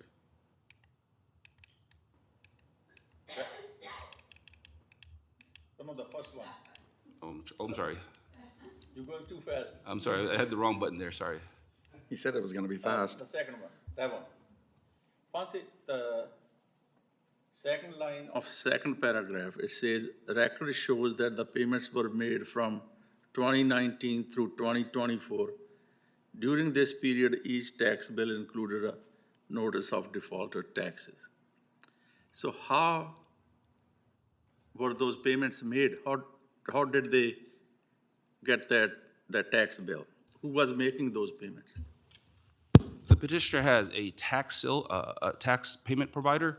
I believe they were downloading, I can't say it with 100% fact, but they were downloading the bills online. And the bills online says, hey, you have defaulted taxes on there. They continue to pay it for those 4 years. Again, but then Mr. Smith is saying that, hey, we had the wrong address the whole time. These bills should have been going to the Massachusetts address, but yet the bills were being paid consistently throughout those other years. Okay. But I do address that in one of the other slides. Thank you. Thank you, sir. Thank you. No problem. So again, the assertion that we had the incorrect address for the secured property tax bill, the law requires our office to mail the tax bills to the address on the secured roll. There's no other place we could mail it to. And again, one of the things that the law specifically says, failure to receive a tax bill should not relieve the lien of the taxes, nor shall it prevent the imposition of penalties imposed by this code. That's very important because, again, it puts the burden on the taxpayer to make the payment. You can't run away from your tax bill and say, I didn't see it, therefore I don't need to pay it, and these penalties don't apply to me. Again, like we said before, the property owner is responsible for making the changes to the address on the secured roll there.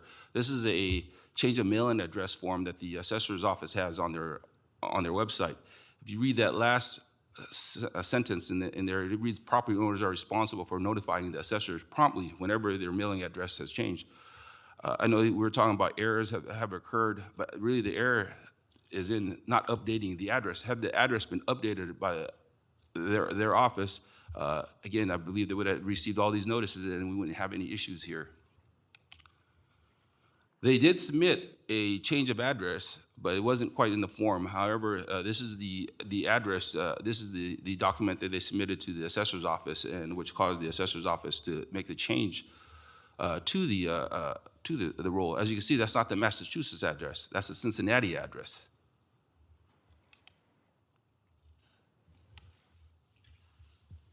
They claim that they didn't receive a bill, but again, they continue to make timely payments from 2019 to 2024. They said that their mailing address is incorrect from Ohio, but these payments keep on coming in, and again, we just assumed that we had their correct address but either that or they were making these payments, by getting the information from our website. Not once did they call our office or contact the assessor's office and say, hey, we've been mailing you these notices for 4 years and you guys have not updated our address.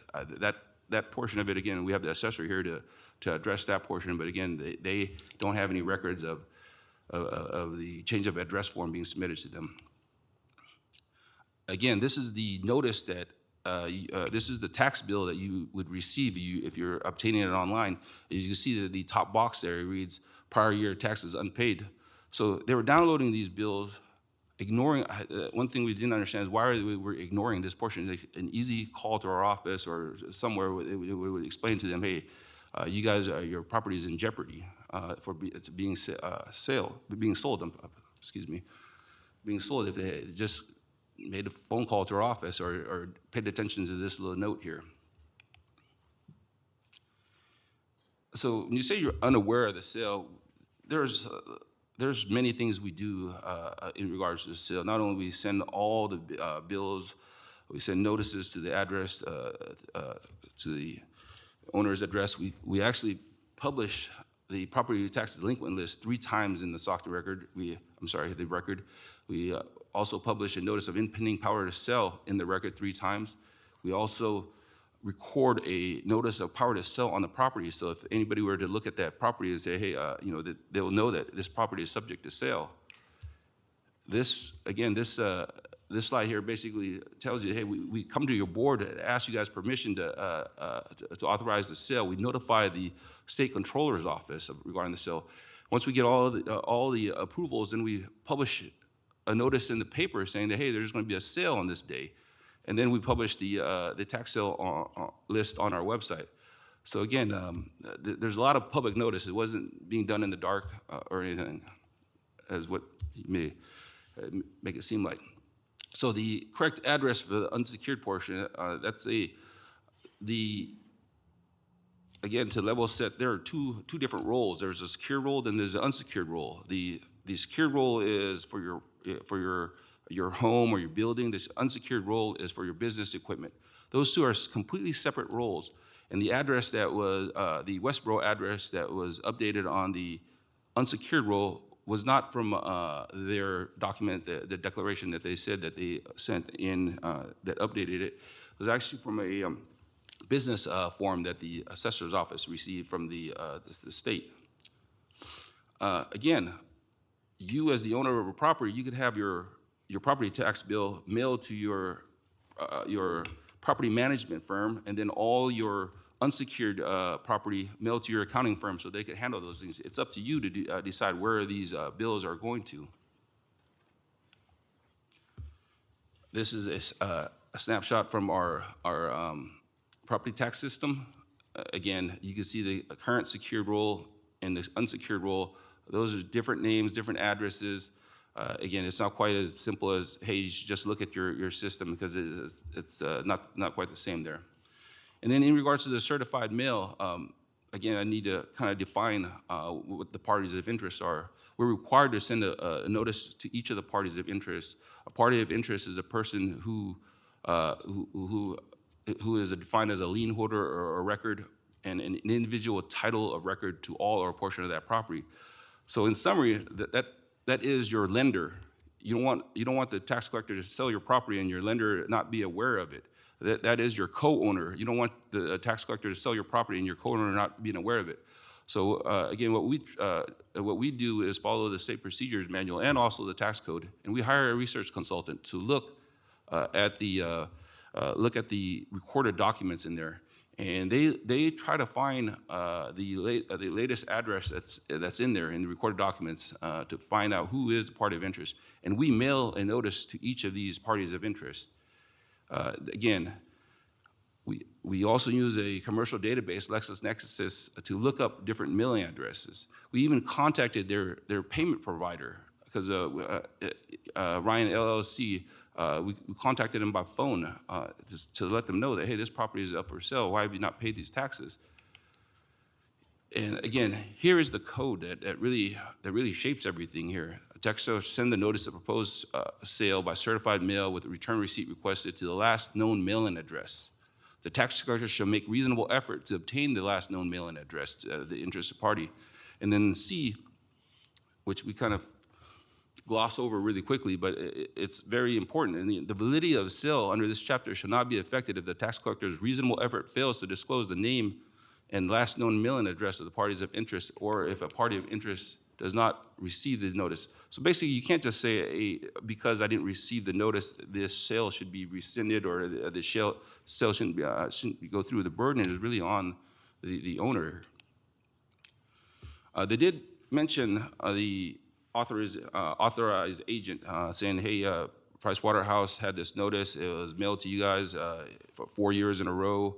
You guys didn't update the mailing address. Again, if you look at that document, it's really, can't find a nice way to say it, but it's really self-serving. It's basically saying, hey, we sent it to you. Here's a person who declared it. We sent it to you. We've contacted the assessor's office and asked them, hey, have you guys received this document? They said no. Had they said, yes, we made an error or anything like that, we would have rescinded the sale, and then we'd be here, we wouldn't be here. Mr. Smith says the ability for the board to rescind this sale is very simple. It's not. There's a code that says you have determined that it should not have been sold. The sale must be rescinded by the board of supervisors with written consent from the legal advisor and the purchaser of the property. At this time, we don't have consent from the purchaser of the property. You still have to have counsel come in and say, yes, there was a mistake. If the written consent of the purchaser of the property or the successor in the interest is not obtained, you must do these other steps, which we've done right here, which is setting up this hearing right now. So again, at the end of this hearing, you still need to have your written consent from your legal advisor saying that the property should not have been sold. Again, the recommendation here is,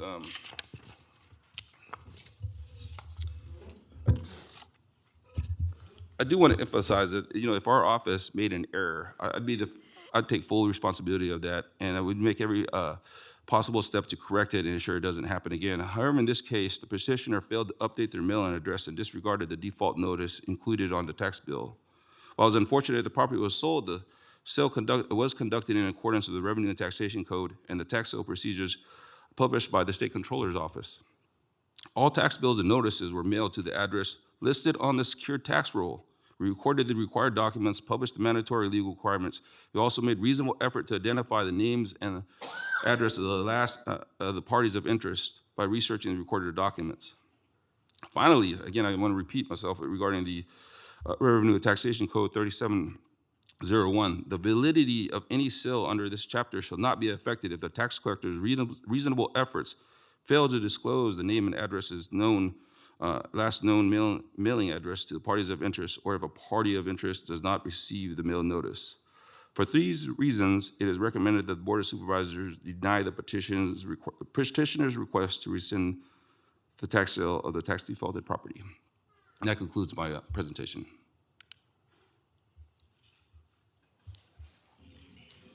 Thank you. Ed, next step so the validity of that part, I have just one question. The last part, he said that we have to have a recommendation from our legal, or is that what you, Fonse, I don't want to put words in your mouth, so if you could clarify. That is my interpretation of that section, but we also have the purchaser's attorney. I believe that, I'm not sure we're going to allow him to speak. Yeah, I would allow the purchaser's attorney to speak. Claudine, do you want to speak to the issue of that the chairman has brought up? I'm sorry. I'm sorry. Could you repeat what your question was? So as far as how the sale, we need to have counsel say that it was done in error, is what I'm understanding from Correct. From our tax collector. The Revenue and Taxation Code does indicate that the sale has to be deemed that it should not have happened. It's a legal standard, and it's that there's a legal defect, and that has to be made by county counsel. Now, the code doesn't suggest deputy county counsel. It says county counsel. So my interpretation of that would be that county counsel, head county counsel would need to determine that with the evidence that there was a legal defect. And that's before this hearing, or what's the plan of attack? And then my other second question is for this is, why, when they do these sales, do they give you a year? I mean, if this was a slam dunk thing, so the petition of that is for the abilities that you can test this? It is written in the code. I don't really know why, but again, once the sale occurs, even if the purchaser decided, hey, I'm sorry, going back to your question, there's a year requirement. The year has to pass before they could go out and get clear title. I believe that's the issue. Yes, the issue is also relative to the excess proceeds that are generated. So it requires the year so that the public, the previous property owner, has that time to determine whether or not that they have a claim. And so once the year is completed, that's when the tax collector is cleared to release the excess proceeds that may have been generated, and the trustee's deed is issued. So again, the property is sold for $350,500. The county doesn't get to keep that. The county only gets to keep the tax portion of it. The rest of the money will go back to the previous owner. And again, they have to wait a year in order for them to submit their claims for that money. It's essentially a period of time for clearinghouse so that any issues can be raised. And then once a trustee's deed or a tax deed is recorded, that extinguishes all previous liens and all previous issues. It's a very clean legal deed. So then when somebody does bid on this, I mean, how many people tried to bid on it? And I mean, they're notified when they get it that they have 1 year, so they don't actually get the deed until that year is up? They get the deed, I think maybe less than 60 days after the sale is over. My understanding, again, it's the ability to clear title is the issue. So no one, they want to wait a year so that you could have clear title, but again, I'd leave it to the attorneys to discuss that portion. And again, even if the purchaser was here today to say, hey, you know what, I think this is a great idea, let's rescind the sale. Our recommendation, or the way we interpret the law, is we can't even do that even if we wanted to. Again, there is no error in the sale. We can't just automatically just go ahead and rescind a sale without an issue being there. Yeah, you can speak. Thank you. Chairman, members of the board, I'm Deputy County Counsel Claudine Sharon here on behalf of the Treasurer Tax Collector. And the standard that I would like to speak to is that the standard here is not whether the taxpayer actually received the notices. The standard here is whether the county took steps that were reasonably calculated to provide notice, as required under the Revenue and Taxation Code, and we also have a Supreme Court case that speaks to this issue. In this case, the Treasurer Tax Collector went well beyond the statutory requirements. The tax bills were mailed each year to the address that was on the secured roll. This property has changed titles multiple times, and at no time when they recorded a new deed or changed title did they ever notify the the assessor's office of the change of address. That would have been a perfect time. There is some conversation and discussion here about the address being wrong. The address that the assessor had incorrect was corrected in July of 2024, almost a full year before the sale. In 2020, the owners of the property moved to Massachusetts, and at no time did they provide any change of address of that when they moved in 2020. So even if we had the address, the Cincinnati address corrected in, prior to the sale, which we corrected it in 2024, but had we corrected it in 2023, it still would not have gone to the right address because we would still have been sending it to Cincinnati, and they have moved their offices to Massachusetts without notice. And so I think that that's a really important detail. And I know Mr. Smith gave us a quite emotional and a lengthy presentation, but the standard here is, as he said, is strict compliance. And the tax collector has to send the tax notices to the address that's on file. He doesn't get to make up stuff. He doesn't get to go, well, I think this address might be better, that address might be better. He's required to send to that which is on file. So then I have one more quick question. Yes. Not tenor, but so then when you sent the information to the people that pay the taxes on their behalf, the registered letter, that sounded like that got returned. Why did that? That was not. That was phone calls directly made to the tax preparer.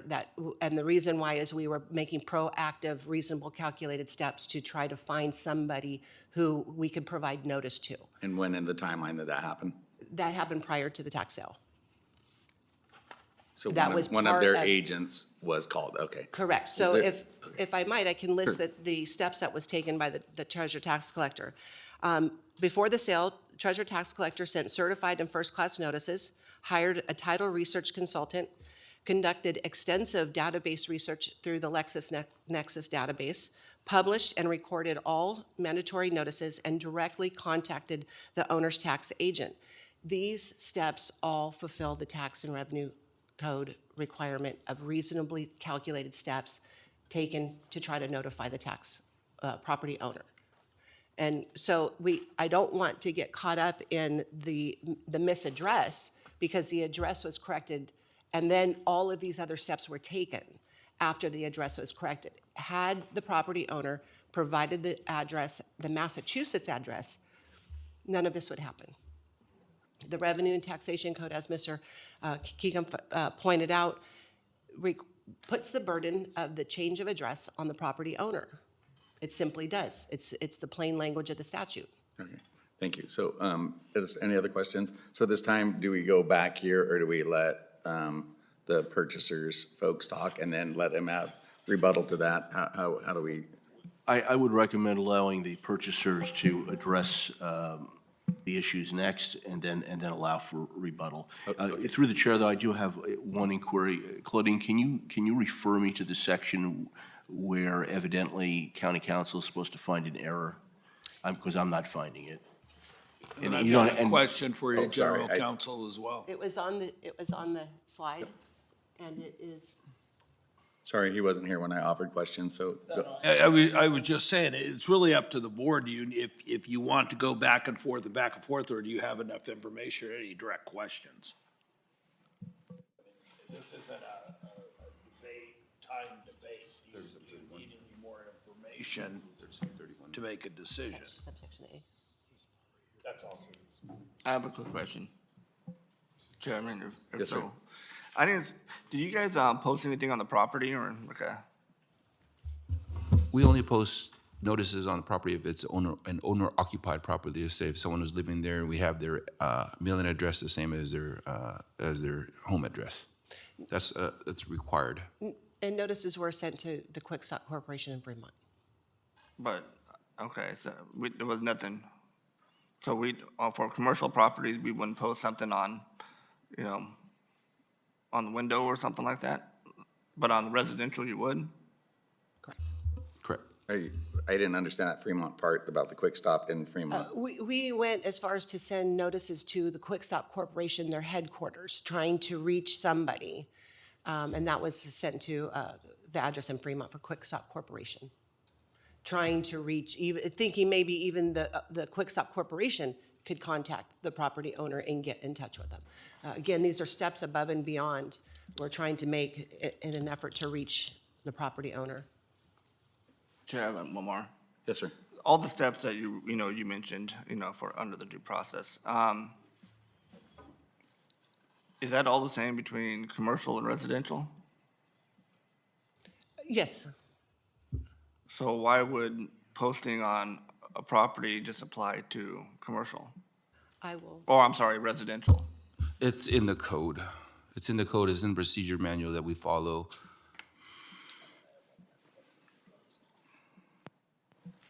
All right, thank you.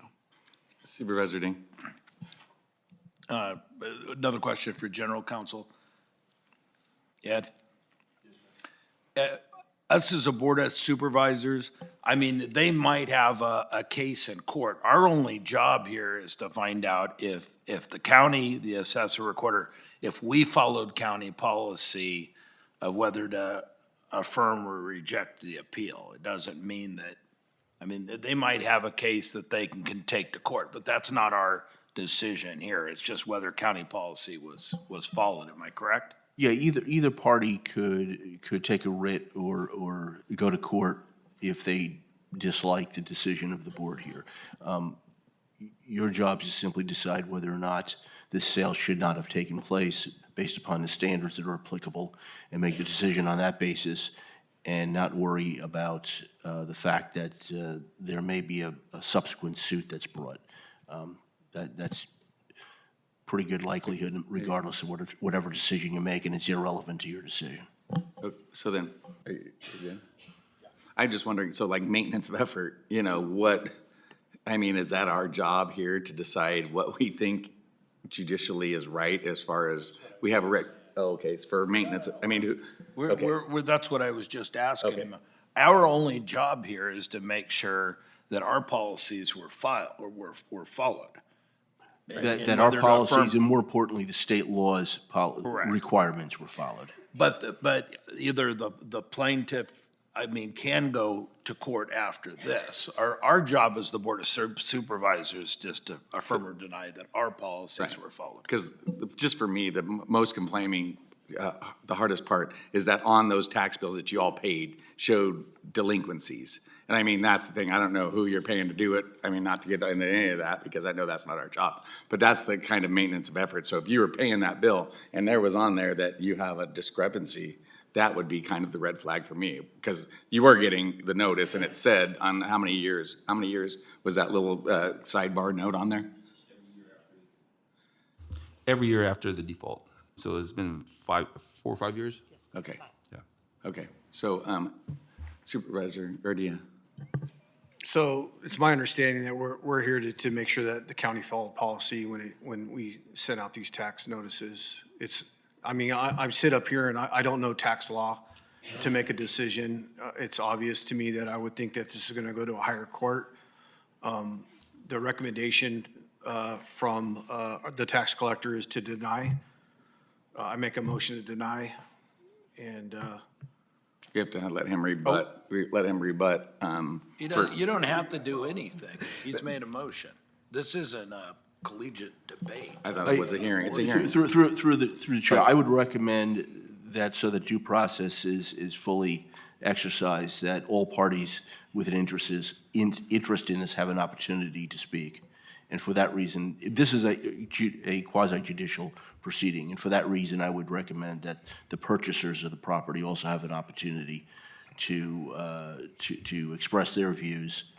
And again, because it's a quasi-judicial proceeding as opposed to like when you're passing ordinances or what have you, I'd recommend that you give each party the opportunity to rebut things said by others. I'll pull my So motion.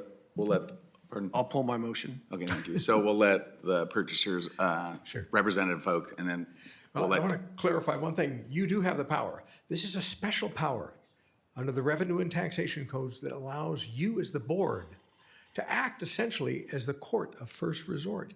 You may determine not whether county policies were complied with, but whether the Revenue and Taxation Code, all of these special steps required. You get to decide. Thank you. You get to evaluate the facts. You get to evaluate what happened. You get to see not whether we made mistakes, because I think Quick Stop would have loved to have paid their taxes. But remember, what things aren't available online? Notice of impending sale, notice of auction, none of that's online. None of those critical steps was available. Okay. And we did. We'll let you come up. Yeah, through the after. chair, I'm just thinking procedurally it would be best to let the purchaser speak next. Okay. And then Okay, we'll let you have the another. points being made can be made during rebuttal. Sure. I appreciate it. I really do. So yeah, you do have the power. And the reason is there, the reason. We're going to let him speak, and then you get to come back. Okay. So thank you.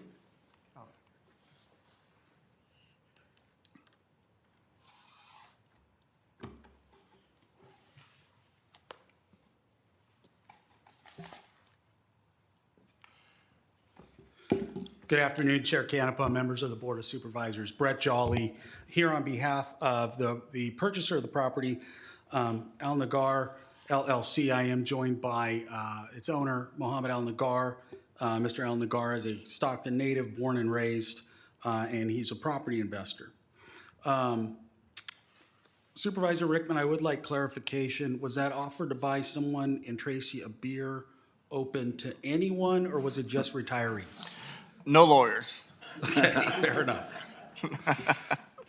So while the Board of Supes does have great discretion to rescind a tax sale where the prior owner and the current owner, purchaser, and the county staff agree, the scope is much more limited when we're in this situation where the county staff believes that there was no error of law, and the good faith purchaser of the property, my client, says, I bought this in good faith, and I don't think that it should be rescinded. The scope of review in that situation, as has really been hit by staff, county council, is there's got to be a clear legal error that the board finds. And that comes down again to reasonable efforts to provide notice to the party that claims it did not receive notice. The issue is not about the sales price. It's not about how many bidders showed up. It's not about the amount of the tax. It's not whether EG is a good citizen. It's whether the county followed the law. And in order to rescind the tax sale, as I read the code, this board would have to make a determination that the staff did not follow the law and staff committed a legal error in proceeding with the tax sale. And based on all of the evidence that has been submitted here, we agree with the position, surprisingly, of course, right? We agree with the position that is taken by staff that there was no error of law. And that to the extent this went down to the original issue of whether there was an east or west notice on the original tax statements is really irrelevant for two reasons. One, it was ultimately cured. And two, the property owner at the time, EG, was pulling these tax statements online, and as noted, they were seeing or they should have seen and been alerted to the fact that for several years, there was a notice on there saying your taxes are unpaid and in arrears. And there's been no answer provided by EG, Quick Stop, why they didn't do anything with the fact that that notice was coming through. Nor have they explained why, if the address was incorrect, if it was stated with the eastern street in Cincinnati, the eastern direction rather than west, that also shows up on those tax bills as we saw on the screen. They never contacted the county and said, hey, you have the wrong address for us. We're pulling these online, but we're not getting them by mail. They weren't even cared about mail. They didn't even care about mail. They were pulling them online, and they had that information pulling those bills online. So when it came time for the tax sale, the county and this board that authorized the tax sale followed all of the statutory rules. And based on the litany of evidence set forth by Ms. Sharon on behalf of the tax collector's office, there were substantial efforts, beyond reasonable efforts made, to try to get notice to the property owner. It seems that part of the confusion in looking at the record is, one, EG America as it is, which is the parent corporation of Quick Stop Markets. EG America is a subsidiary of EG, I think it's EG Europe or EG Worldwide. It's a European-based company, and that company has got multiple shells and lower LLCs and other tax avoidance and liability protection companies. And with that, there's probably a very complex scheme of communications within the company on getting tax information between entities representing each of those sub-entities. And somewhere along the line, they had people getting notice, but they dropped the ball and didn't pass notice on to those that needed to take the action to cure. But the assessors, or excuse me, the tax collector's office made more than reasonable efforts to try to get notice, including sending it to various known addresses, hiring a third party to try to locate the address, and even sending the information to the corporate office for, not EG, but for Quick Stop Markets, the subsidiary, which is over in the East Bay. They sent it to that. They were able to find that. So they took reasonable efforts to try to get it there. The fact that EG's entities have all of these different addresses between Cincinnati and Massachusetts and California, and didn't properly notify county staff of which address was the appropriate one for their taxes, does not mean that the tax sale should be negated. That was a burden on them as the property owner, and they failed to do that. I understand it's unfortunate for them, but it didn't happen. And so rescinding the sale would ultimately, sure, benefit them and put them in a position back where they're fine. But it's a major burden and detriment to my client. Again, he's local. He successfully bid on the property in good faith. He took all of his savings and then borrowed some money to be able to invest in this property. And he wants to hold this property. He doesn't want to sell it. You kept hearing about how he tried to sell it for $2.9 million. That's taken way out of context. The fact is, once EG found out that he owned the property, they came to him and said, well, we want to buy it from you. And he said, I don't want to sell it. I bought it. I own it. And they said, no. We want to buy it. Tell us what you'll sell it for. What will it cost to buy it from you? He didn't want to sell it. Finally, he gave them a number, which they now have used several times today against him to say he somehow was trying to extort them for a high price. He doesn't want to sell it. He wants to keep the property. He's happy to keep Quick Stop as a tenant. They have negotiated a lease now. They didn't for a number of months, so Quick Stop was basically squatting and not paying rent, and my client was covering what we'll call the cover costs on the property during that time, while he had a tenant that was continuing to operate there and not pay rent. Now, EG has finally signed a lease and has paid back rent, so my client has at least been able to collect that, but he had several months where he was unable to collect any money and was covering all costs on the property himself. And then further, during that time, he took all of that life savings and additional money he was able to borrow privately and put it into this property, and it meant he wasn't able to bid on other properties for the better part of a year. He wasn't able to invest in other property. He had lost opportunities there. So to say it's real simple and the county should just rescind this and he gets $10,000 from the county and EG gets their property back, end of story, that's not ultimately fair. I mean, we're talking about a company that has $24.2 billion in annual revenues, saying it's unfair that they lost this property because they didn't pay their taxes. But it would be inherently unfair, I think, to take this away from my client who bought it in good faith and has invested all of his savings into this property. Finally, I think it's important to note that if the board were to undo this sale, rescind the sale, it's not only unfair to my client, but it's going to erode trust in and participation in the tax sale process.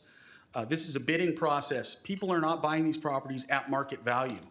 They are going there because these are riskier properties where you don't get title insurance, you don't get to do inspections, you get no representations and warranties on anything. When I do market rate real estate transactions, one of the biggest things that gets negotiated between parties in the contracts are representations and warranties, meaning what is the seller willing to disclose and warrant about the property, about defects to the structures, about contamination on the property. When you buy at a tax sale, you get none of that. You get a deed handed over to you by the county and they say, here you go, this is your property. So there's a high risk to that. And if the county gets a reputation for rescinding lawful tax sales, because the former owner comes in and says, well, I didn't get notice due to our own negligence, then the limited universe of bidders that currently exists is going to evaporate even more.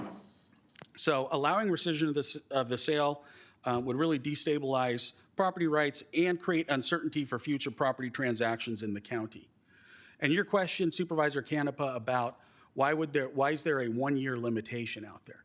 I think County Counsel's office answered that a bit to say, because these are tax sales and they're really unique sales, there are certain requirements for the county to hold some of the proceeds back. But at the same time, it is out there as a statute of limitations. Almost any single action in California is covered by some statute of limitations, meaning you only have a certain period to bring a challenge to that in court. So it limits the property, the former property owner who's lost the property from being able to show up in 10 years and say, hey, you took my property from me and now it's worth 10 times as much, and so I'm going to sue you, county, for damages. No, you've got 1 year that the legislature has set out for you to be able to enforce that through the statute of limitations, and then after that, time is up.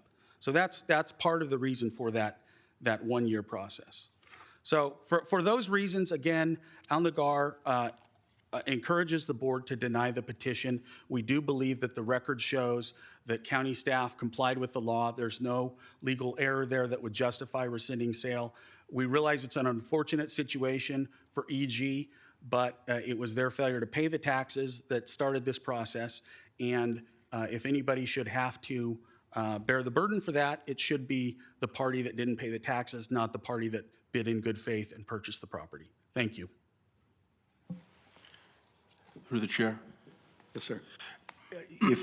I think it would be helpful to know the answer from each party and their counsel, the answer to two questions. If you'll indulge me, I'd like to ask what those two questions are. Yeah, I mean, Okay. you're All right. counsel, we're In relying my on mind, you to get us through this because. Sure. In my mind, it would be helpful to know the answers to these two questions and have a code site. The first is it your contention that the county council must find a legal error, or is it the board that must find that legal error? And a code citation would be good. And then the second question is, what do you assert the board must find to rescind the tax sale? And again, a code site.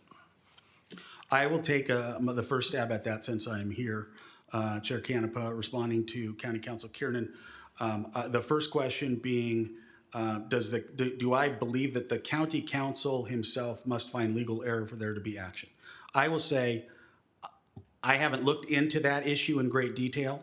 I do think that, as I understand it, reading the statute, and this is me, that The Board of Supervisors must find a legal error occurred. And the point is, you've got your staff and your county counsel, deputy county counsel, advising staff who have legally researched this thoroughly and have determined that there is no legal error. So for the board to be able to find that there is a legal error, you would be going against basically the recommendations and findings of your own counsel. I don't think that you're prohibited from doing that, but that does have to be supported by evidence and law in the record. And then question two was. And so just for clarification, is the applicable Revenue and Taxation Code section you're making reference to? 30 point, it's a 37. section on slide 17. It's on slide 17, 3731 is the code. If you go back Okay. to my presentation, you'll see it laid out completely, and it's very black and white. It's not even questionable, so. I thought that was the code section, but I want to make Correct. sure we were talking about the So same Rochelle, thing. if you can pull up slide 17. I actually have it on the computer. It's Chelsea.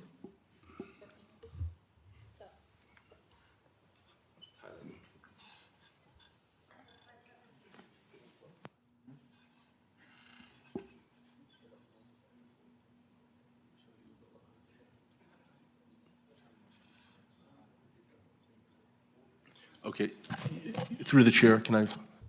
Sir, So sorry. so the section we're looking at is if the purchaser agrees to rescind the sale. That's obviously not the case here. So in the absence of the purchaser willing to rescind the sale, what is the standard that you assert is applicable? Then you'll go into section B there, and underneath section B, it'll tell you that you have to notice the purchaser and have all these other things, but you still need to go back to section A, is the way I interpret that section B. Again, if you looked at the entire code, I didn't want to print out the other sections that basically said, hey, you have to notice the purchaser within 45 days. You have to do all these other requirements. So again, I think what's highlighted there is the most important part of that section. And again, it reads legal advisor.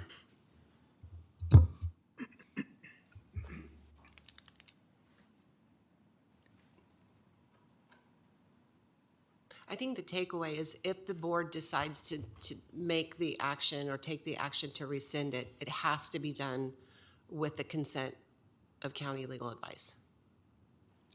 May I respond to just that one? Sure, let him finish. Go. What's the second question for Mr. Jolly?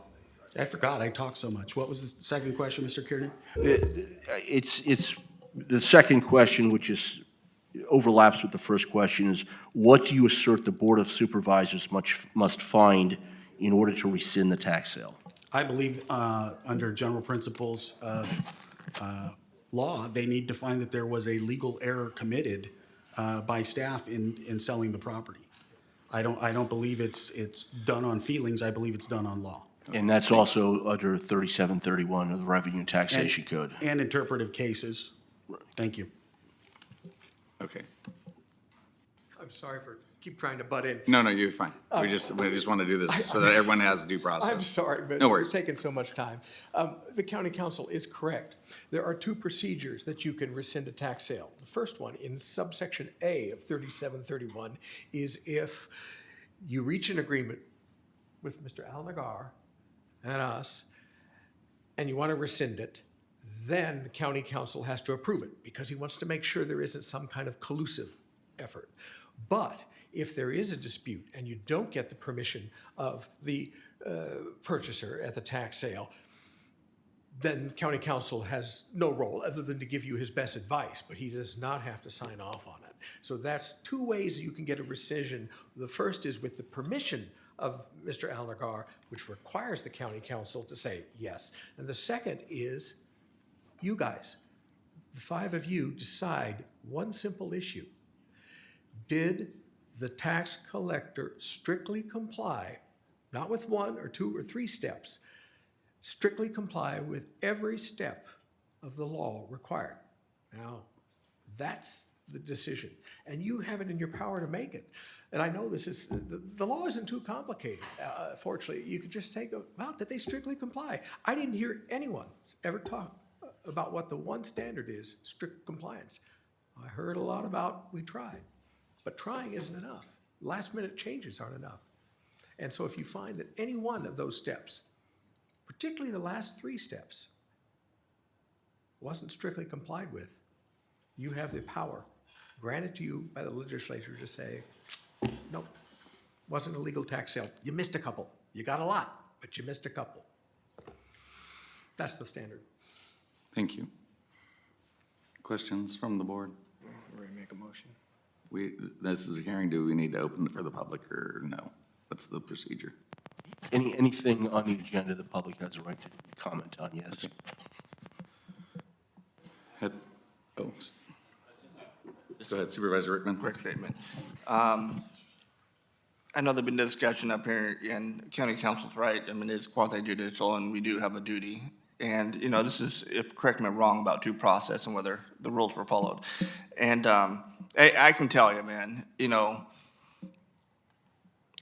it's tough to be in this position in that you have to follow the letter of the law. You're kind of like a judge, right? Your personal opinion doesn't matter. But, you know, it is hard. I mean, I look at this and guy misses one payment for $2,000. You know, the original property owner misses one payment for $2,000 and your property is gone. So you talk about property rights, right? I'm looking at the original owner. We all live in, you know, those of us that, you know, imagine having your house or whatever and you miss one payment and you don't know, and next thing you know, the government comes and takes your house away. However, with that being said, I mean, our job is only to look at the steps that were taken by law, by the taxation code, right? And looking at that, I mean, I can't find where any violations took place. I mean, I do have concerns about, you know, well, I'm not even get there, but just looking at the letter of the law, I think our tax collector and what the county did was what the law required. So with that being said, I'll leave it at that, Chair. Before we open up for public comment, or do you want to wait? Okay, anybody from the public wishing to speak? Okay, seeing none, bring it back to the board, and we'll call for a motion after. Yeah. Sonny, are you good? I'm good, sir. Okay, so. Hearing no evidence that our tax collector made any mistakes on following the law, I don't feel that we're in a position to, I don't know these laws. I just know that we're making a decision based on our tax collector followed proper protocol. So I make a motion to go to support the denial of the appeal. So just for clarification, you're making a motion to rescind, you're making a motion to deny the petition to rescind the tax sale. I'm making a recommendation, I'm making a motion on the recommendation from our tax collector. Right, so which would be to deny the petition, and the basis of it is you are not seeing any violation of the required procedures for that tax sale to have taken place. Correct. First, anybody have a second? I'll second that. First and a second, call for the vote. Supervisor Garcia, Yes. Supervisor Dhaliwal, Yes. Supervisor Dean. Yes. Supervisor Rickman, Yes. Chair Canepa. Yes. Thank you. Motion to deny the request is approved. Thank you.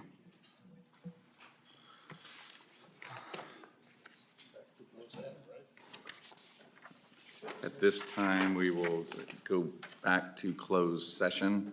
Are we going to have any reportable action out from closed session, County Council? I'm not anticipating any reportable action. Do you want to not gavel now or gavel now? I think we can gavel out now. Okay.